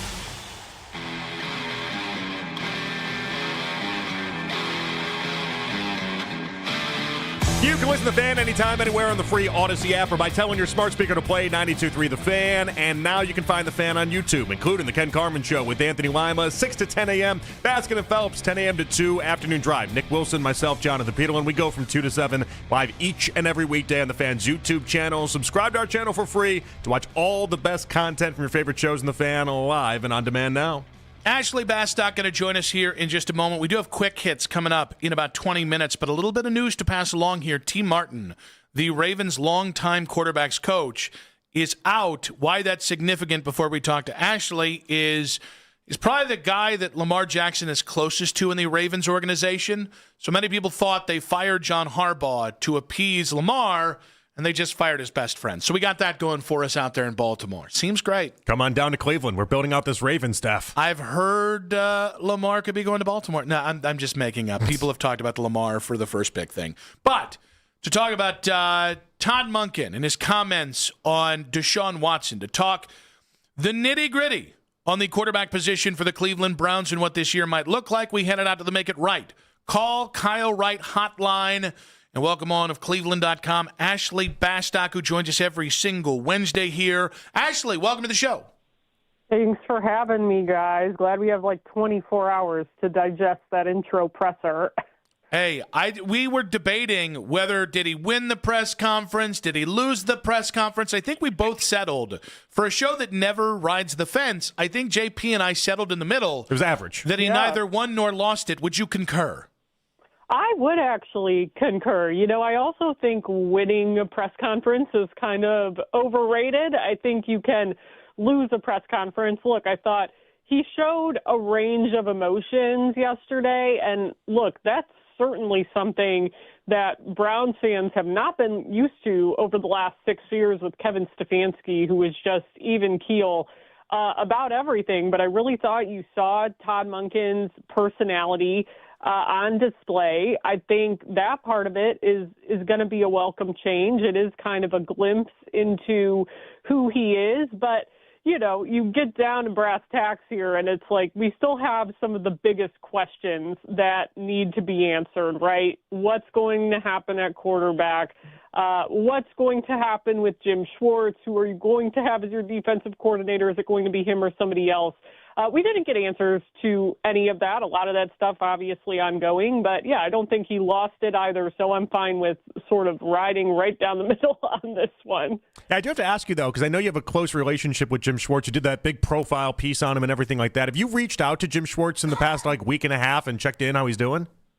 No, I haven't. I don't have that close of a relationship even after that story. But, yeah, I don't know. I know my colleague Mary Kay Cabot reported that he was in the building on Monday. Todd Monkin confirmed that he had talked to Jim Schwartz when I asked him about it yesterday, and, through follow-up questions, he sort of declined to talk about the nature of that discussion. But, look, I don't know. It sounds like it's very much ongoing. I believe that was the answer Jimmy Haslam gave yesterday as well. So I think it still just falls under we don't know exactly what is going to happen. So with that, I know the Cavs or the Browns wanted to make yesterday about Todd Monkin, and I thought they did a good job of that. People have read into Todd Monkin's comments about this one way or another. Is there a timeline on this, or is the timeline simply more time? Yeah, so that's what's interesting to me, and I was talking about this in the media room yesterday because Todd Monkin, it just seems like they're focused on getting it right. And I think that the nice thing for him and the Browns is the dust has kind of settled across the league in terms of, hey, would there be other options for Jim Schwartz? Or if you want to promote somebody, or if you would want to bring in somebody else from the outside. Because I think there was a lot of speculation when it was reported last week that Jim Schwartz was unhappy, that, he was passed over for this job. There was a lot of speculation of, is he going to go to the 49ers? They run a system. Well, they just hired Raheem Morris a couple days ago. Buffalo has a defensive coordinator now. You look at Philly and the Vic Fangio situation. I mean, it seems fluid. There have been reports out of there that he was retiring. Then there's been reports that, no, he's not. There's been reports that it's unlikely. But it sounds like from reporting in Philadelphia that Vic Fangio is ready to come back there as their DC. So, the options for Jim Schwartz might eventually just turn out to be come back to the Browns since you're under contract or decide to retire. And I think there might be a couple spots still left, but it's the options have dwindled. And I think for the Browns, that also makes it easier if you do decide to promote someone internally. Ephraim Banda is a guy who took a couple of defensive coordinator interviews for, I believe, the Jets and the Cowboys. He's currently their safeties coach. So he would be an option for them. Obviously, he hasn't signed on anywhere else. And then you also have D-line coach Jack Césaire, who's been here a few years now. Jason Tarver, the linebackers coach, has been a defensive coordinator before. So they have some options and guys who are still in the building, still under contract. And I think the fact that the dust has settled across the rest of the league has really kind of allowed them to take some time on this if they need to. Ashley, we played this clip from Channel 19 last segment where Todd Monkin was talking about how he wants to tap into what was an elite Deshaun Watson previously, but he recognized that Deshaun Watson at one point was elite and said he wanted to tap into it. I thought that was a strong endorsement. Do you think that's a strong endorsement as well for him maybe attempting to get the best out of Deshaun and him being a real player in this quarterback race? Yeah, I mean, I definitely think that it's unsurprising that Todd Monkin comes in here and sees Deshaun Watson, a former Pro Bowler, and wants to try to get the best out of him. Look, I think Todd Monkin is very confident in his skills as a coach and is very confident in the system that he runs and getting players to score points no matter what. So we've talked about it on this show before. I mean, I've been saying it. As long as Deshaun Watson is here and on the roster, I really don't think you can count him out. I understand Browns fans would just like this era to be over to some extent, but until he is no longer on the roster, he is an option in that quarterback room. And look, right now, I think it's for the starting quarterback job, since we know he still didn't commit to anyone yesterday. It's you have Shador Sanders, you have Deshaun Watson, and now you have to watch and see who else the Browns may bring in to that room at this point, and if it sort of becomes this three-man race. But for me and Todd Monkin and all his experience and the fact that he hasn't worked with Deshaun Watson before, it's not surprising, I think, that he sees the potential to tap into something there. Now, the key is going to be this is Deshaun Watson post two Achilles surgeries and post a pretty major shoulder injury.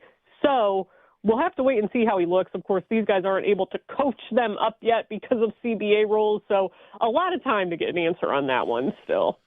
Ashley, it's interesting. When the Browns fired Stefanski, they talked about, we're going to have cap space. We got draft collateral. We can, we're going to be aggressive in getting this turned around quickly. And yet, Andrew Berry yesterday talked about how young of a roster this is going to be, and that there's a path to kind of build here, which kind of made it seem like they were going to be more patient. I'm stuck here because I understand waiting for a quarterback till 2027 with what that class is supposed to be. I also don't know you can lose with Todd Monkin. I like the quicker you win with Todd Monkin, I think the better for him as an NFL head coach and the better for the Browns. So I'm torn here about aggressiveness versus patience. Where do you think the Browns will be this offseason? That's a great question. I mean, I do think they are going to exercise some patience. And I think the reality just is if you don't have a definitive, surefire franchise answer at quarterback and you're a head coach, it's much more difficult. Like, it just is. And it's more difficult for your offense. So we don't know what's going to happen in that room yet. We do know this draft class is weaker than we thought it was going to be this time a year ago, and now it's looking like most of those guys are going to be 2027 guys. So I don't think the Browns can just, roll over. I do think they are going to have to try to at least bring one more person into that room, whether it's the second round of the draft or whatever, whether it's free agency. I don't know if you could go out and try to get, a Malik Willis, right? That's the popular name this offseason. But the reality is in free agency, there's not going to be a lot of these guys. It's a bad year to need a quarterback again. And it was a bad year last year to need a quarterback. So I think, they're not going to force somebody. They're not going to try to lose, but it's a tough situation to be in again. So we're going to have to wait and see. I think they acknowledged again there's going to be a lot of turnover on the offensive side of the ball. But, the reality is still they have a lot of needs, and you can't fix every position all at once, right? So he's going to be in a tough spot with that, I think. And really what he talked about yesterday was more meeting the roster that he has where it's at in terms of how are you going to score points. And that, I think, is going to be key if he can figure that out, because this has been one of the worst scoring teams over the last 2 seasons.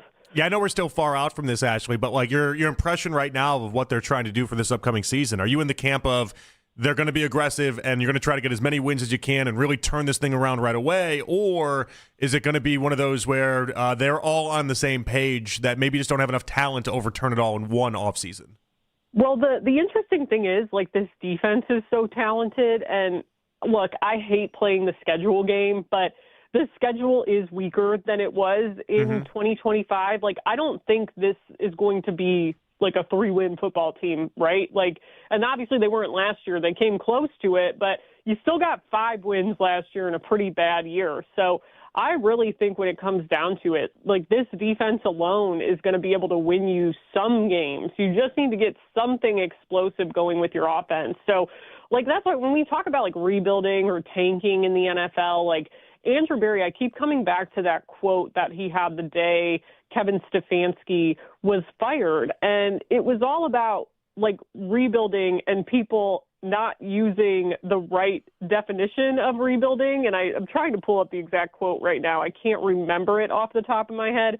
But it was interesting that, to me, that he sat there and was, trying to change the definition of that. Because I think the reality is, they did essentially get a chance to rebuild a lot of key positions because of the draft picks they had last year. And they have a lot of draft picks again this year. So I think if you nail both of those drafts, it's 2024 was that sort of inadvertent rebuild year. And you wound up with good draft picks because you only won 3 games. So I think they are going to win more games potentially than people think just because of the schedule weakness and the defense alone. And I say that even without having an answer at quarterback.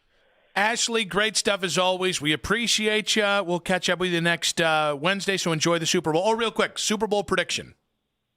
Ooh, Super Bowl prediction. Great question. I did not say great question. I just she didn't. No, it was implied, Ashley. It was implied. Which is also a stalling tactic. Look, I know this is gonna make some Browns fans mad, but I gotta go with Mike Vrabel and Drake May. I watched that team. I think Drake May does some incredible stuff. Mike Vrabel, I think, is gonna have a great game plan for this game. So I'm going with Mike Vrabel, who I know a lot of people in recent weeks have been like, why didn't the Browns just try to keep him here? I don't have any answer for that. I don't even know if it would have been possible, but I'm going to go with Drake May getting his first Super Bowl. Ashley, great stuff. We appreciate you. We'll talk to you next Wednesday. All right. Thanks, guys. AshleyBass.Cleveland.com, appearing on the Make It Right Call Kyle Wright hotline. We'll react to what she had to say, rebuilding, retooling, whatever you want to call it with the Browns, and quick hits in 5 minutes on 92.3 The Fan. Nick Wilson here again for my friends at Victor's Home Solutions. The Ohio winter is especially hard on the roof of your home. It's especially hard on you, too. It's not great out there. But Victor's recommends you keep an eye out for signs of water roofing problems in the winter. So we're talking about icicles hanging from your gutters, uneven snowmelt on your roof, or even water stains on your ceiling. If you see any of these, don't wait. Call.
Hospital Sports Desk, I'm Matt Corrali.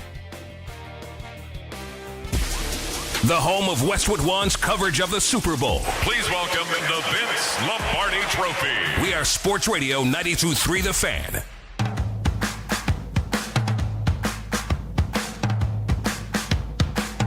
Ross Tucker coming up in about 20 minutes here. Nick Wilson, Jonathan Peterlin back on Afternoon Drive. Michael Scotto of Hoops Hype saying Brooklyn Nets guard Cam Thomas drawing interest in a trade for the Cavaliers and the Milwaukee Bucks ahead of tomorrow's deadline.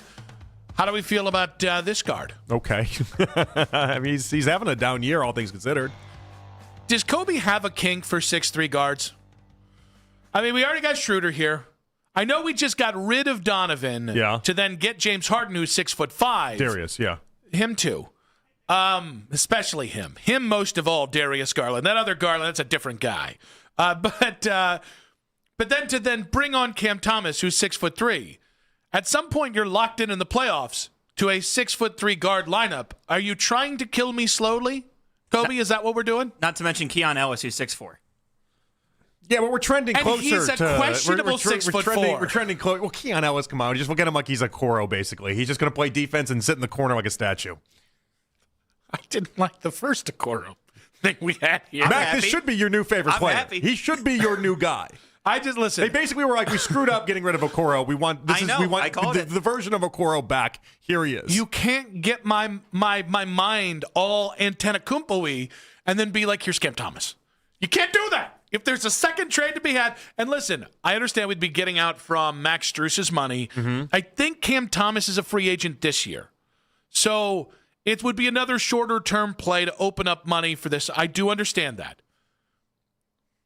I just want a wing. It's all about getting under the apron, though. I just want a wing. It's all about getting under the apron. I just want a big wing. And then we can wheel and deal in the offseason, Nick. Who can play defense and three-point shoot. It's just simple. Have you not noticed big wings are hard to come by in the NBA? We had one. We just gave them away. Guards are everywhere. There's a reason why Trae Young basically went for, what was it, C.J. McCollum? And like a bag of basketballs, and then Anthony Davis gets. This is how this works now. And that's part of the Darius trade too. That you have to kind of lot into all of this is that these guards are just there's not a lot of value for them right now. I just think that the NBA is on hard narcotics. Okay. None of this I think stuff, you guys are taking a lot of drugs right now. Not even the fun ones. You're taking the powders. Expand your mind, you freaks. But no, sir, this is the NBA made more sense when cocaine ruled America in the 1980s than it does right now. No, Anthony 70s. Davis? 70s were when the NBA was littered with cocaine. Bill Simmons wrote about that in his book, the idea that he didn't even want to do a chapter on 70s NBA because it was so littered with cocaine. Bill. That was his word. That's how he phrased it. It was like, I can't even do the 70s because it's basically JoJo White and a bunch of coke. Did we just miss the 70s or the 80s there, Bill? Cocaine reigns supreme. But it's a bad book of basketball if you leave the 80s out. That's fair. That's fair. Because that's when that was the good Coke. That was the 5-hour Coke. He got off tape Michael delay. Irvin was looking for tape delay television in the 1979 finals to then usher in Magic vs. Bird and saving the NBA. What are the Wizards doing with Anthony Davis? That's just stupid. There's just every 5 minutes there's a trade dumber than the last one. Some involve picks, some don't. I don't know what any of you are trying to do, and it looks like I can't say what it looks like because I like my job. But the point is, it doesn't look great. Let's get to quick hits. From the latest news and rumors around the sports world to the sound bites you need to hear. Hurry. It's Quick Hits. All right, I actually do think we should revisit the T. Martin news. T. Martin, who is Lamar Jackson's longtime quarterbacks coach, not retained in Baltimore. I think it's fair to say if he ends up in Cleveland, it won't be as a quarterbacks coach because I got one of those, and it doesn't look like he's going to end up in New York. But the most important part here is he's probably the closest guy in Baltimore to Lamar Jackson. I don't know what to make of this other than to question, is Lamar more available than maybe people think? Or maybe you're Lamar's guy until you're just not. That could be fair. Maybe he turned on him. I mean, Lamar doesn't seem like the most loyal of humans. Mm-hmm. I think that's a fair read on Lamar. That sounds about right, yeah. And so, we don't know. We don't know what happened behind the scenes. Would you take T. Martin here? Not as a quarterback. They got one. We can find something for him. I'm sure we can find a job for him. He's going to want to be an OQC, a little quality control. We got enough quarterbacks that need fixing. Like Senior NFL assistant, our offensive assistant. I know I said NFL. Make up a title for all I care. These are the type of guys that you bring in, though. When it comes to Tennessee football, I was always a T. Martin guy. Mm-hmm. Had such a soft spot.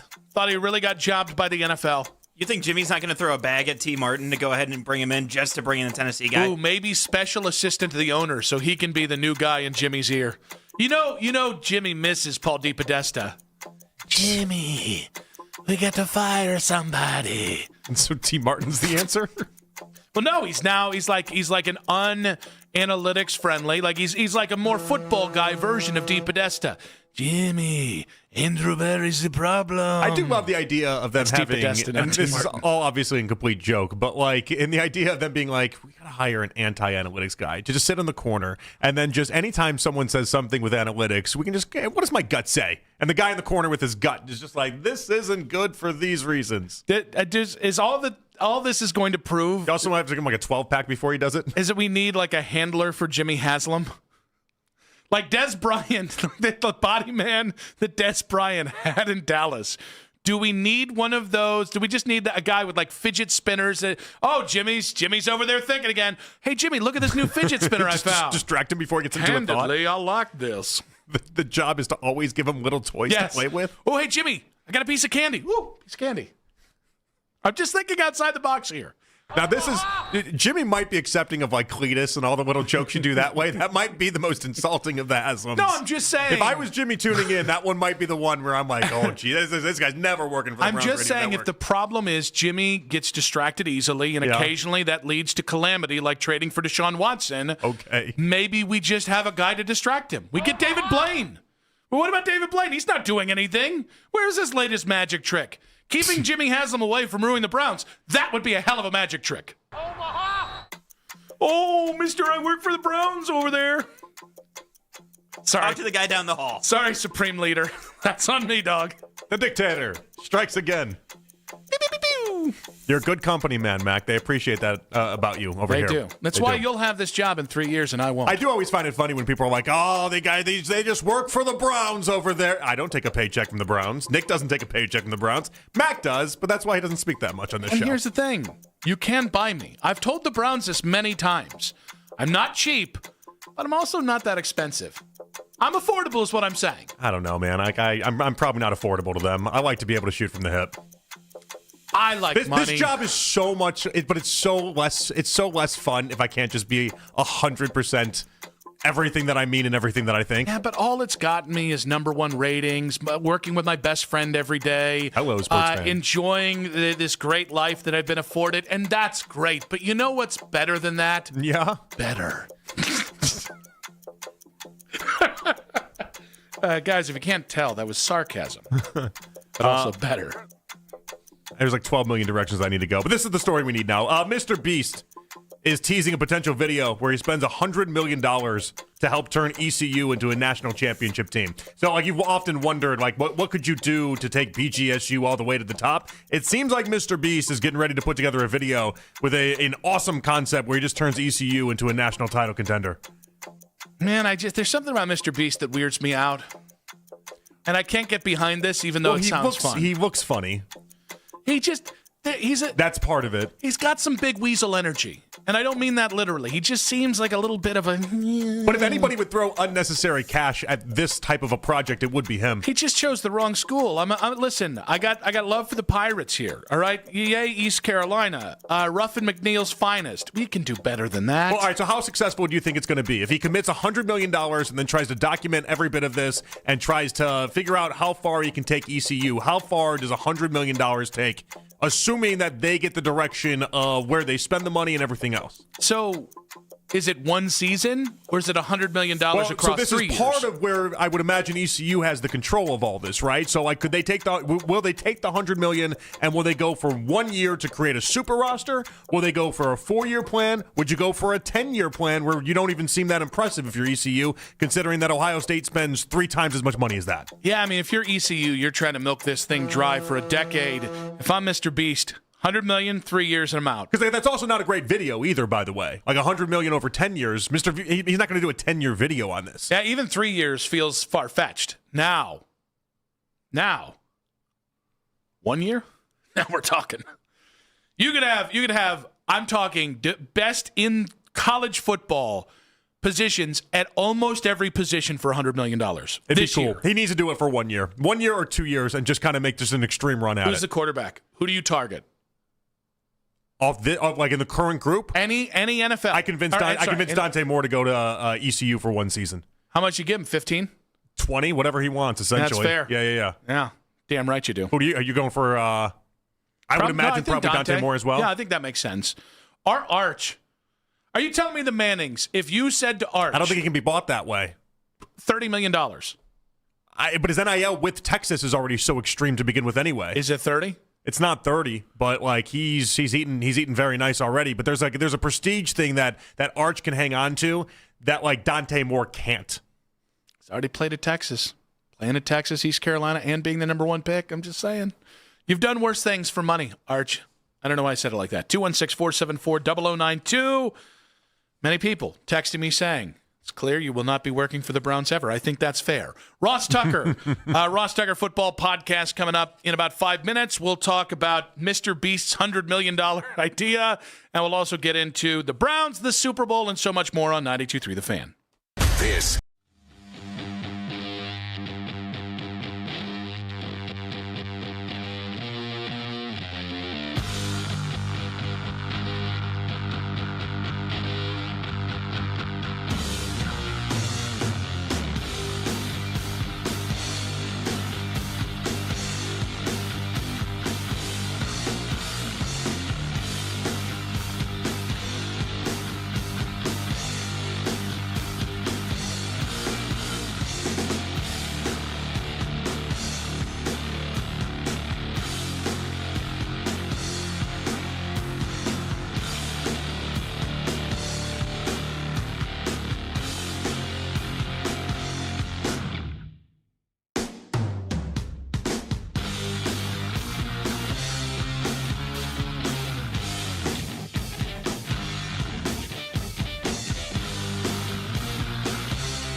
Live streams from our shows each and every weekday. That's 92.3 The Fan on YouTube. Headline sports news every 20 minutes right here on 92.3 The Fan from the University Hospital Sports Desk. I'm Matt Corrali. If you need to make a beer run this weekend, relax. You won't miss a moment of the action. We are the radio home of the Super Bowl. We are Sports Radio 92.3 The Fan.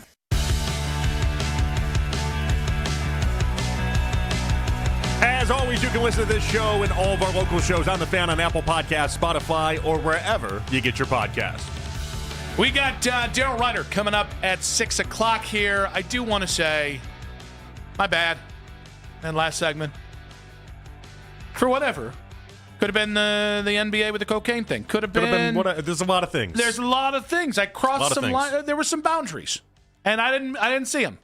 I went right past them. Yeah, okay. I might have seen them and then thought, I don't think that's for me, and then just kept going. You didn't see him because you ran over him already. Well, yeah, that happens. Or David Blaine made him disappear. I don't know. That's true. I don't know. It's a magic trick. I mean, that's how these kind of things work. But we had Shador on the pro. Did you watch last night? Yes, I did. I watched. Now, the NBA news just took over. And so I was so distracted by the NBA news. And then once I had, listen, spoiler alert. Was it a joke? Yeah, it was a joke. I could not believe.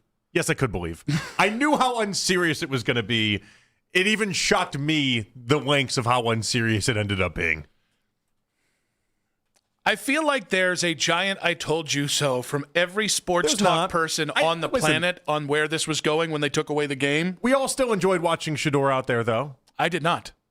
No. I listened to it on 92.3 The Fan. Well, there we go. Yeah. There we go. So you watched none of it. It was cool. It's fun to see Joe Burrow out there with Jamar Chase, and they did a little trick play and all that. Like, that part of stuff is, I don't know. I still liked much of it, but it was not, I wasn't keeping track. Now, years past, I told you, I bet on the Pro Bowl.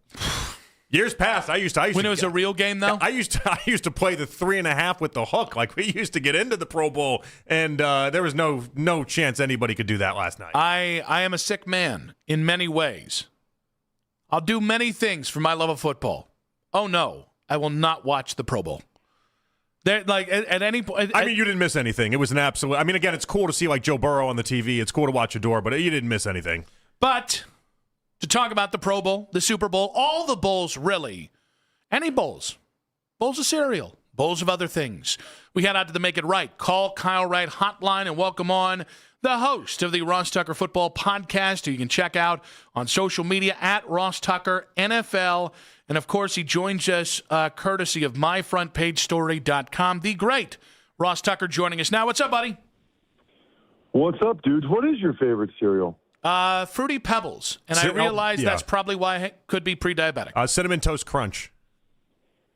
Cinnamon Toast Crunch, JP, is way better than Fruity Pebbles, so I can appreciate that. You don't have to be I don't even know what they're called, but I'm into. It's like Raisin Bran, but then there's these clusters of nuts. That's Raisin Bran Crunch, and if I'm trying to be healthy, that's my go-to, and I love it. And I will say, not very sugary, but it does slap, Ross. You're right on this. It's great, yes. You know what it is? It's like the perfect combo of it really does taste good, but I don't feel horrible about it. Like when I see my daughters eating Count Chocula. I feel like a bad parent when I watch my daughters eat Count Chocula. Like to know better is to do better. And I feel like we know more than we did in the 80s when that's just all we ate was Pop-Tarts and Count Chocula. I said to my wife, like, can we get them some eggs? Like, can we do something here, like fruit? Anything like Count Chocula? Yeah. I can't even believe they still make Count Chocula. What's wild to me is Cookie Crisp. It's legitimately a whole bowl of cookies. They're not even trying to hide it. It's just a whole bowl of cookies with milk. Dude, JP, I'm stealing that. That's a terrific point. All right. Oh, my gosh. Tony Robbins, what's the buzz about the Super Bowl? I think the buzz about the Super Bowl is that there's not that much buzz. I think I still feel like when I'm at Radio Row right now, talking for 10 hours a day, and I still feel like I get asked more like Belichick Kraft Hall of Fame questions than I do Super Bowl questions. We did a poll and I'm curious to get your guys' response on this. We did a poll on @RossTuckerPod on social media, and we said, who is the most well-known person involved in this Super Bowl for either franchise? Who do you think won? Who do you think got second? Drake May and then Drake May's wife. No and no. Nick? Oh, gosh, I don't even know. Wait, we're talking player, or can be is Vrabel the most? That was kind of thinking that. Robert Kraft got first, and Mike Vrabel got second. Oof. Think about that. We have an NFL Super Bowl. It's the biggest game, and the owner and the first-year head coach are the two most, like, if you guys went outside the studio, walk downtown Cleveland right now, and showed them pictures of Robert Kraft and Vrabel and Sam Darnold and Drake May, more people would either give you the name Kraft or would know who that is than Drake May. 1,000% more people would know who Robert Kraft is by a picture than Drake May. What's the most interesting outcome? Seattle winning or New England winning? New England winning.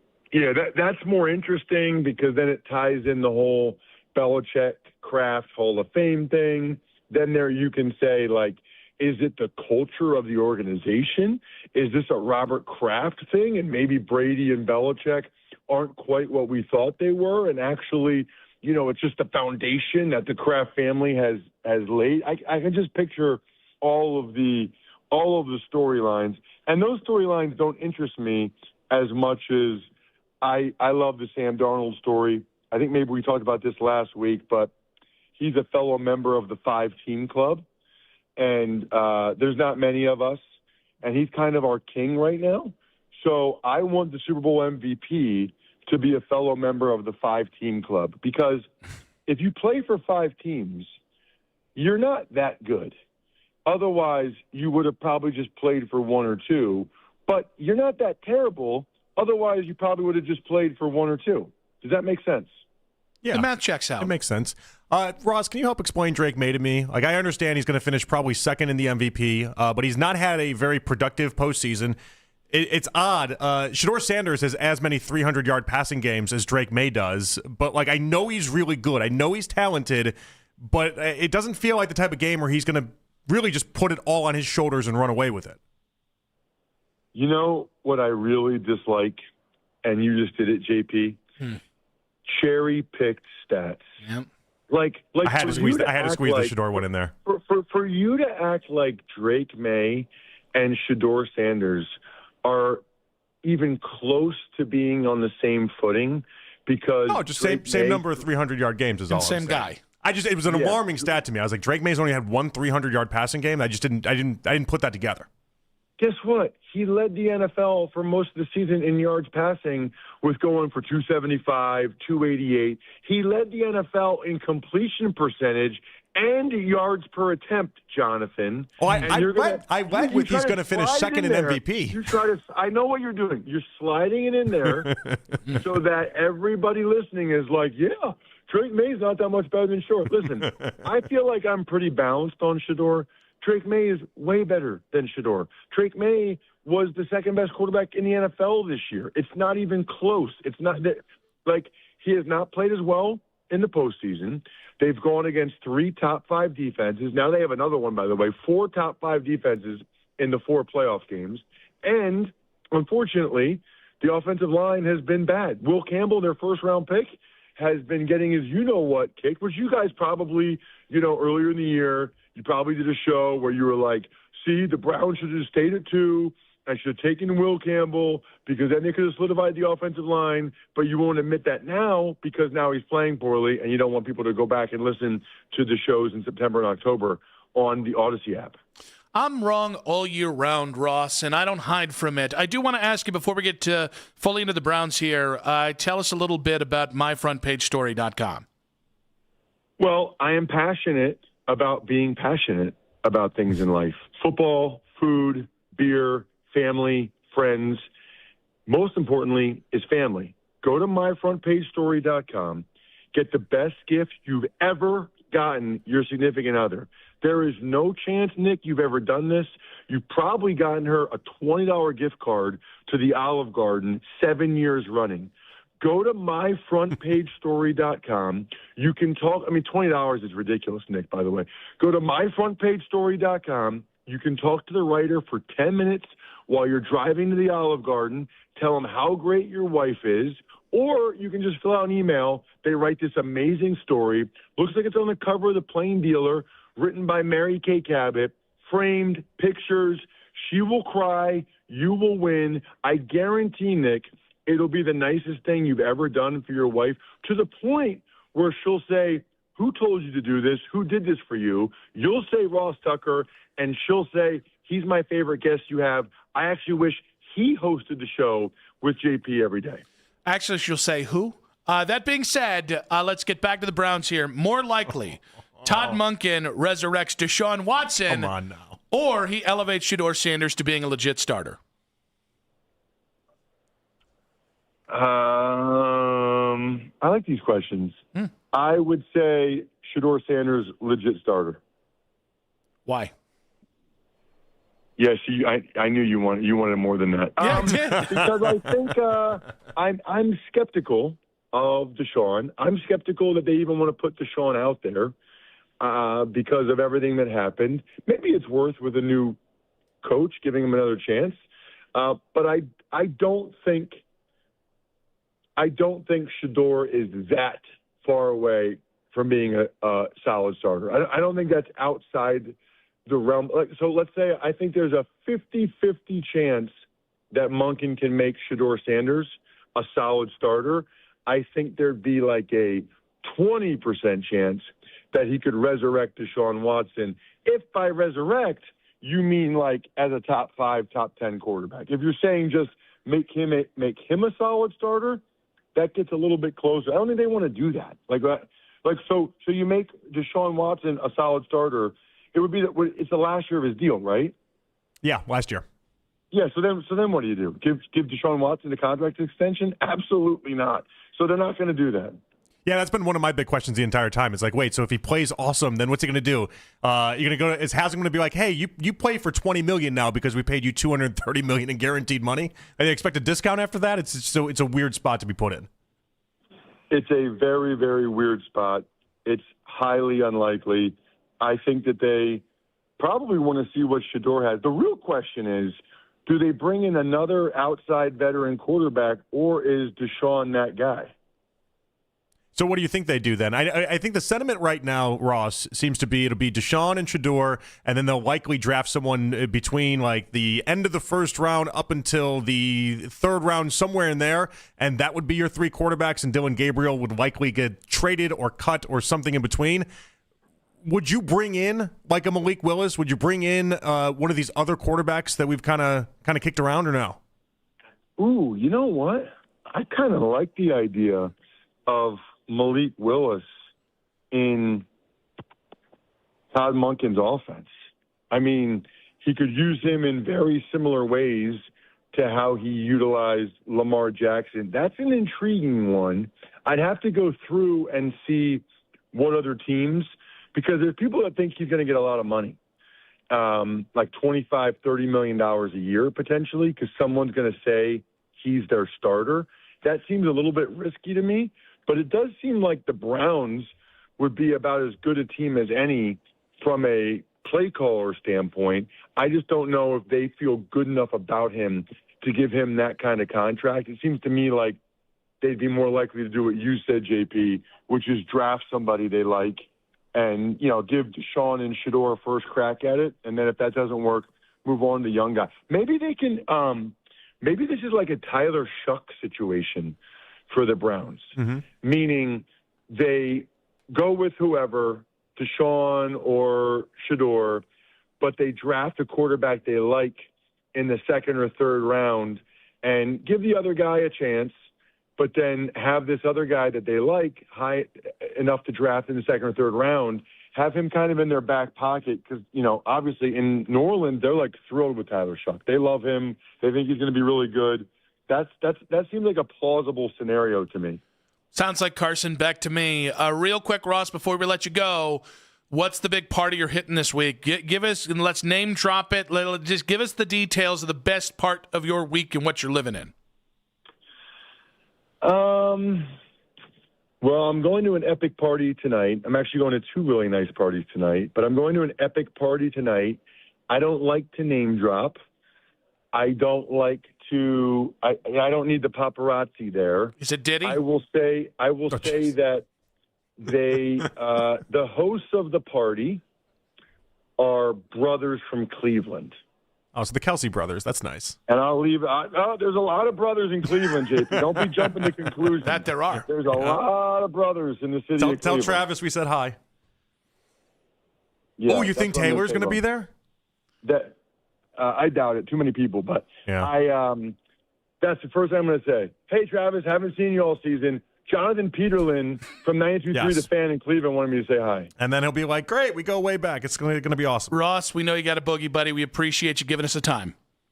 MyFrontPageStory.com. Later, dudes.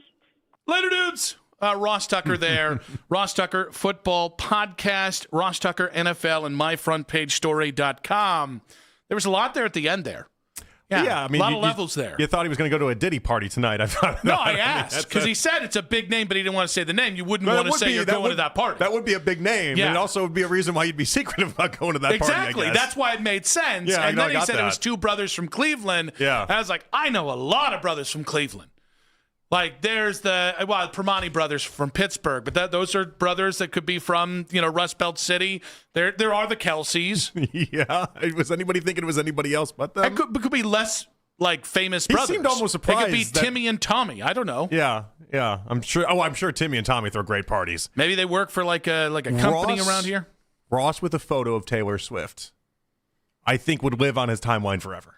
I don't think we'd ever hear him. He'll never shut up. I think that's all that would end up being, right? That's the problem, is that he would just never shut up about it. And it'd be like, I don't need to come on your piddly little talk show because I've met Taylor. And he'd be right, by the way. It'd be his zenith. Aren't they from the same hometown or something? Isn't that the story he always tells? Oh, thank God you didn't ask him because he would still be talking. I know that's like a big it. story he likes to tell. Isn't that the whole hook? So he'd go up to Taylor and be like, we're from the same hometown. And she'd be like, I don't care. He knew. He really kind of knew her before she was famous, though. Ross Tucker, the Ross Tucker Football Podcast. I'm just firing shots today, guys. I'm feeling a Randy, but we'll react to what Ross had to say and get to Shador's honest admission in 5 minutes on 92.3 The Fan. The Big Dipper, Nick Wilson, is back. One more Sunday. One more party surrounding a football game until later this year. And it's time that you show your guests and the people coming to your house, or maybe you're going somewhere, the convention room. I don't know how you live. I don't know how you party, but I can tell you, if you don't party with great tasting, delicious Daisy French onion dip and Daisy ranch dip,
FM. We are Sports Radio 92.3 The Fan.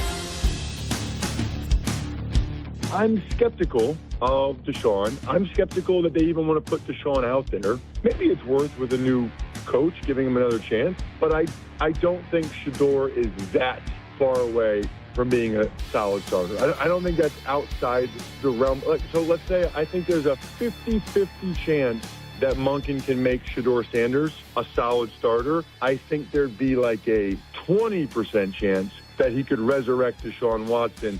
If by resurrect, you mean like as a top 5, top 10 quarterback. If you're saying just make him a solid starter, that gets a little bit closer. I don't think they want to do that. So you make Deshaun Watson a solid starter. It would be it's the last year of his deal, right? So then what do you do? Give Deshaun Watson the contract extension? Absolutely not. So they're not going to do that. Ross Tucker Football Podcast, partying tonight in San Francisco with a couple brothers from Cleveland. He's a man on the scene. You got to appreciate Ross Tucker's game out there. We do have to pass this along. We've got a goodbye letter from Darius Garland to Cleveland fans and an update on the Cavs Garland for Harden trade. That's coming up in about 15 minutes here. I was trying desperately to think of the best wording for this, but the question for Ross was, what's more likely, Todd Monkin resurrects Deshaun Watson or elevates Shador to being a legit starter? I don't think either thing's a sure thing. I don't think either is a likely thing. And yet, I don't mind the idea of going into the offseason with them as your tandem starters. Yeah. And it's because it's a different head coach.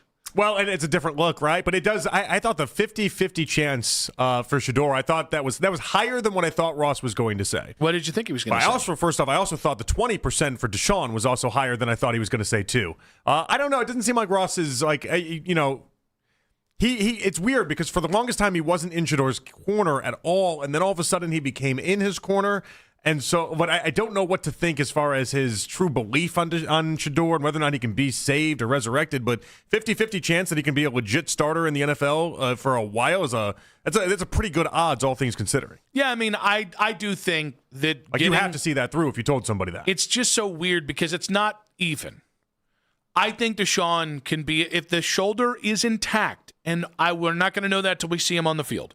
But if the shoulder's intact, and if Deshaun can get some modicum of health, I think Todd Monkin might have a chance to build a better offense around him than Kevin Stefanski did. I think that's a fair thing. I think Kevin was scheme-specific. I think Deshaun is a different scheme-specific, and there was not enough overlap. I don't think he'll have that problem with Todd Monkin. But then you create a problem with trying to figure out what to do with Deshaun going into 2027 beyond. I think the path is simpler with Shador because it's yes or no. Yeah. He plays this year and he plays well enough to substantiate going forward with him, or he doesn't. Oh, and then he's also on a rookie contract. And it's like really valuable if Shador is good. Especially coming out of the Deshaun stuff. Yeah, That's a great like point. There's just so much that matters in that. And the amount of money that you would save, but also then the idea that all these guys, look at the Patriots and the advantage they have. Drake May in year 2 on his rookie deal gave them a massive advantage to spend $250 million this offseason. They shored up a lot of their problems because Drake May's on this rookie contract. And I don't necessarily think the Cavs are punting on 2026 the way... The Browns. Them too. I don't think the Browns are punting on 2026 the way that it felt like they were punting on 2025.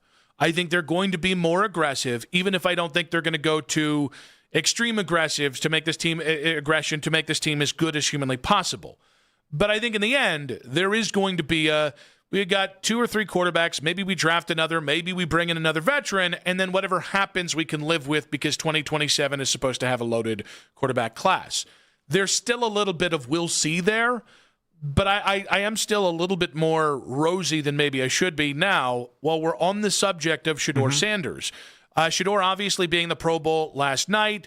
Many fans enjoying watching him throw to Nico Collins. Pretty good wide receiver there. Well, Shador himself was on Up and Adams with Kay Adams, who has had and done a great job on Radio Bro, getting incredible interviews and doing great content there. Shout out to her for kind of maximizing this.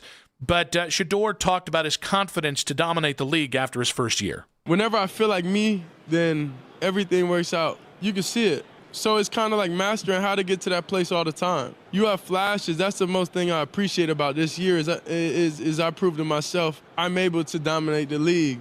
But I'm able to take completions. I'm able to put all that together, and definitely in games and stuff we have flashes. But I know I'm capable of doing that. Now, to do it on a consistent basis, that's what the goal is. But for me in this past season, that's what proved to myself that, okay, no matter what happened, no matter anything that transpired, you are able to go out there and compete, and you are able, you got to speak life within yourself because, I don't know, a lot of situations, a lot of this would have killed a lot of people. You just got to view things a little different.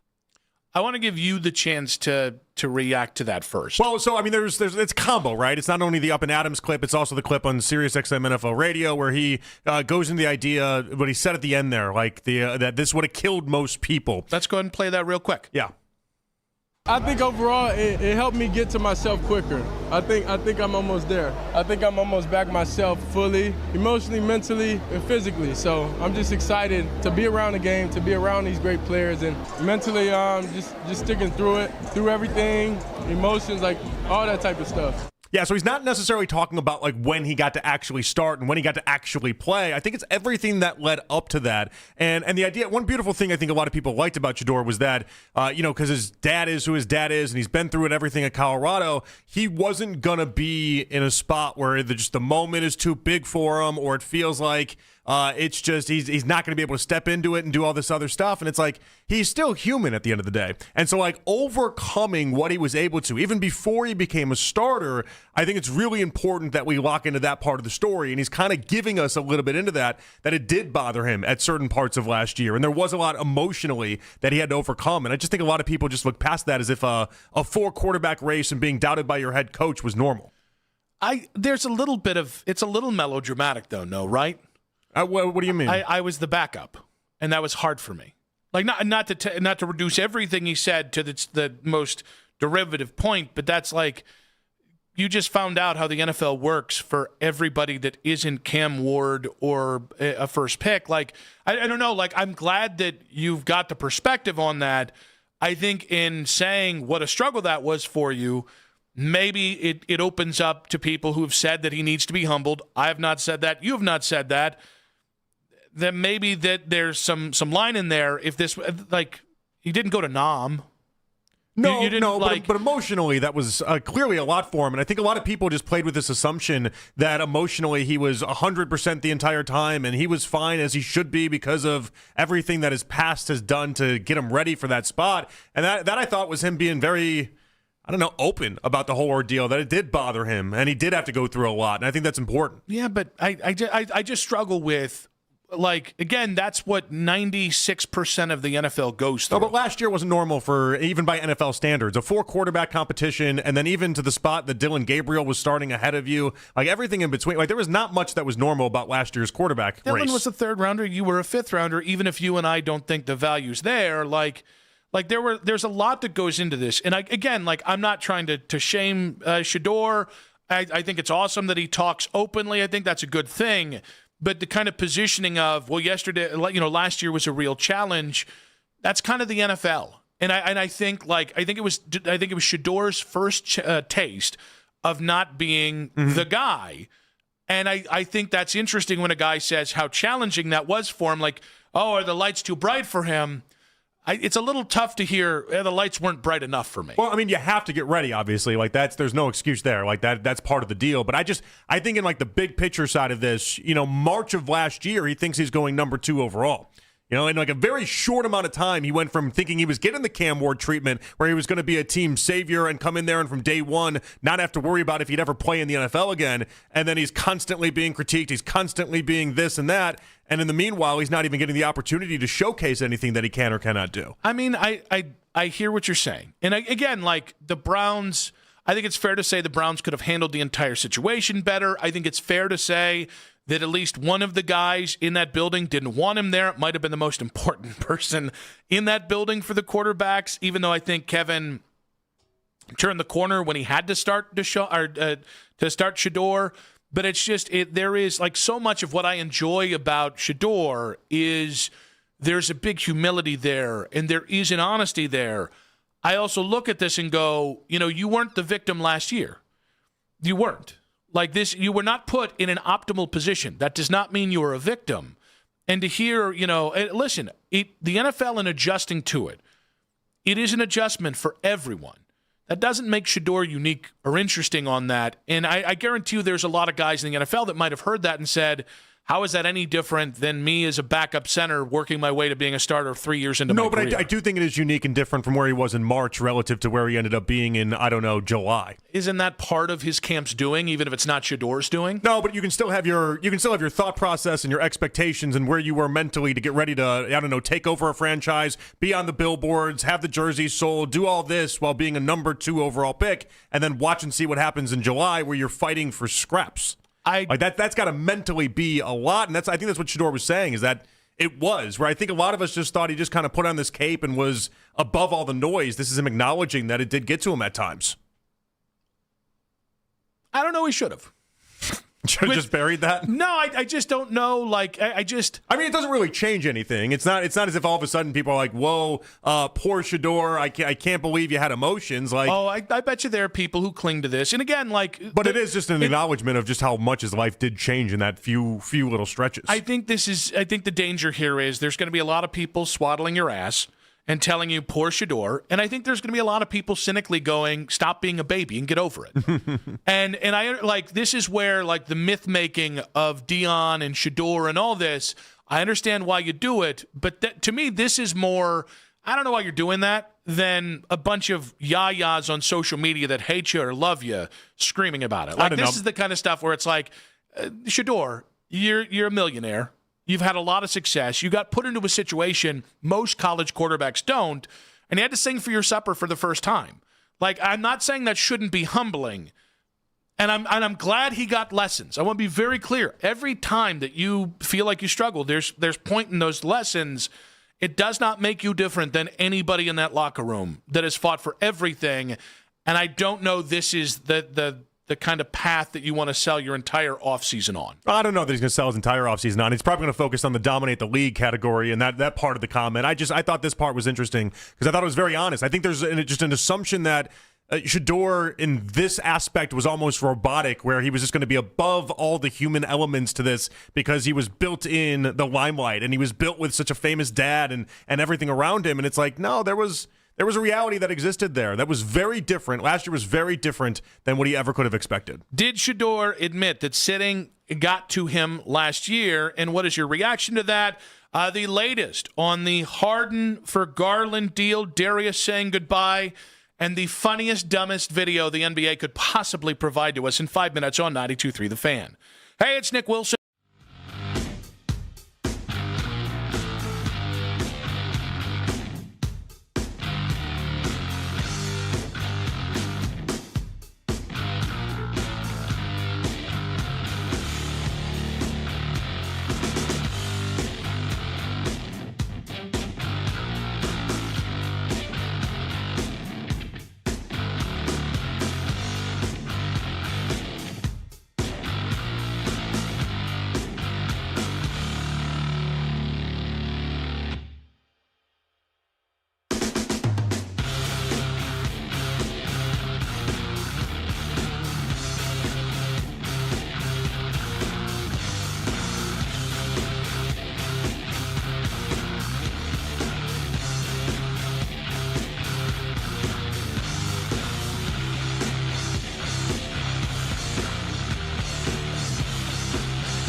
from Super Bowl 60 in Santa Clara. Sunday, February 8th, complete coverage of the big game is on Westwood One. Hi, everybody. I'm Scott Graham. Join Kevin Harlan, Kurt Warner, Laura Oakman, Gene Steratore, Ryan Harris, and me for all the action right here. The radio home of the NFL in Cleveland. We are Sports Radio 92.3 The Fan. The lead coming up in about 15 minutes. Nick Wilson, Jonathan Peterlin back with you. There's so many things to get to. We do have to get to the Cavs have cleared Lonzo Ball's contract off the books. They traded him and 2 second-round picks to the Utah Jazz. Ball's agent, Rich Paul, and the Jazz expected to discuss his future soon. That, according to Shams Charania.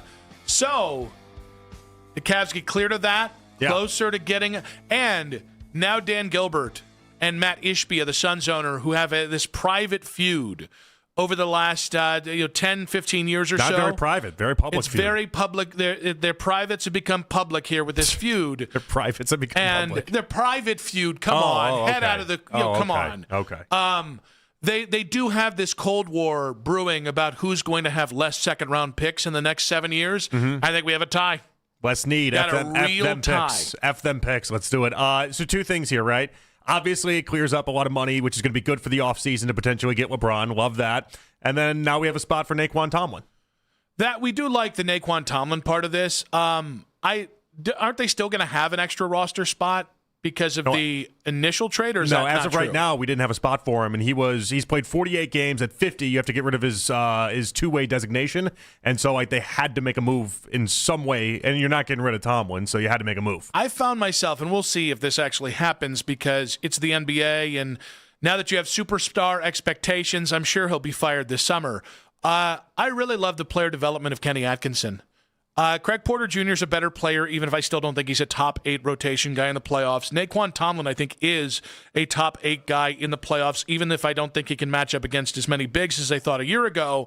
And Jalen Tyson's one of the best stories you got going on. Yeah, and so this is one of the things that we kind of wondered what would happen this offseason. Remember when he first got hired, he was off with Team France and he was doing the Olympics, and it's he didn't get a chance to work with everybody the way that he wanted.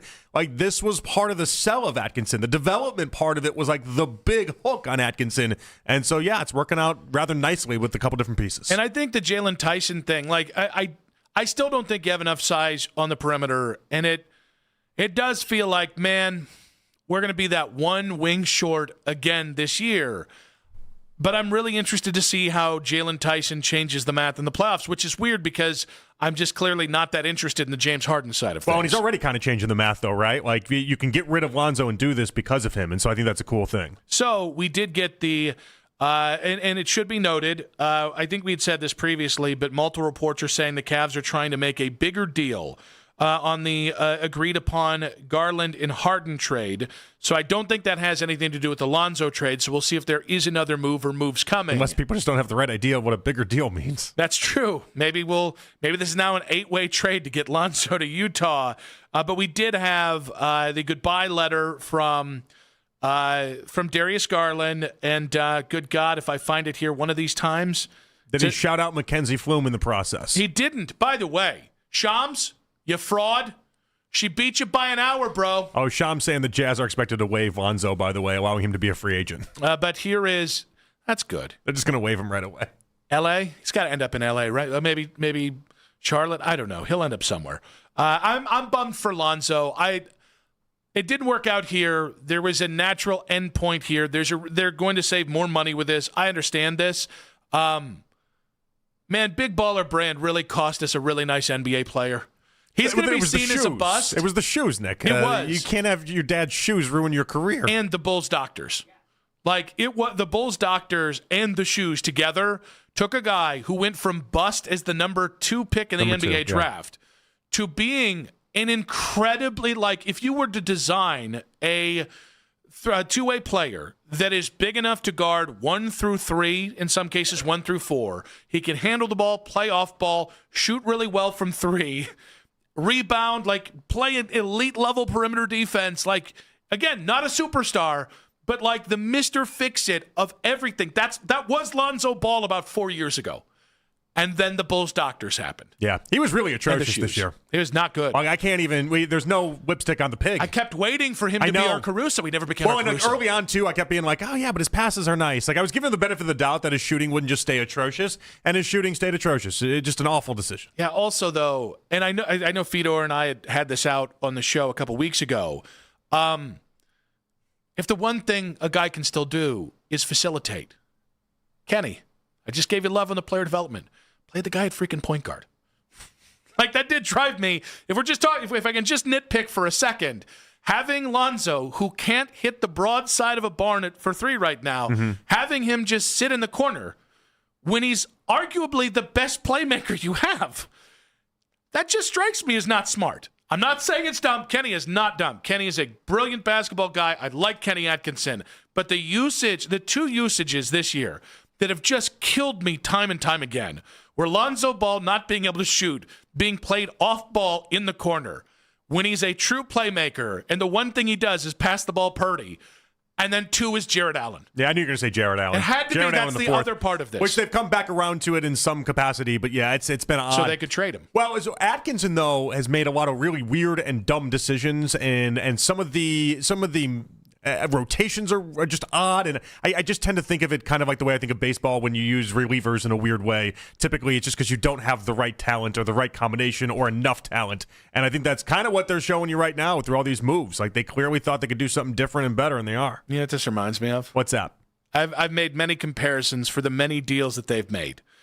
For a minute yesterday, I was thinking the Andrew Bynum trade, which just did not work out on any level.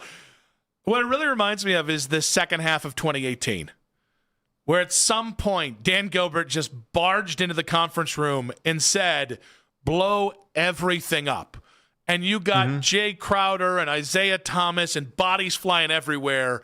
And then we ended up with an NBA Finals roster in 2018 that somehow made the 2007 rosters team look like the 1992 Olympic team. And J.R. Smith just calling timeouts in places he shouldn't in the first game.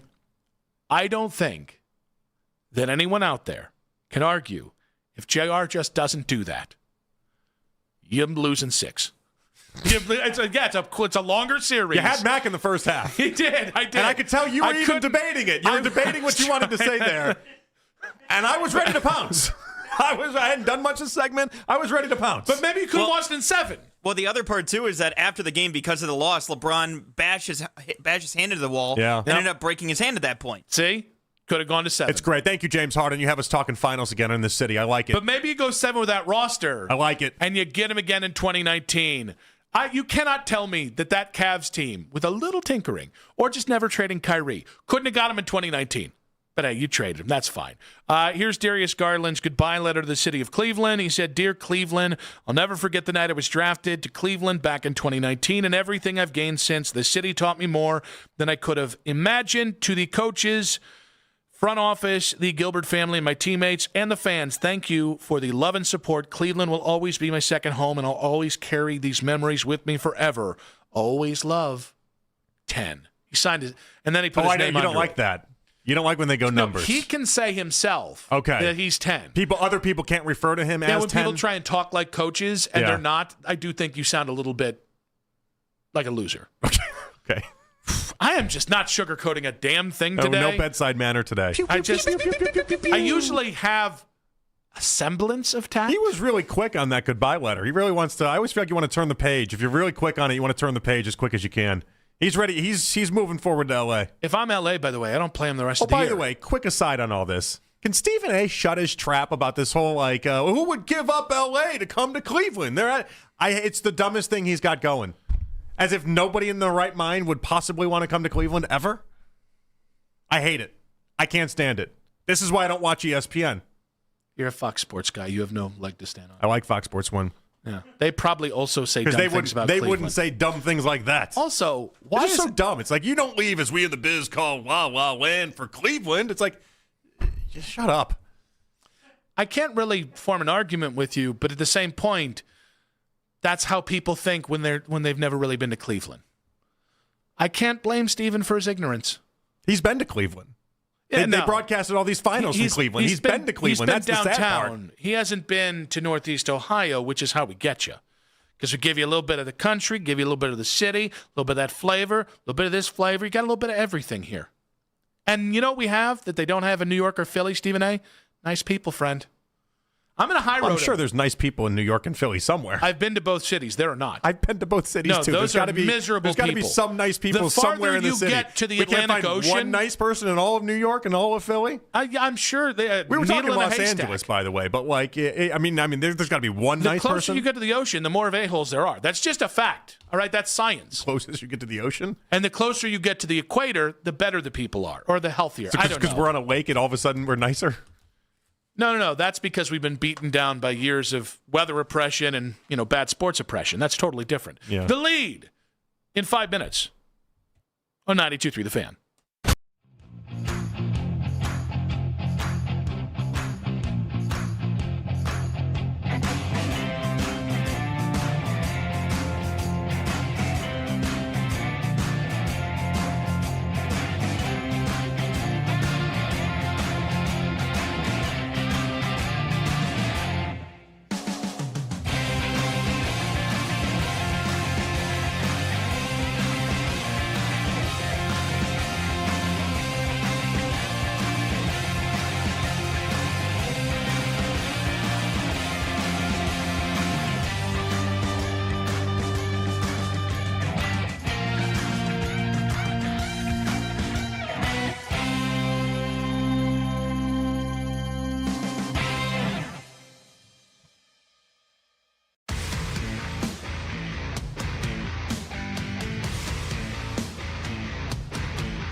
could be hoodwinked by whatever the other quarterback has. So it may come down to, as of right now, a quarterback to be named later once the new league year starts, or Deshaun Watson and Shador Sanders. Okay, so be it. The Ken Carman Show with Anthony Lima. Weekday mornings starting at 6 a.m. We are Sports Radio 92.3 The Fan. It's 5 o'clock on The Fan, and it's time for The Lead with Nick Wilson and Jonathan Peterlin on Afternoon Drive. Win a pair of tickets to Post Malone presents the Big Ass Stadium Tour 2 with Jelly Roll and Carter Faith Thursday, June 25th at Huntington Bank Field. Enter the word WILD, W-I-L-D, by the end of this hour at 923thefan.com. You can register to win courtesy of Live Nation. Tickets on sale Tuesday, February 10th at 10 o'clock at Ticketmaster.com. I'd definitely go to the show if I could just get a guarantee I don't have to watch Post Malone dance. Does he always dance? He is an insane performer, like ridiculously talented, great voice, very can kind of go through rapping and, there's all sorts of genres. And singing and country and all of it. Like I cannot say how much of a talent I think he is. Yeah. But when he dances, it just makes me really uncomfortable. Huh. And I love that he's a vibe. That's a good dude. Yeah, I like White Iverson. That's one of my I go to that. I'm kind of digging this whole the spot where Jelly Roll's in. He's looking great. Like, we're feeling good about these guys. I couldn't name you anything Jelly Roll does. Songs, many songs. There's about I only talk to God when I'm angry or sad or something like that. I never understand what Jelly Roll really does, if I'm being honest about it. But I know people like him. I know he's really good at it, whatever it is. But I know people like him. But I just don't want to see Post Malone dance. And I like Post Malone. It's good. I guess I never observed his dancing, but I like Post Malone. He does it's like an Elaine from Seinfeld if she was a weird 28-year-old tattooed guy. It's kind of it's like a hoedown. Well, I've seen him. He always holds like the red Solo cup while dancing too. Yes. Maybe I think that might be what disrupts his dancing because he's trying to make sure he doesn't spill his drink all the time, and so that's hard. I've been to many bonfires in my life. Yeah, and is your dancing's good with a red Solo cup? I will never say that. That's what I'm getting at. But what I will tell you is I've seen a lot of that dancing. He's choosing the red Solo cup over looking good while dancing, and for that I respect it.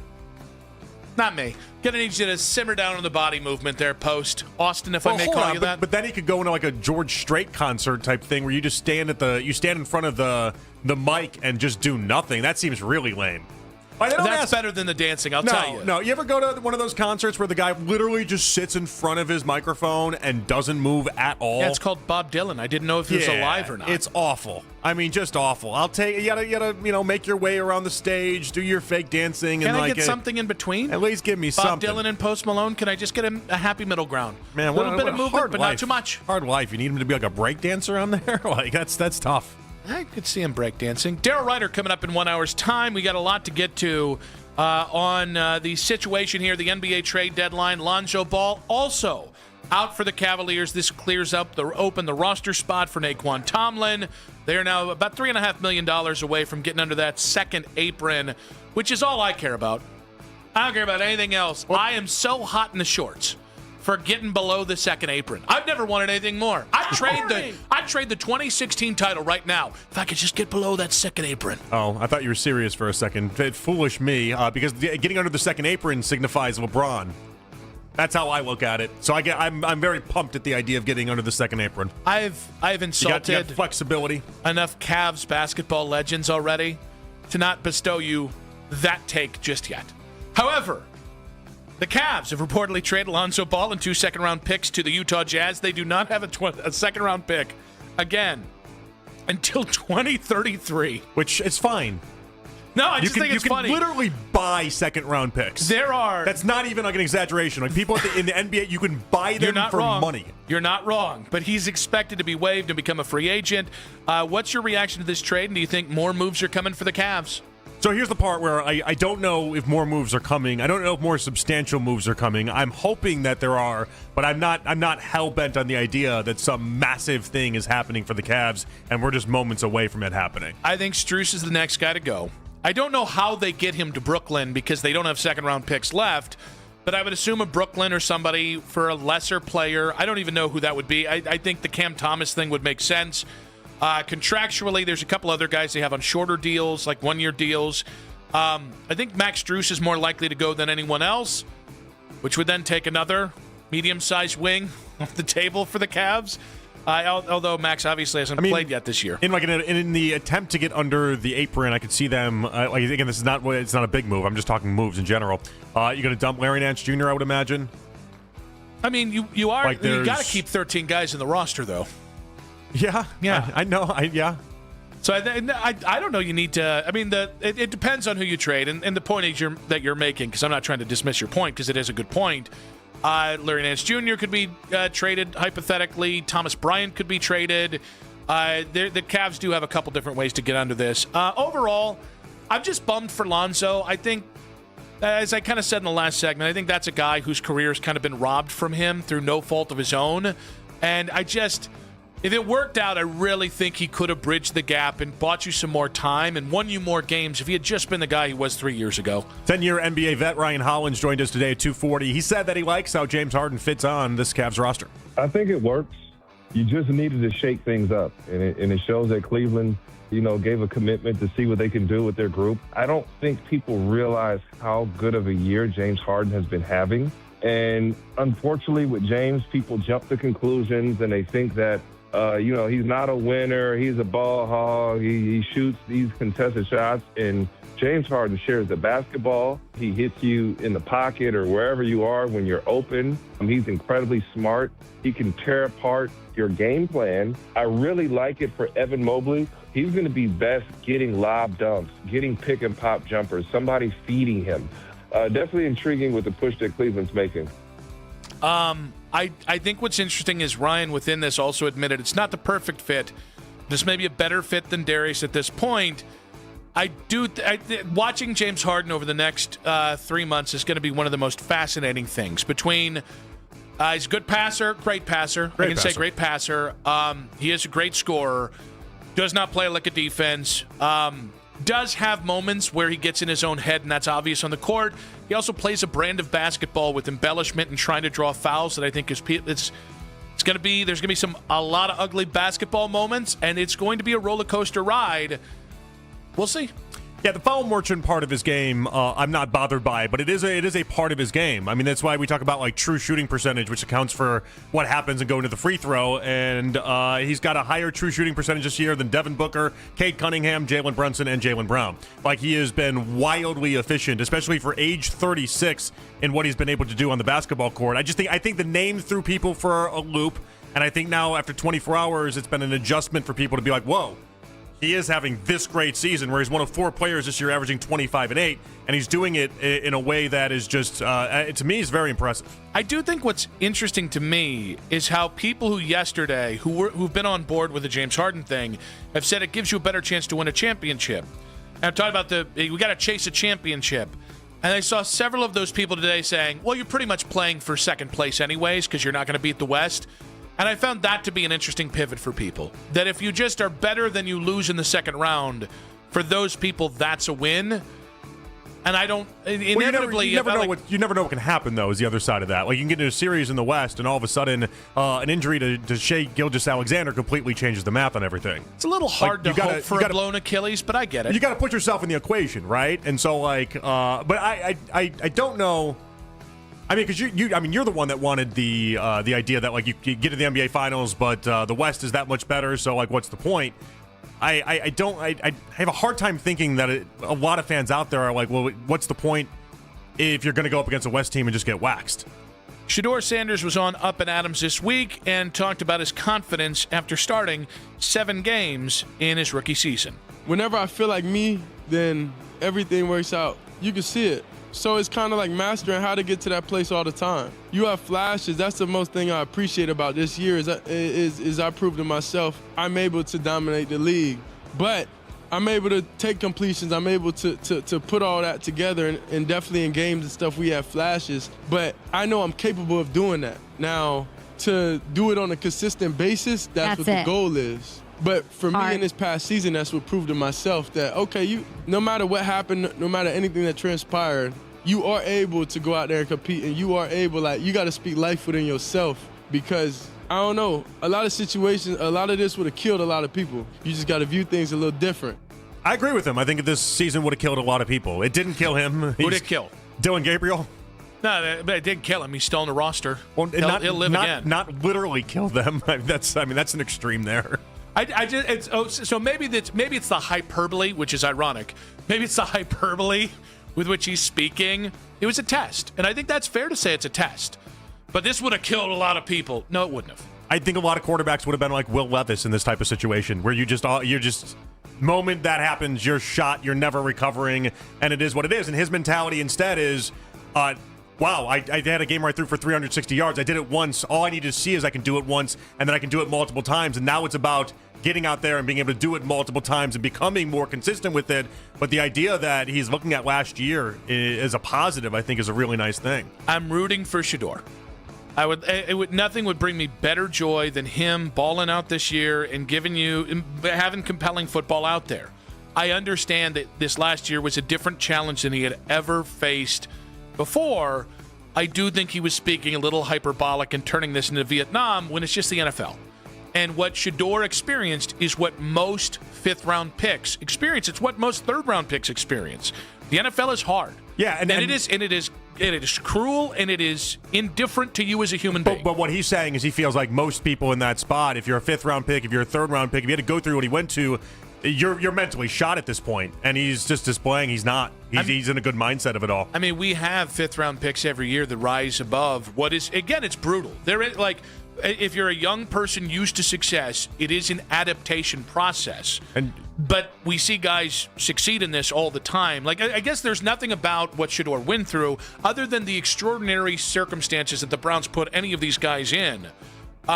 There's nothing about that that's tremendously unique to him in any way that makes it, this is part of my journey. That's part of 96% of the NFL's journey. Yeah, but there are people that mentally don't recover from it all. I think DTR falls into that bucket. We're talking fifth-round quarterbacks that when they actually get their chance, they just completely melt down and you just never hear from them again. It happens all the time in the NFL.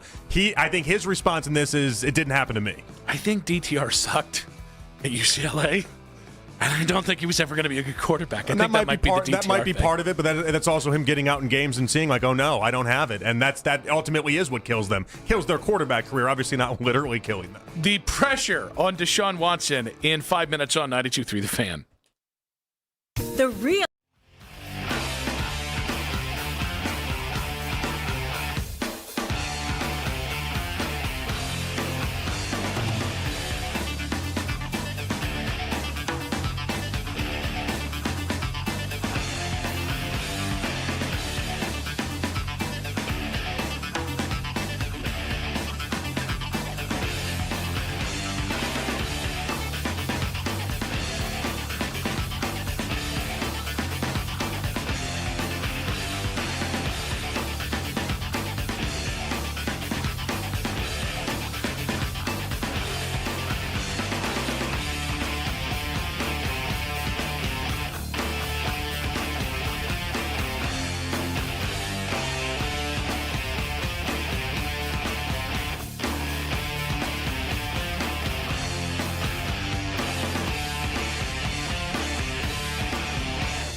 Sports Desk, I'm Matt Corrali.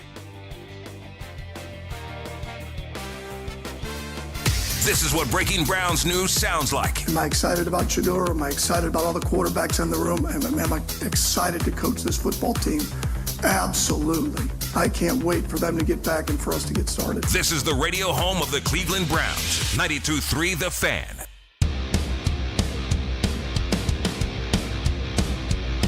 Back on Afternoon Drive. Dale Ryder coming up in about 40 minutes. Wall to wall. James Harden conversation with him.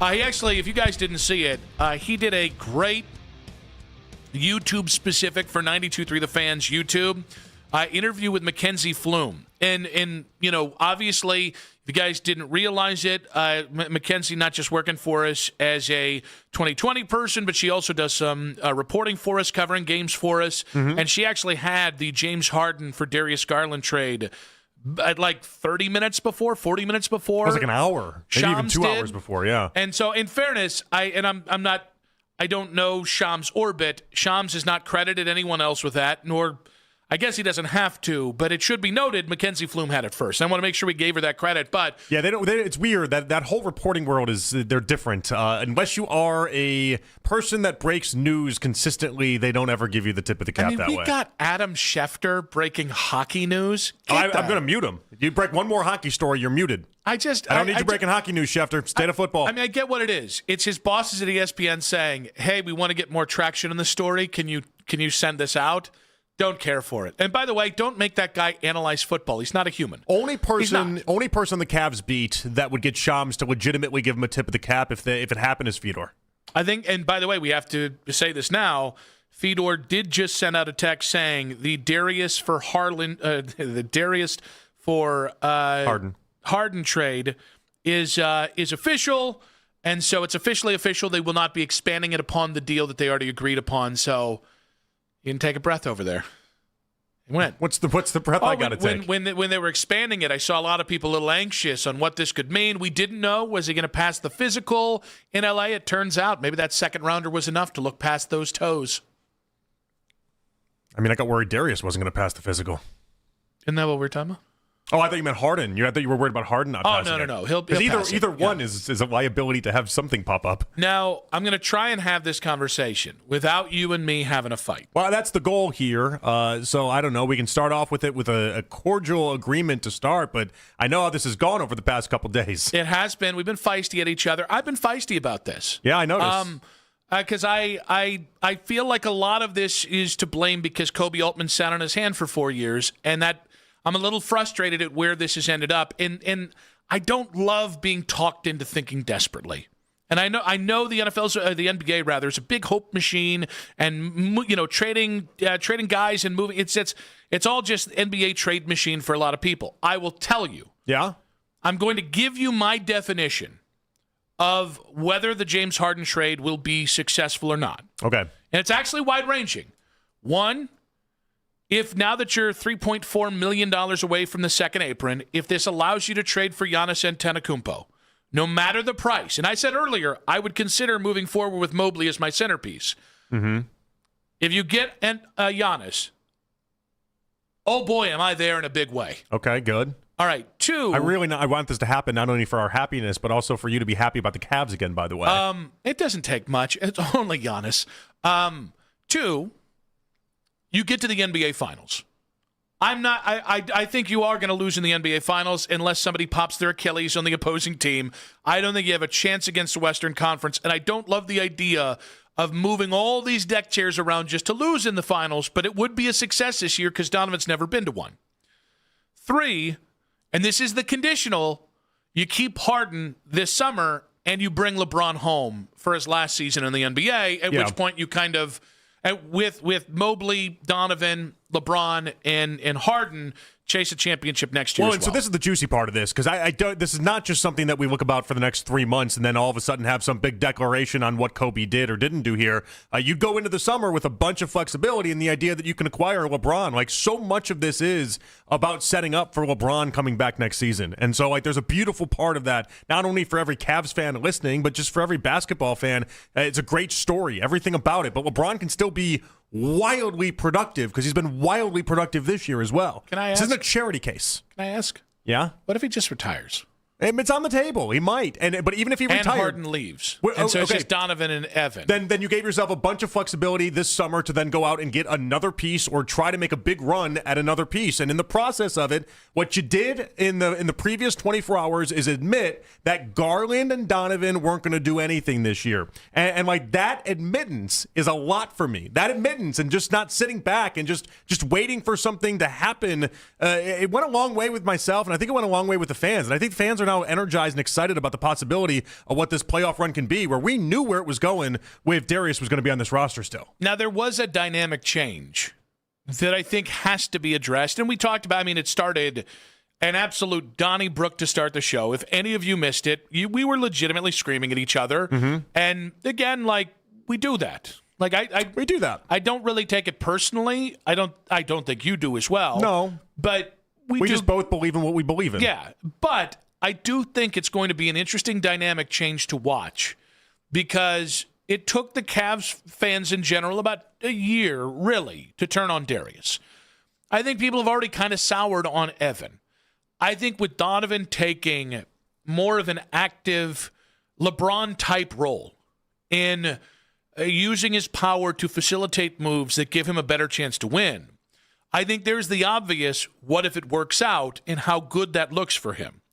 I think it's incredibly interesting that the dynamic with Cavs fans gets altered when you become an NBA power player to the level that Donovan is. Donovan's used his power before. He's never done this, especially in Cleveland. He's never dictated, hey, I want this guy on my roster, and made it happen. No, we do believe he got the coach fired. I do. Well, I think the coach got the coach fired. I think he was a big driving force behind that. I think Donovan, in fairness, you're making a good point there. But even that, NBA fans aren't going to panic. Cavs fans aren't going to panic about firing J.B. Bickerstaff when you top down the playoffs 2 straight years. I do think it's going to be really interesting of what happens if this doesn't go, let's say you top out again in the second round of the playoffs and you have this big Donovan conversation this summer. I think it's going to be really interesting to see at which point Cavs fans get a little impatient with a superstar player exercising superstar power without superstar results. For sure. There becomes a lot of pressure on Donovan now to deliver something that he hasn't delivered before, which is getting past the second round. But I would say in making this move, there's, again, an admittance from Donovan, not just the Cavs, but from Donovan, that nothing was going to happen with Darius Garland here. And so, Harden's a better player. He's been a better player this year by a wide margin in every category you can dream of if you put it in relation to Darius Garland. So, this was an advantage for the Cavs this season. You became a better team this year. Does it mean they're going to win the NBA Finals? No. We got to play this thing out, obviously. But you became a better team. But don't the expectations change from here? They do in a sense. I do think. I don't think all of a sudden it means if they don't go to the NBA Finals, then what were we doing with this Harden trade? Because again, you were doing nothing with Darius as is. Sit on your hands. You're accomplishing nothing with Darius and Donovan. Well, but so then no result falls below the expectation. It's not a no result. Eastern Conference Finals is still a very strong finish, and by the way, a good building block to then in the offseason go out there and get LeBron and add to the mix. Listen, I know that you're competitive. Jason Lloyd and Joe Varden of The Athletic did report that, LeBron's watching this situation. It would people close to LeBron say it's either play next year or it's retire, obviously, but Cleveland would be an obvious destination. Obvious destination, yeah. I've seen other people suggest that maybe LeBron's watching the Cavs to see, hey, what do they do in the playoffs? I just think it's really interesting that there does seem to be a little moving goalpost here of, what happens, but at least you tried. I do think you have to make some headway here. I think the East is so weak. Guys, the Washington Wizards making the trades they did. The East is open. Is about trying to make a play at the East. But they have no business in that conversation. That's part of why we appreciate them not just sitting back and doing nothing, though, is because the East is open and you have a chance to attack and make a deep postseason run. So, if they don't get out of the second round, will I be pissed about it? Yeah, of course I'll be pissed about it. And we'll be able to break all that down and figure out why that went down or didn't go down. But the idea that they didn't just sit there and say to themselves, well, we got to run this back for another season, Like, I like the aggressive nature of this. Do you always get rewarded for being aggressive in sports? No. Sometimes it blows up in your face. But I would much rather go down with an organization that is swinging and taking chances than one that is going to run back something that we know won't work. I think I would feel better. And because, listen, I'm tongue-in-cheek mocking the second apron thing. And I understand. I fully understand the flexibility that it offers you. And I do understand the value of that if you're even if you're just moving forward with Donovan and Donovan and Evan as the focal point of this roster going forward. I do understand that. But when the names right now, like, there aren't a lot of guys that I look at and say free agent-wise, move the needle. Like, I do think, like, listen, LeBron, James Harden, Donovan, and Evan in a year, that sounds kind of interesting. LeBron, Donovan, and Evan Mobley in a year. Sounds kind of interesting.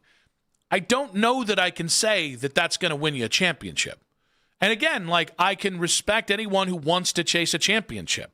I do feel like the Cavs cast the die here in the way they've attacked the 4 previous years. And I think there's a lot of people excited about the possibility of things, which and hoping for, well, but what if Giannis does want to come here? Or what is there's a lot of the hope. It's kind of like you love a pick, you love the first pick in the draft until it's made. And then you realize the realities that you live in.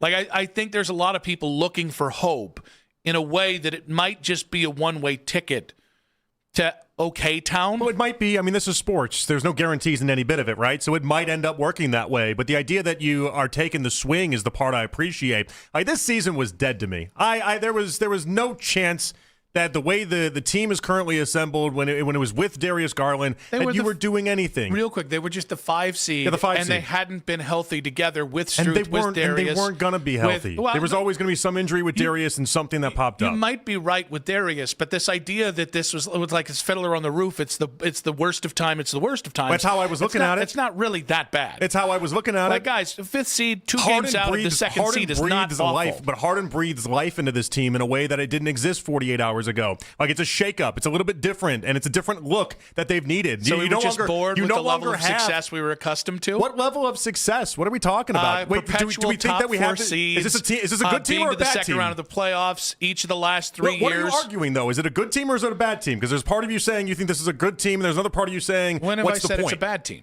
Well, no, you're implying with the idea that if you go forward with this with Harden the way that it is, that you're never going to win a title, and it's just all waste. But then on the other side of it, you're saying all these other great things about what you think this team is. One thing you've done today that I disagree with is you keep trying to pin me down that I think they're the greatest team ever or the worst team. I think they're who they are. They're one of the 4 best teams in the Eastern Conference each of the last 4 years. They are, or at least the last 3 years, because the year before that they got swamped by the Knicks. They've been a perpetual top 4 seed each of the last 3 years, and they're going to be that again this year. And it's just, where are you going to be the 4 seed? Are you going to be the 2 seed? So I think I just think they are who they are. So what's wrong with getting that team better? Because I don't think better's, I guess, objective, and not objective. It is marginally better. Listen, if more interesting is as good as you got. No, Harden's significantly better than Darius was this year, and Darius wasn't even healthy. Yeah, but I think if we had the same conversation a year ago, the gap was much thinner than what we're talking about. We're having it right now. Well, but it's happening because James is having a career year at 36, and Darius is having a career low. I don't love the in the here and now of this, because all of this changes in any myriad of ways with a healthy year from Darius next year, and James Xing out, LeBron retiring, and James signing in Atlanta so he can go visit Magic City more. I understand what you're saying, and I understand the Evan Mobley part of this. I understand the financial stability part of this. I just think people have cheapened the success you have accomplished, and they wrote something off that it is fair to write off Darius. And with his contract, and you're not going to pay him $60 million, I understand all of that. But all of this, it's tough to see the success in this when in the end, the greatest part of this is Kobe Altman's failure as a GM to not get off the pot at any point and change this around Evan and Donovan much earlier. But he just did it now. This feels like a Hail Mary. Wouldn't it have been awful, though, if he waited to the offseason to try to change this? Like, he at least got to it. Like, you're crushing him for not doing it soon enough, but he did it. He just did it. All it took was Donovan Mitchell putting pressure on the Cavs. It shouldn't have taken that. Kobe's got two eyes. And by the way, even though I haven't called to break up the core four every single day of the last 4 years, everyone has talked about the fit issues with this team. Everyone has. Their problems that they allegedly tried to solve or start solving today were the same problems 4 years ago. And Kobe Altman's been asleep at the wheel. And the best thing he did was trade for DeAndre Hunter, who he quickly offloaded in attempts to get below the second apron amongst many trades. And I still come back to, I'm trusting the guy who took the biggest swing in history and then sat on himself for 4 years as everything kind of fell to a situation where now, I don't want to say nobody has value, but where it's just kind of what it was, and the rest of the NBA saw the Cavs' desperation for what it is. I don't love backing yourself into a corner through inaction, which then leads to moves of desperation. Well, but I love the idea that he at least did make the change, and he did make a decision at some point, and we can agree on the idea it would have been better if he did it last offseason when you were debating about Kevin Durant. We can all agree on that. But like at least he did something here, and he made a move that made this team better and made what you have admitted is a good team into what I believe is a better team today than they were 48 hours ago. Like, that's an impressive thing. 216-474-0092. How much pressure is on Donovan Mitchell right now? I think it will be fascinating to watch this play out if the Cavs continue to underwhelm in the playoffs with Donovan. What's next for the Cavs in 5 minutes on 92.3 The Fan? Picture this, a Mr. Hero Roman burger in one hand and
If you're in need of a website that provides an unparalleled consumer experience, I highly recommend AmericanEagle.com. Transform your business today. Dial 877-WebNow1 for a free digital consultation with AmericanEagle.com. This is the only place to trust for Cavs talk anytime you want. Cleveland's Sports Radio, 92.3 The Fan. Daryl Ryder coming up in about 20 minutes. Got a lot going on right now. Can I just hang out and you yell at Daryl? We'll see. I don't want to commit to anything. Daryl had an awesome weekend. Well, that's nice to hear. Daryl in general has been, he dropped off the Browns packets yesterday, the 2025 recap. Yeah, the season review packets. But you just never know when I might want to yell at Daryl. I don't know what side Daryl is on in this discussion. Do you think we can get him to flip-flop? Do you think in 15 minutes we just see who we can get him to agree with more? No, I don't want to I don't have to do like a bidding war for Daryl's approval. In fact, if at the end of it Daryl's like, you know what, I do agree with Jonathan, I might be like, oh, dang it. I just want to see him flip-flop a bunch. I think it's really funny. Yeah, you can easily get inside his head and then get him doing just about anything from that perspective. So we do have a statement here from Cavs President of Basketball Operation, Kobe Altman, on trading Darius to the Clippers and acquiring James Harden. Quote, James Harden has cemented himself as an all-time great in this league, and he adds another elite playmaker and all-NBA talent to our roster. We're excited about the impact he'll have on our group and our championship aspirations. His presence will elevate our offense, create opportunities for teammates, and bring valuable playoff experience at both ends of the floor. Mm-hmm. He also said some stuff about Darius that is just a word salad to make everybody feel better about trading him. And we've gotten 3 thank you, Darius posts from the Cavs social team that I've seen. It's got that. Should we have more? Are we underappreciating Darius? I just want to know how many thank you, Darius videos we're going to get over the next several. Do we play the Clippers again this year? I'm not sure about that. Man, because I'd really love a good thank you, Darius video with some maybe some of that heat coming out of the Tron there. Our buddy Jax has him as his phone screen. Not now. What does he think about that? Does he instantly change it to Harden? He was heartbroken last night. I mean, I would imagine. So that is the hard part about this, is that, like, we've spent 48 hours now or 24 hours convincing people, at least I've tried to convince people that, like, James Harden isn't the guy you think he is. He's going to be really good with this. He's going to be really good with Mobley, and I think there's a lot to be excited about. But the other side of that is that there is a lot of people that just lost their favorite player. Yeah, Jax has 3 jerseys. He has 2 Darius Garland jerseys and a DeAndre Hunter jersey. Yeah, well, that's just bad purchasing is what that is. But it's been a really bad week. If you're young Jax Gregory, I guess. I will say, because I heard Ken and Anthony talk about this, there was almost a dismissive way, and I don't know that they were being purposefully that way. I'm not trying to put things on them, but it wasn't just them, about talking about younger Cavaliers fans in their kind of relationship with Darius, and, you can be sad, but blah, blah, blah, blah. And I was like, I don't love that. Like, if you're I'm not heartbroken over trading Darius. I think he's a better player than his value says this year. You probably would have gotten more from him trading him 2 years ago. There's a lot to this, and I do understand the science of getting out from under that contract. I really do. At the same point, I think if somebody's just a fan about this and attached to Darius, and fan all you want. I think there's an element. This is a part of it. I do think there's an element, and we're going to play something from Rich Paul in a moment. And he's so enjoyable in life in general. Like, he's just a fun guy. Then it resonated with a lot of fans. There's no denying that. And I think, listen, we joked about the ethical basketball thing, or basketball. I was about to say basketball thing all the time. But as you start to break apart the core 4. Whatever that thing was that initially drove this Cavs team out of the desert of the latest LeBron exit, 7 years ago, 8 years ago, that is going to go. And especially if they were to trade Jarrett before the deadline, or, if they bring in Giannis with a stroke of luck, if they bring in Giannis, this, it is turning a chapter.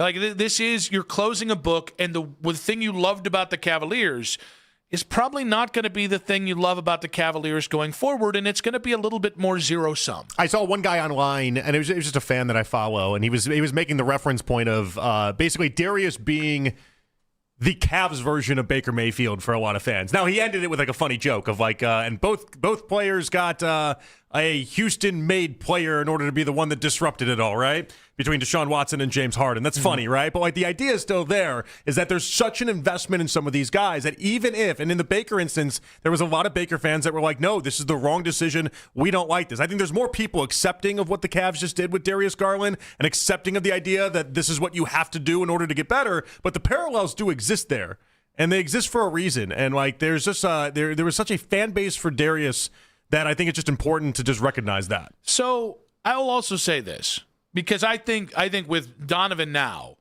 if you don't have better postseason success this year, I think he kind of marks himself among certain Cavs fans. I don't know that will be me. I'll have to kind of see how this plays out. But I'll tell you this right now. There is nobody with more pressure on him now, for me, that I am now keeping an eye on more than Kobe Altman. Because I will allow you to sell, get under that second apron, a situation you created. I will allow you to sell hopes, wishes, and dreams. But at the end of this next offseason, if James Harden isn't here, and LeBron isn't here, and Giannis isn't here, and all you did was get under the first apron or the second apron to use your mid-level exception in the 2026 draft pick, I will want you fired. Well, and I think he has to play with that understanding, too. I think that's why he's being as aggressive as he is and why he's trying to set this whole thing up. The reason why I have confidence that he's going to not only – he might play out the rest of this season and figure out where it goes and then in the offseason make a big move, but the reason why I have confidence is he's going to do that is he knows that that's where that goes. If all the dominoes fall the way you're describing it, he will be out of a job, and he knows that. Well, and I think there are a lot of people preaching patience today that if on August 1, LeBron is retired – and James Harden signs with Atlanta. Again, Magic City's wings, I guess, are just tremendous. And it becomes about Mobley and Mitchell, and the best you can do is like another Max Strus. I wonder how patient those people are going to be when you still have that same flexibility. No, they won't be patient at all. Yeah. Like there's risk in this. I have not been averse to the idea that there is risk attached to all of this. The part that I like is that they are rolling the dice in some sense of it.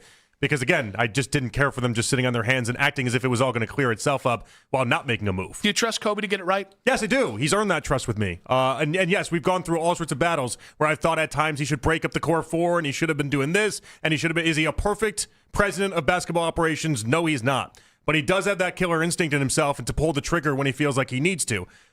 Do I fault him for waiting a little bit too long when it comes to the core four? Yeah, I think we all were calling for it a year and a half ago. But making this move and setting up the pieces on the chessboard to do something in this offseason as well, he's the guy that's going to pull it off if anybody is. He made the Donovan trade. Like he's the guy that's going to do it if anybody can. There's a guy living off a Donovan trade for 4 years. It was a great trade. And I don't have any trust in him.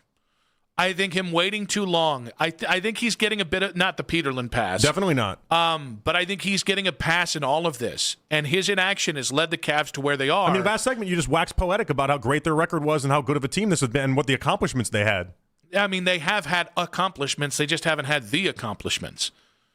Well, if it's NBA Finals and that's it, that's a hard line to draw with Kobe Altman. No, it's not. No, you made a trade to make the team better this year and to make the flexibility thing happen. I expect results. And if you don't get those, and then this offseason you don't get results, then I'm going to think you can't get results. And I don't know why Mike Gansey or Brandon Weems or somebody else in this front office can't do the same thing with the war chest that Dan Gilbert provides. I think he knows the pressure that he's under. That's why he's making the moves that he's making. Like I think he's got a very good awareness of the idea that he's got to win and he's got to do it sooner rather than later. That's the whole pressure and the whole point of this was that they all felt pressure in order to accomplish things and to get Donovan out of the second round. Daryl Ryder walks us through the Cavs' latest news. He'll also walk us through what he thought of Todd Monkin yesterday in the path forward with the Browns quarterbacks in 5 minutes on 92.3 The Fan.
always listen on the Odyssey app.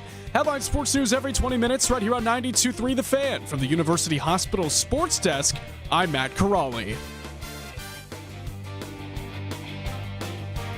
Want to talk Browns while you're at work? Baskin and Phelps, weekdays starting at 10 on 92.3 The Fan. It's the 6 o'clock hour. Someone step on a duck? On Afternoon Drive. All right, check out the Fan Off-Season Special every Tuesday night from 7 to 9 with Jake Volnick, Coach Riz, and Daryl Ryder recapping all the latest Browns news and the moves ahead this offseason and free agency and the draft. You can listen right here on The Fan, stream us on the Odyssey app, watch every episode live on YouTube. That's the Fan Off-Season Special. Each and every Tuesday night from 7 to 9 right here on The Fan. 1 hour to go. Nick Wilson, Jonathan Peterlin. No Donnie Brooks in the 5 o'clock hour. We got a streak going. Yeah. This is teamwork.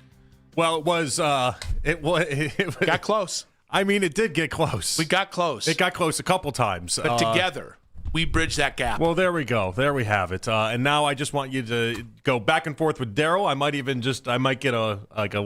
get my tea here. I'd really prefer to just not talk basketball against you, but rather talk basketball with you while you yell at Daryl. Between Shador and now between my Cavs takes. Yeah, it's been a lot today. I'm pretty sure 92.3 The Fans YouTube is pissed at me. Yeah. Pretty sure Twitter is pissed at me. Probably a couple guys out there that don't even have social media considering signing up for social media to be pissed at me. Yeah. I think you got to take Daryl right now. I think if anybody's fighting with Daryl, it's got to be you. Can I be honest with you, though? I really do feel like it's a part of the reason why it's been a little bit of a bummer for myself is that I know how much you love this Cavs team. I know how desperately you want this Cavs team to be great, and I just felt like it would have been, and this is not, you can't help this. Your sports takes are your sports takes. That's what makes you you and good at this, right? You have to adhere to what your mind is telling you and what your sports intuition is telling you, but it would have been so much fun to be able to celebrate what's going on with the Cavs right now with you. Like, I would have had a lot of fun in figuring out different ways to make Harden, make Mobley be that much better and drawing up on, like, I would have had a blast doing that. Instead, it's been Donnie Brooks. In case you missed it, coming up in 40 minutes, Chris Haynes reporting James Harden will make his Cavs debut against the Kings this weekend. By the way, this is Shaq to the Cavs in 2007. Daryl Ryder. Oh, it is not. Joining us now, brought to you by Scheiben Jewelers, Cleveland's premier jewelry store. Daryl, welcome to the show. Daryl, he's one of 4 players this year averaging 25 and 8. It's Luka, it's Jokic, it's Cade Cunningham, and then James Harden. So Shaq in 2007. What you got there, Daryl? Oh, at least James Harden will be available to play Saturday night. So you like the trade? I'm okay with it. I understand why the Cavs made the move, and a lot of the moves they made this week. Getting under that second apron is really important to them.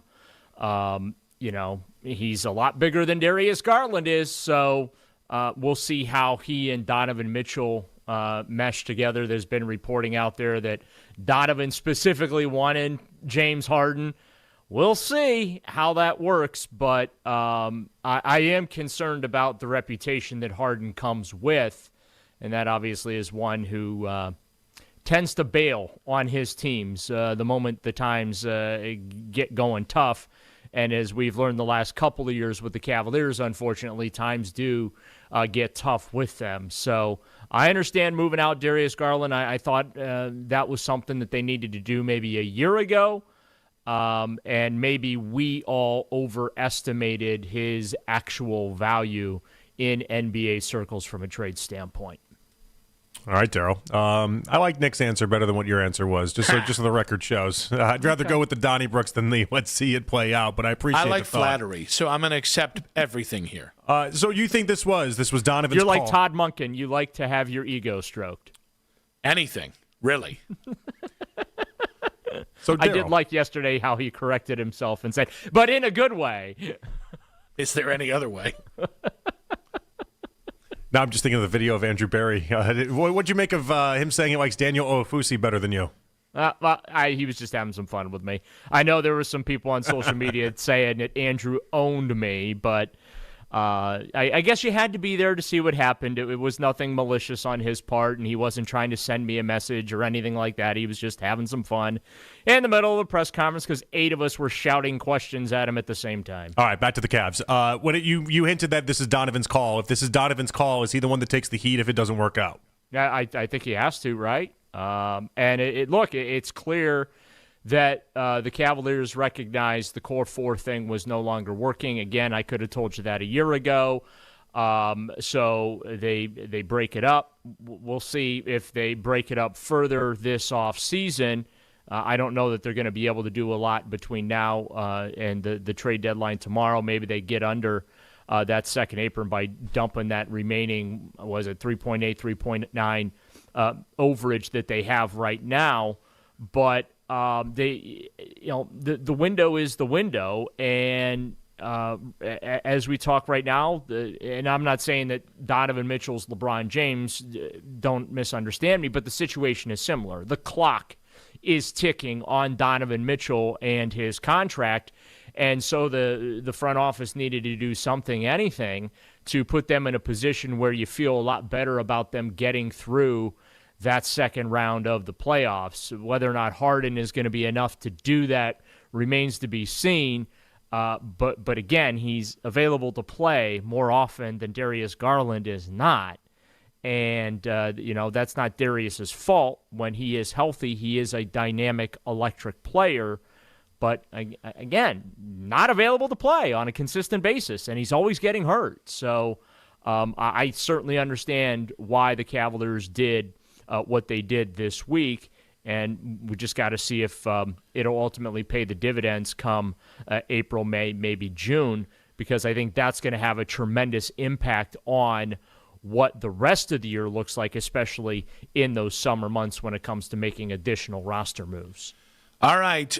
Finish the sentence for me, Daryl. The Harden deal is successful if ... The Cavaliers get to the Eastern Conference or NBA Finals this year.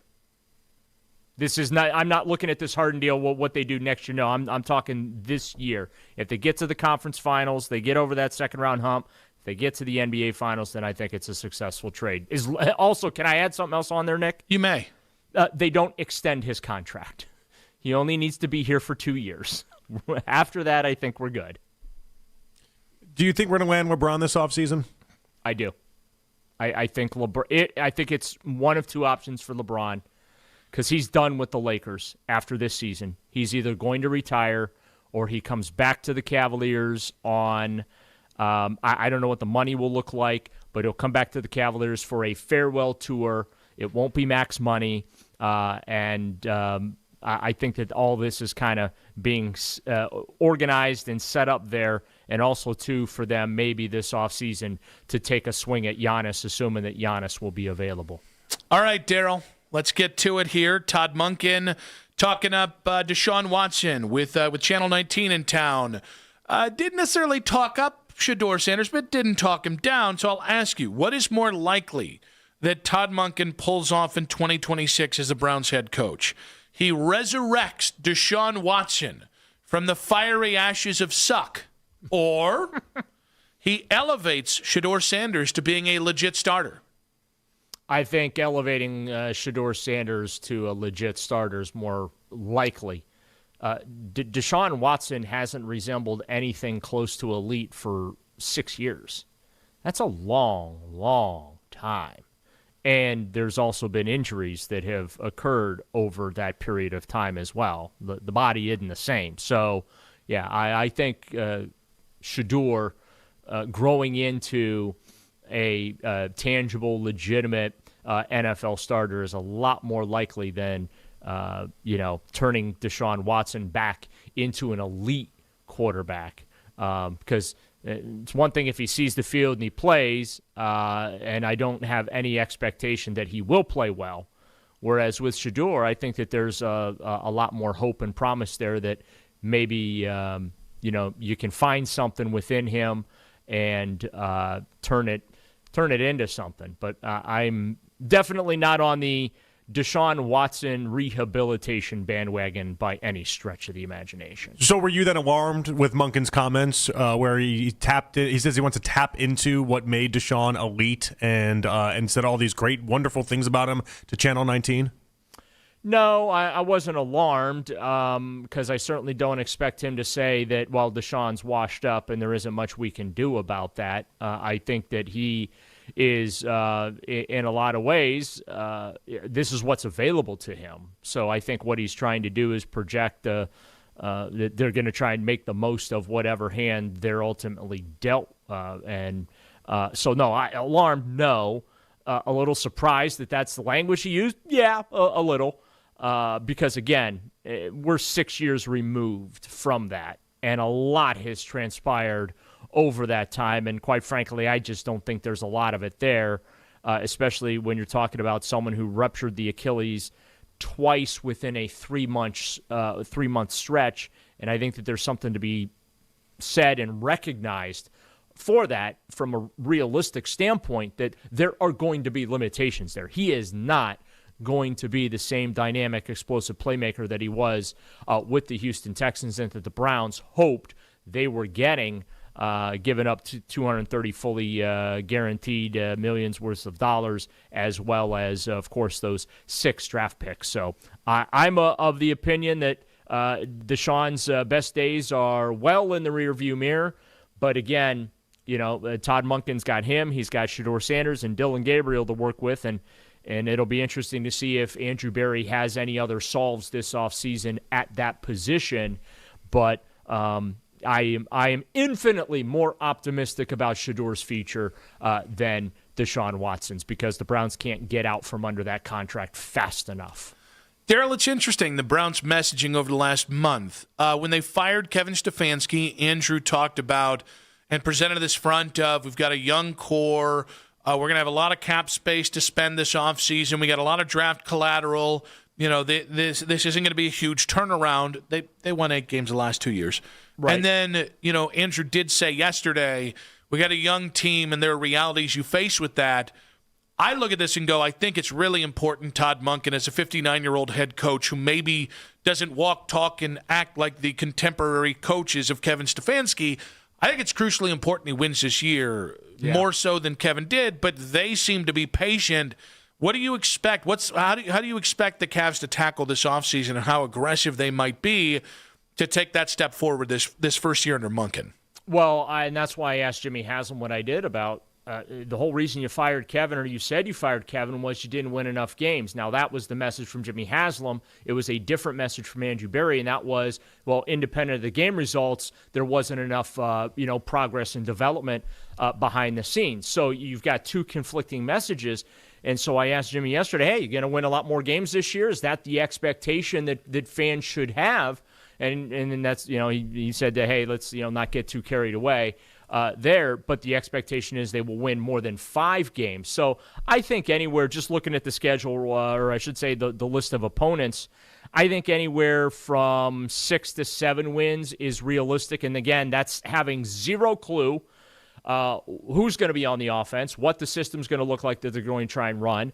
This is a build from the ground up operation on that side of the football. Todd Monkin acknowledged that yesterday as well. He did say that's one of the things that excited him about the job, besides the defensive cast that he gets to inherit, is the opportunity to really from the ground up put his stamp on that side of the football. So, and he's going to call the plays too. We're back to that again. So all those things being equal, Nick, I think realistically 6 to 7 wins is where I'm thinking. Again, that's with no knowledge whatsoever about what that side of the ball is going to look like, and I reserve the right to amend that once we get deeper into the offseason around May and June. Are you saying you want to flip-flop later in the offseason? Is that what I'm hearing? Reserving the right to amend that. Yeah, that sounds like exactly like he's going to flip-flop. Listen, next January, you're still buying me a burger and some fries and a nice beverage, okay? I am very confident there will be no playoff season. We should also let the record show that was the first time in maybe 3 months that somebody's been able to say 6-7 on this show and not get a reaction. 6-7. Not 8-9. Not get a reaction from Nick. You saw that, right, Mac? He dropped 6-7 in there and nothing happened. You know why? If you distract me with flip-flopping, then I will be thrown off. You set the conditions to flip-flop, sir. No, I just, here's the amending, okay? It's either going to be below 5 wins or they might win 8 games. 8 is as high as I'm willing to go. Nobody's expecting you to draw. They are absolutely not going to be an above 500 team, and they're not going to be a playoff February 4th. team. We don't even know who the quarterback is. No one's expecting you to draw a hard line, but you already drew that hard line. Yeah, you did that. You we did don't that even know what the offensive line's going to I know, look and you like. guys had a burger bet before you even knew who the head coach was. Look, I was supremely confident visionary in the Browns' ability to disappoint their fans for a 28th season. All right, Daryl. What was your big takeaway from the Andrew Berry or Jimmy Haslam press conferences that they held? We very rarely get to hear from either one of them at this point. I know. Did you have any large takeaways or anything you thought was interesting between the two?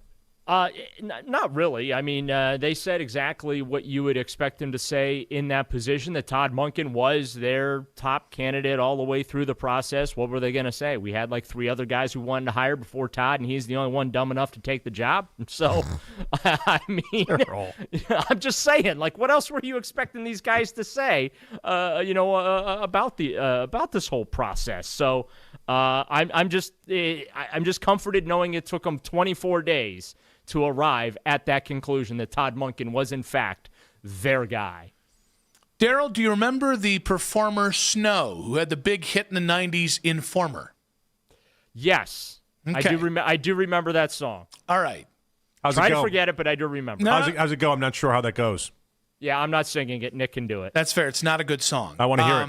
But it was the 90s. I ask you this because I already have said that Mac Robinson's haircut looks like Kim Jong-un's haircut. Oh, man. Your haircut has grown into, you look like Snow. You look like you're singing Me Licky Boom Boom Down. And I don't. Wait, Daryl's hair or Mac's hair now? Daryl's hair. Daryl's no, hair. Mac still looks like Kim Jong-un. I don't think Daryl caught you were talking about his new hairdo. Yeah, no. It looked so good when we first saw it. Now you look like Snow. I think Daryl thought you were talking about Mac, and now this is like an evolution here. Where Daryl, were you aware that he was talking about your hair? Well, again, the flip-flop accuser doing the flip-flopping here. Going from Mac now to me. I'm the one that's not how catching it. flip-flops I was saying work. I'm insulting everybody's haircut, and you're next. Yeah, you're just next It's in line. totally different. Okay, well, you're wearing a hat, so you're probably the smartest one of the bunch, not to show us how ridiculous your hair looks. No, it's not. It's not. It's disappearing. It's totally different. It's a magic hat. Believe me. You're hiding. So what we're getting at is that Nick is just jealous that we all have hair and he's losing his. I wish I could look like Fat Snow or Fat Kim Jong-un, which is really depressing because he ain't skinny. But my point is, yes, but I still got a comment on it. Oh, okay. Well, if it makes you feel any better, I am losing some of my hair. It's a lot thinner than it used to be. I don't see any loss here, buddy. You're heading to 50 with a good hairline. I'm proud of you. At least he went for like a really, really like inside baseball type hair comp. Yeah. Like Kim Jong-un just makes everyone laugh the moment he says it. And Like that's just. And you can't beat those Everyone knows allegations. what he looks like. It's like he's a dictator. He's got a lot of problems, like the whole thing. Where it was like Snow Informer, no one's thought about that, and it's been a long time. And if You're anyone's hair that I don't pay attention to, it's Mac Robinson's. Well, you'd really get the Kim Jong-un thing, though.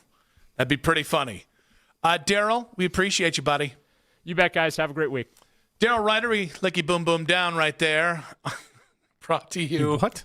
That's what he says. Me Licky Boom Boom Down. You don't remember Snow Informer? No, thankfully I don't. I'm telling you right now. No, and I had to look it up to see if it was even a good comp. Oh. It's not even like a great comp.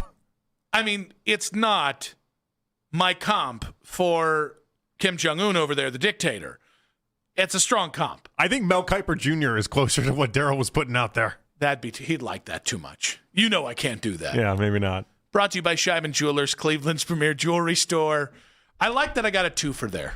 I pissed off Mac again about the Kim Jong-un thing. Yeah, I mean, the man's going to have to, he's going to shave his head by the time the show is done. Daryl definitely didn't like that. Daryl didn't know it was about him at first. That was the best part of that. He by the way, had like a big hearty laugh as if he was like in on the joke, and then you turned it on him. So, making him the joke. Thank you for pointing that out. So I got to really enjoy that too. That was fun for everybody involved. Tom Brady shows up to the Super Bowl and underwhelms. That's in 5 minutes on 92.3 The Fan.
he selects the product he needs to keep everything humming right along. Call 1-800-GRANGER, click Grainger.com, or just stop by. Grainger, for the ones who get it done. In your weeknight with the best segments of the day. The Fan Rewind. Weeknights at 11.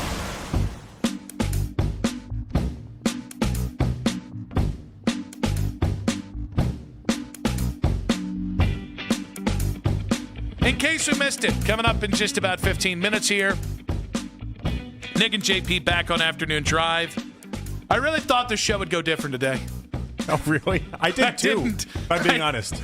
I did too. A second day of James Harden, Donnie Brooks. The Shador thing again, like, I'm not trying to make the biggest hill out of it. He was just hyperbolic.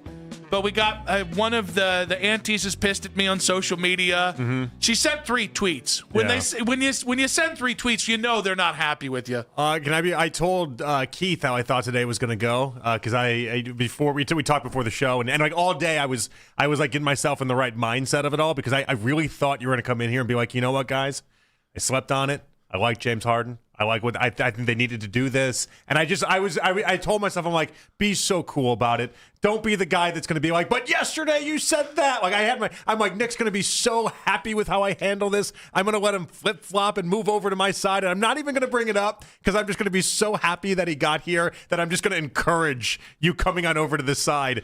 And I think that's how we ended up with the first segment the way that we did. You were just so enraged. Because it was just the exact opposite of what I envisioned all day long. I was so convinced, and I was already like patting myself on the back too. I'm like, you're gonna be good in this moment. I'm just gonna let you have that one. We'll act like yesterday never even happened, and we can just keep this thing going. And what's funny is like my guy Moblin, who's big on the Harden trade. I haven't heard hide nor hair of him for about 12 hours here. I know what it's about, and I want to be friends. You think he's mad at you? I guarantee. Well, no, it's just it's sports. It's sports mad, so it is what it is. Moblin's also awesome. Like he won't reach out and be like, "You're a jerk." He just like he'll just kind of keep it to himself, which I appreciate, but also friend. I met him once in a bar in Parma. Oh, I'd love to meet that dude. Actually, the funny thing is... It was before he started tweeting a ton, though, oddly enough. Oh, really? Yeah, I ever tell you this story before? I don't think so. So I was at a bar in Parma and with Nick Fink, oddly enough, and I went to like the bar to like close it out, and they're like, so what's your name? And I'm like, Jonathan Peterlin. And this maybe like 8 years ago. 6, 8. So before he had all the video and everything, too. And so then anyway, so he heard that, and then he was like... You know, obviously, then we get into a whole big convo about everything. He was great. He was a fantastic guy. Did you know his real name? No. Oh. No. God, that's when you know. It's so funny, like, every time, especially with YouTube kind of blowing up and people seeing our faces more, I have noticed even more people kind of stopping and saying, hey. Yeah, and everybody says, and it's the right way to do it, where you apologize, and because people are never sure, given the environment, given whatever, whether it's appropriate or not. And by the way, cautious is the right way. But when somebody shows that, immediately I'm like, please, talk to me. It's great. Mm-hmm, yeah. So much so that Vanessa now has said things like, I'm going to stop going to the store with you. Not because she doesn't like it, but because I will get sidetracked on a 15-minute conversation with a listener to the station. Yeah. Because I just, like, if you're enthusiastic, whether it's about the show or the station or Cleveland sports, like, it's a good vibe's a good vibe. Yeah, it's just fun. And like even like with Moblin, one of the things he did, he was like, he brought up like one of the less appearances I had just done on TV like a couple days prior. And it was like nobody was bringing that stuff up. I don't know. It's just kind of fun. Those little things. But yeah, bar in Parma. Now. That's where Moblin hangs out. I got to get to Parma more. You know, we almost lived there. Oh, really? We came back. We got the Manaway house. The second house was in Parma. And just didn't happen. You know what's weird about Parma right now? They become like a hot spot for burrito tacos. I love burrito tacos. They're one of my favorite things. And for some reason, Parma has become like this hot spot for them. Like all the best burrito taco places in the city are all in Parma. And there's like a lot of infighting between the burrito taco places. I'm not breaking any news here. It's like, how did we get this? I came back from Charlotte and put on 60 pounds real quick. I'd be dead if I had moved there and had to just every day was a delicious burrito taco. Like for some reason, the burrito taco world is all in Parma, and I don't understand why. Now, but I like what they're doing. Keep up the work. We got the Super Bowl on Sunday. It has been a very tame week so far for the Super Bowl. there's obviously more we're going to get into over the next couple of days here as we get past the trade deadline and the Brown stuff simmers down a bit. But Tom Brady showed up for the Super Bowl and I think underwhelmed. Here's Tom Brady from SiriusXM, former Patriot, talking about Patriots, Seahawks, the Super Bowl. Listen, I don't have a dog in the fight in this one. May the best team win. And in terms of the Patriots, this is a new chapter in New England, and I'm glad everyone's embraced the Mike Vrabel regime. We did it for 20 years. There was a little bit of a hiatus in there, but the Patriots are back. For me, there's nothing anyone could ever do that can take away from my experience. I'm just excited that the two best teams, who have been consistently the best teams all year, are playing for the Super Bowl. What a schlump of an answer. Tom Brady, broadcaster Tom Brady is more boring than player Tom Brady. Why does Tom Brady think it makes him a better broadcaster if people don't think he might a little bit pull for a team that he played for 20 years? So, because I don't think he is, and I think that's what makes this interesting to me. I don't know that Tom Brady, I think he's so, I don't know, insecure might be the wrong word here, but he's just so threatened by the idea of anyone doing anything to his legacy that I just wonder if deep down if these guys, if he's like, it's better for me and who I am if the Patriots lose this Super Bowl. But see, even then, that underlies a bias, even if you're just rooting against them. So, there's a bias there. There has to be a bias there. But you can't come out and be like, I'm rooting against the Patriots because I'm the only one that gets to win Super Bowls for them. You'd seem like the worst person in the world if that was your mentality. No, totally fair. And even if he wasn't a broadcaster, you wouldn't say it.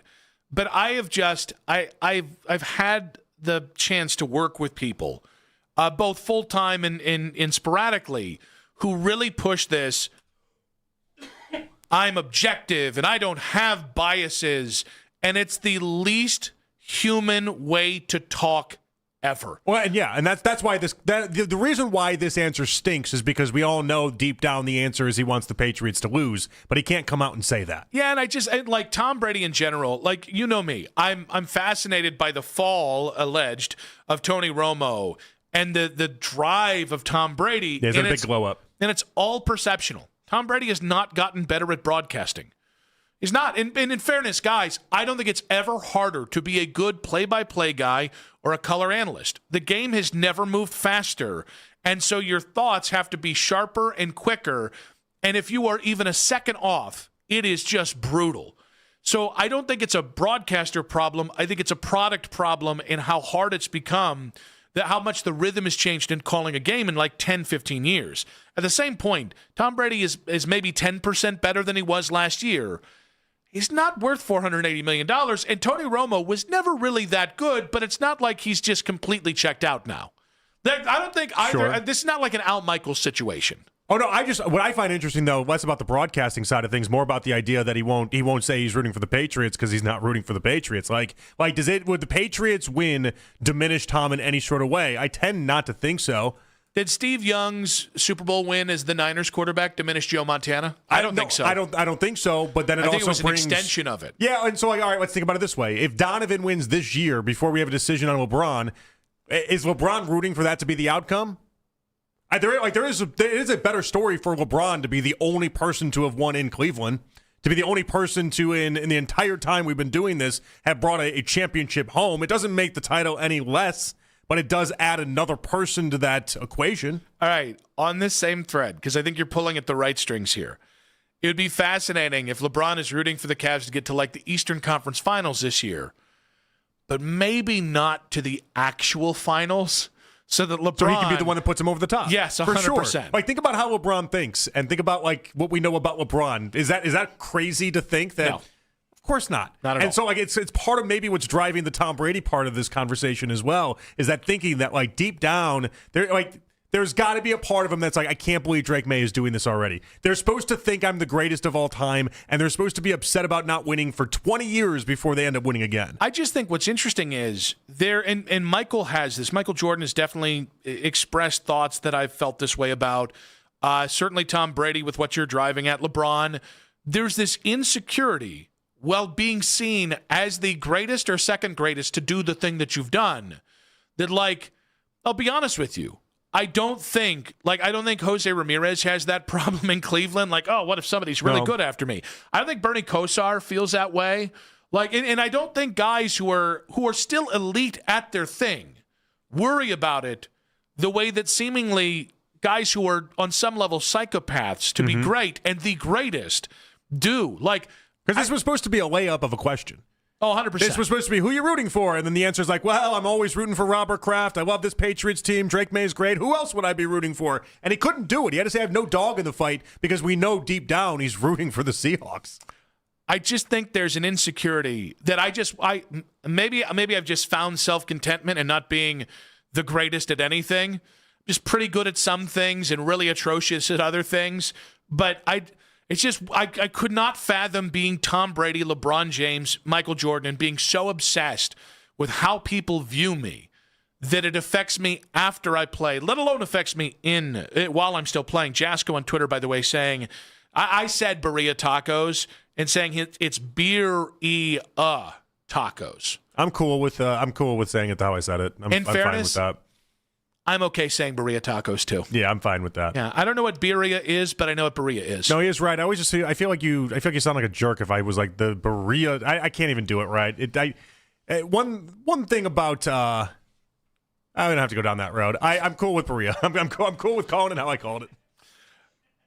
In case you missed I can't roll my R's, guys. Okay, I can't roll my R's. I said basketball earlier. If I could no roll legs my to R's, stand on here. I remember asking a friend of mine. My best friend growing up was he was Spanish, and I remember asking his mom. I was like, "Hey, can I still take Espanol? Can I take that? Even though I don't know how to roll my R's." I was like embarrassed to ask her to find out if there was something I could even learn because I didn't know how to roll my R's, and I can't. I was complimented on my R rolling in Spanish class by a teacher who still gave me a D.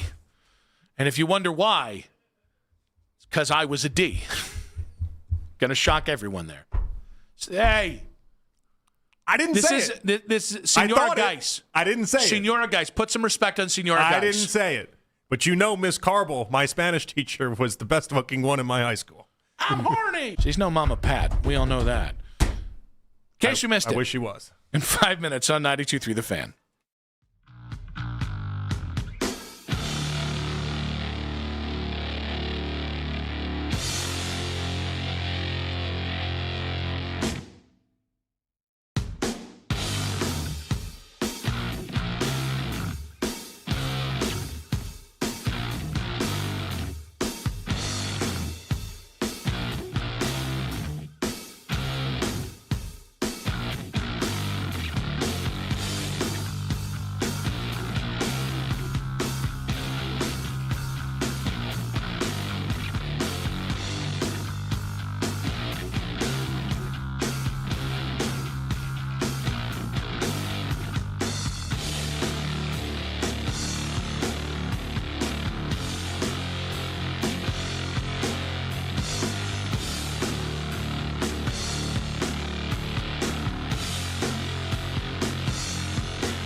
Now plans starting at $25 a month with 4 lines. Find us at straighttalk.com and Walmart. Straight Talk Wireless. Straightforward. Always. Same price claim applies only to the base monthly price of our $45 plan from October 2009 to present. All day long. All day. All the time. At work. 923thefan.com and the Odyssey app. Check it out. Final segment of today's show. Big thanks to our guests. Ryan Hollins, Rockets TV analyst, former Cavalier, gave us his thoughts on the James Harden trade. Ashley Bastock at 320, giving us her take on Monkin and the quarterback situation. Ross Tucker, a lot of good Super Bowl talk there, and some strong stuff on resurrecting Deshaun Watson versus elevating Shador Sanders. That was at 4 o'clock. Daryl, really good stuff on the Cavs and all the different trades they've made, and of course, the Brown situation as well. Loaded show today. A lot of news to pass along before we get to in case you missed it, that Jeff Stoutland is leaving the Eagles after 13 seasons. Guys, the Eagles are dead. Rats are leaving the ship. He right? is a huge reason why they've had success, and I also kind of want to fire George Warhop right now. Well, maybe Fangio then leaves as well, and that's where Schwartz ends up as a D coordinator. All right, give me a pick. Give me a pick, and you can have him. What kind of pick? All the picks. Give me a second. Or A.J. Brown for Jim Schwartz. Who says no? You almost said a second-round pick, which is insane. And then I said A.J. Brown. Wait, no, A.J. Brown for Jim Schwartz is more insane. But one gets you a comical laugh, and the other one gets you a, oh, that's crazy. That's crazy even by your standards. He's been giving off stroke vibes all day today as it finally happened. Let's get to In Case You Missed It. Wait, did I finally have a stroke? Me, not you. Oh, you. Okay, yeah. Because I've said basketball. I've said basketball. I said Darius. I said something Garland. You kept mixing up teams today. It was a hard thing. It did. It was not correct. You had to tease into the 520. We were trying to talk about Donovan Mitchell, and you did it about Deshaun Watson. Yeah, him too. Yeah, him too. I teased a lot. It is tough. Some of it was okay. It's been tough. All right. Jay Glazer. He's doing all the radio row hits today. I guess Glazer's a Wednesday guy. We're trying to figure all this stuff out. Albert Breer's a Monday and a Tuesday guy. Glazer is apparently a Wednesday guy, which is nice. And he was talking on Yahoo and discussing the latest around Max Crosby of the Raiders. I think his time with the Raiders is done. I do. Before the draft? Yeah, probably, yeah. What kind of haul do you think, realistically, a Max Crosby gets in general?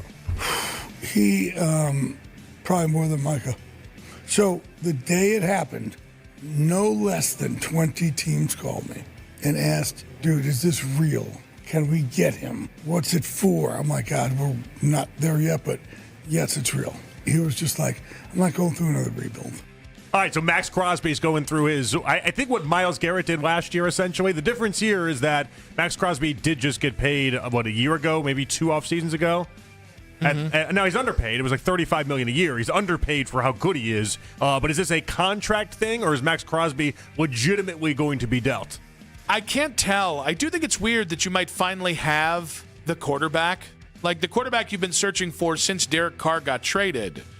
You might finally have that guy, and Max Crosby's like, now's when I want out. Well, and that not the Aiden O'Connell era. That's what makes me a little suspicious. And I'm trying to think: is he just doing what Myles Garrett did last year? Is he going to that playbook of being like, I know how I'm going to get more money? You start these convos on Radio Row. You really seem like you're just hot and bothered about it. I mean, he's doing the same convos. Max Crosby's out there telling everyone he doesn't want to go through another rebuild. He wants to win instantly. Is it ultimately just going to lead with, here's your $42 million a year, now shut up? It could. It's interesting. I think him saying that Max could go for higher than Micah. I'm not saying it's not possible, because I think Max is seen in the same light as Micah and Miles and all the greats. But I think maybe timing could help that, because Micah went at the worst possible time to maximize a player of his value. But Micah's younger. I just struggle with that idea. What was it, 2 first and Kenny Clark? Something like that, yeah. And Kenny Clark, all-pro defensive tackle, or 3-time Pro Bowler defensive tackle. Like, if that, I mean, it wouldn't surprise me if Max Crosby got 2 first out of the whole ordeal. That wouldn't surprise me either. But more but Kenny Clark's a big addition there. 2 firsts and plus, and maybe a player. Here's now, the thing. What is interesting? Sorry, no worries. But what is interesting is that, unlike Miles, Max Crosby's already put a team out there through Jay Glazer, and that is the Patriots. He wants to play for Vrabel. Apparently, in what he suggested here, he wants to play for Vrabel. All right, that feels like tampering. Yeah, a little bit. Well, a little bit, yeah. It's weird. I know Max is great. He puts up great numbers. Am I wrong for thinking? I don't think of him in the same. I don't. He's not as explosive as Micah and Miles. He's a class below them. He's in the Hendrickson class, in my opinion. Better than Trey. I think. I think he's really, really good. I think he's knocking on the doorstep. But I do think Parsons and Miles are just in a tier. It's their own tier. Yeah, I put him in like man. I don't know where T.J. Watt falls, but where T.J. Watt currently is probably in the same tier that Max Crosby is right now. It depends on how that lung is. And that might close after 4 games this year. His too. lung? Yeah, I mean, Wah, TJ Watt. This being said, yeah, we've had an out-of-pocket 2 days. I don't know that I can definitively answer this question. Okay. Because we got the trade deadline tomorrow, and this could stir things up and stir emotions up. Yeah. I would like to end the James Harden wars. I've lost them in that he's traded here, and it's Darius is gone, James is here, and it's a whole new frontier here. I haven't changed my thoughts. I don't think I will change my thoughts. And at least not now in the interim. I expect him to play good basketball as soon as the Kings game this weekend. Mm-hmm. Do I have to wait till tomorrow to call off the James Harden wars, or you can do it right now if you want? If that's what you're doing, I'm fine with it. I don't, because it's two-sided here. What I have to agree to it or what? I mean, it's a détente. I think that's how that works. You can't have a one-sided détente. Can Mac agree to it for me? No, I think it's got to be. What are the conditions here? I'm fascinated. What am I agreeing to essentially? That you get to come on over and you get to root for Cavs basketball? Yeah, without thinking the James Harden trade is a good deal or that it's going to lead to wishes, hopes, and dreams. Well, yeah, and that's not any different than what you've said the past couple of days. Then. But it feels like, because here's why I'm reticent to just fully lock this in. There's a chance they do nothing tomorrow. And I'm still a little irritated. Okay. That's your sports right then. You get to be angry if they don't do anything tomorrow and that upsets you. I want the vibes back. I do too, yes. But I can't give ground on something that I just am. I just. Well, then why would you do it? Don't do it if you really believe, and why would you change it if you believe it? I'm not changing my position. I just don't want to scream at each other for all of tomorrow. Well, that's out of our hands, man. Like, you believe one thing, I believe another. Here we are. I mean, that's out of our hands. What if tomorrow's just a battle instead of a war? I'm emotionally exhausted. Me too. Our fighting is taking its toll on me, Jonathan. Me too. I'm right there with you. Cavs have to solve this one for us. But the problem is you can't do anything until the postseason as far as solving it for us. No, just trade for Giannis. You trade for Giannis. I will mark my words. You trade for Giannis tonight or tomorrow. Uh-huh. and I will be aboard. I'm still going to think James Harden is the goofiest player you could have traded for, but I will be ready. I will be ready. Will you take back every mean thing you said about Kobe Altman? Let's not go too far. Okay. Yeah. Big thanks to the Supreme Ruler, Mac Robinson, on the board. Yes. I want to learn to say yes in Korean and then say it tomorrow at some point. Big thanks to Jake Murrin, man in the 92.3 The Fan YouTube channel and producing. Make sure to like our videos. We like to be liked around here. And, of course, subscribe to 92.3 The Fan's YouTube channel. You can watch the entire 5-hour show, the screaming, the yelling, the what are you talking about moments on the show. Matt Corrali, who did not have the courage to come down here in this studio once today. What a coward. I'm talking to you, baby doll. Coward of the county. Me better, boy. JP, good stuff, buddy. Well, we had fun. We'll do it tomorrow. Appreciate you, buddy. We'll be back tomorrow at 2 guys. Will the Cavs make a trade, or is this as good as it gets for now? See you guys tomorrow. Keep it spicy, baby. Let's go. I love you. Have a great day. Take care, Nick. Take care of him. He needs help.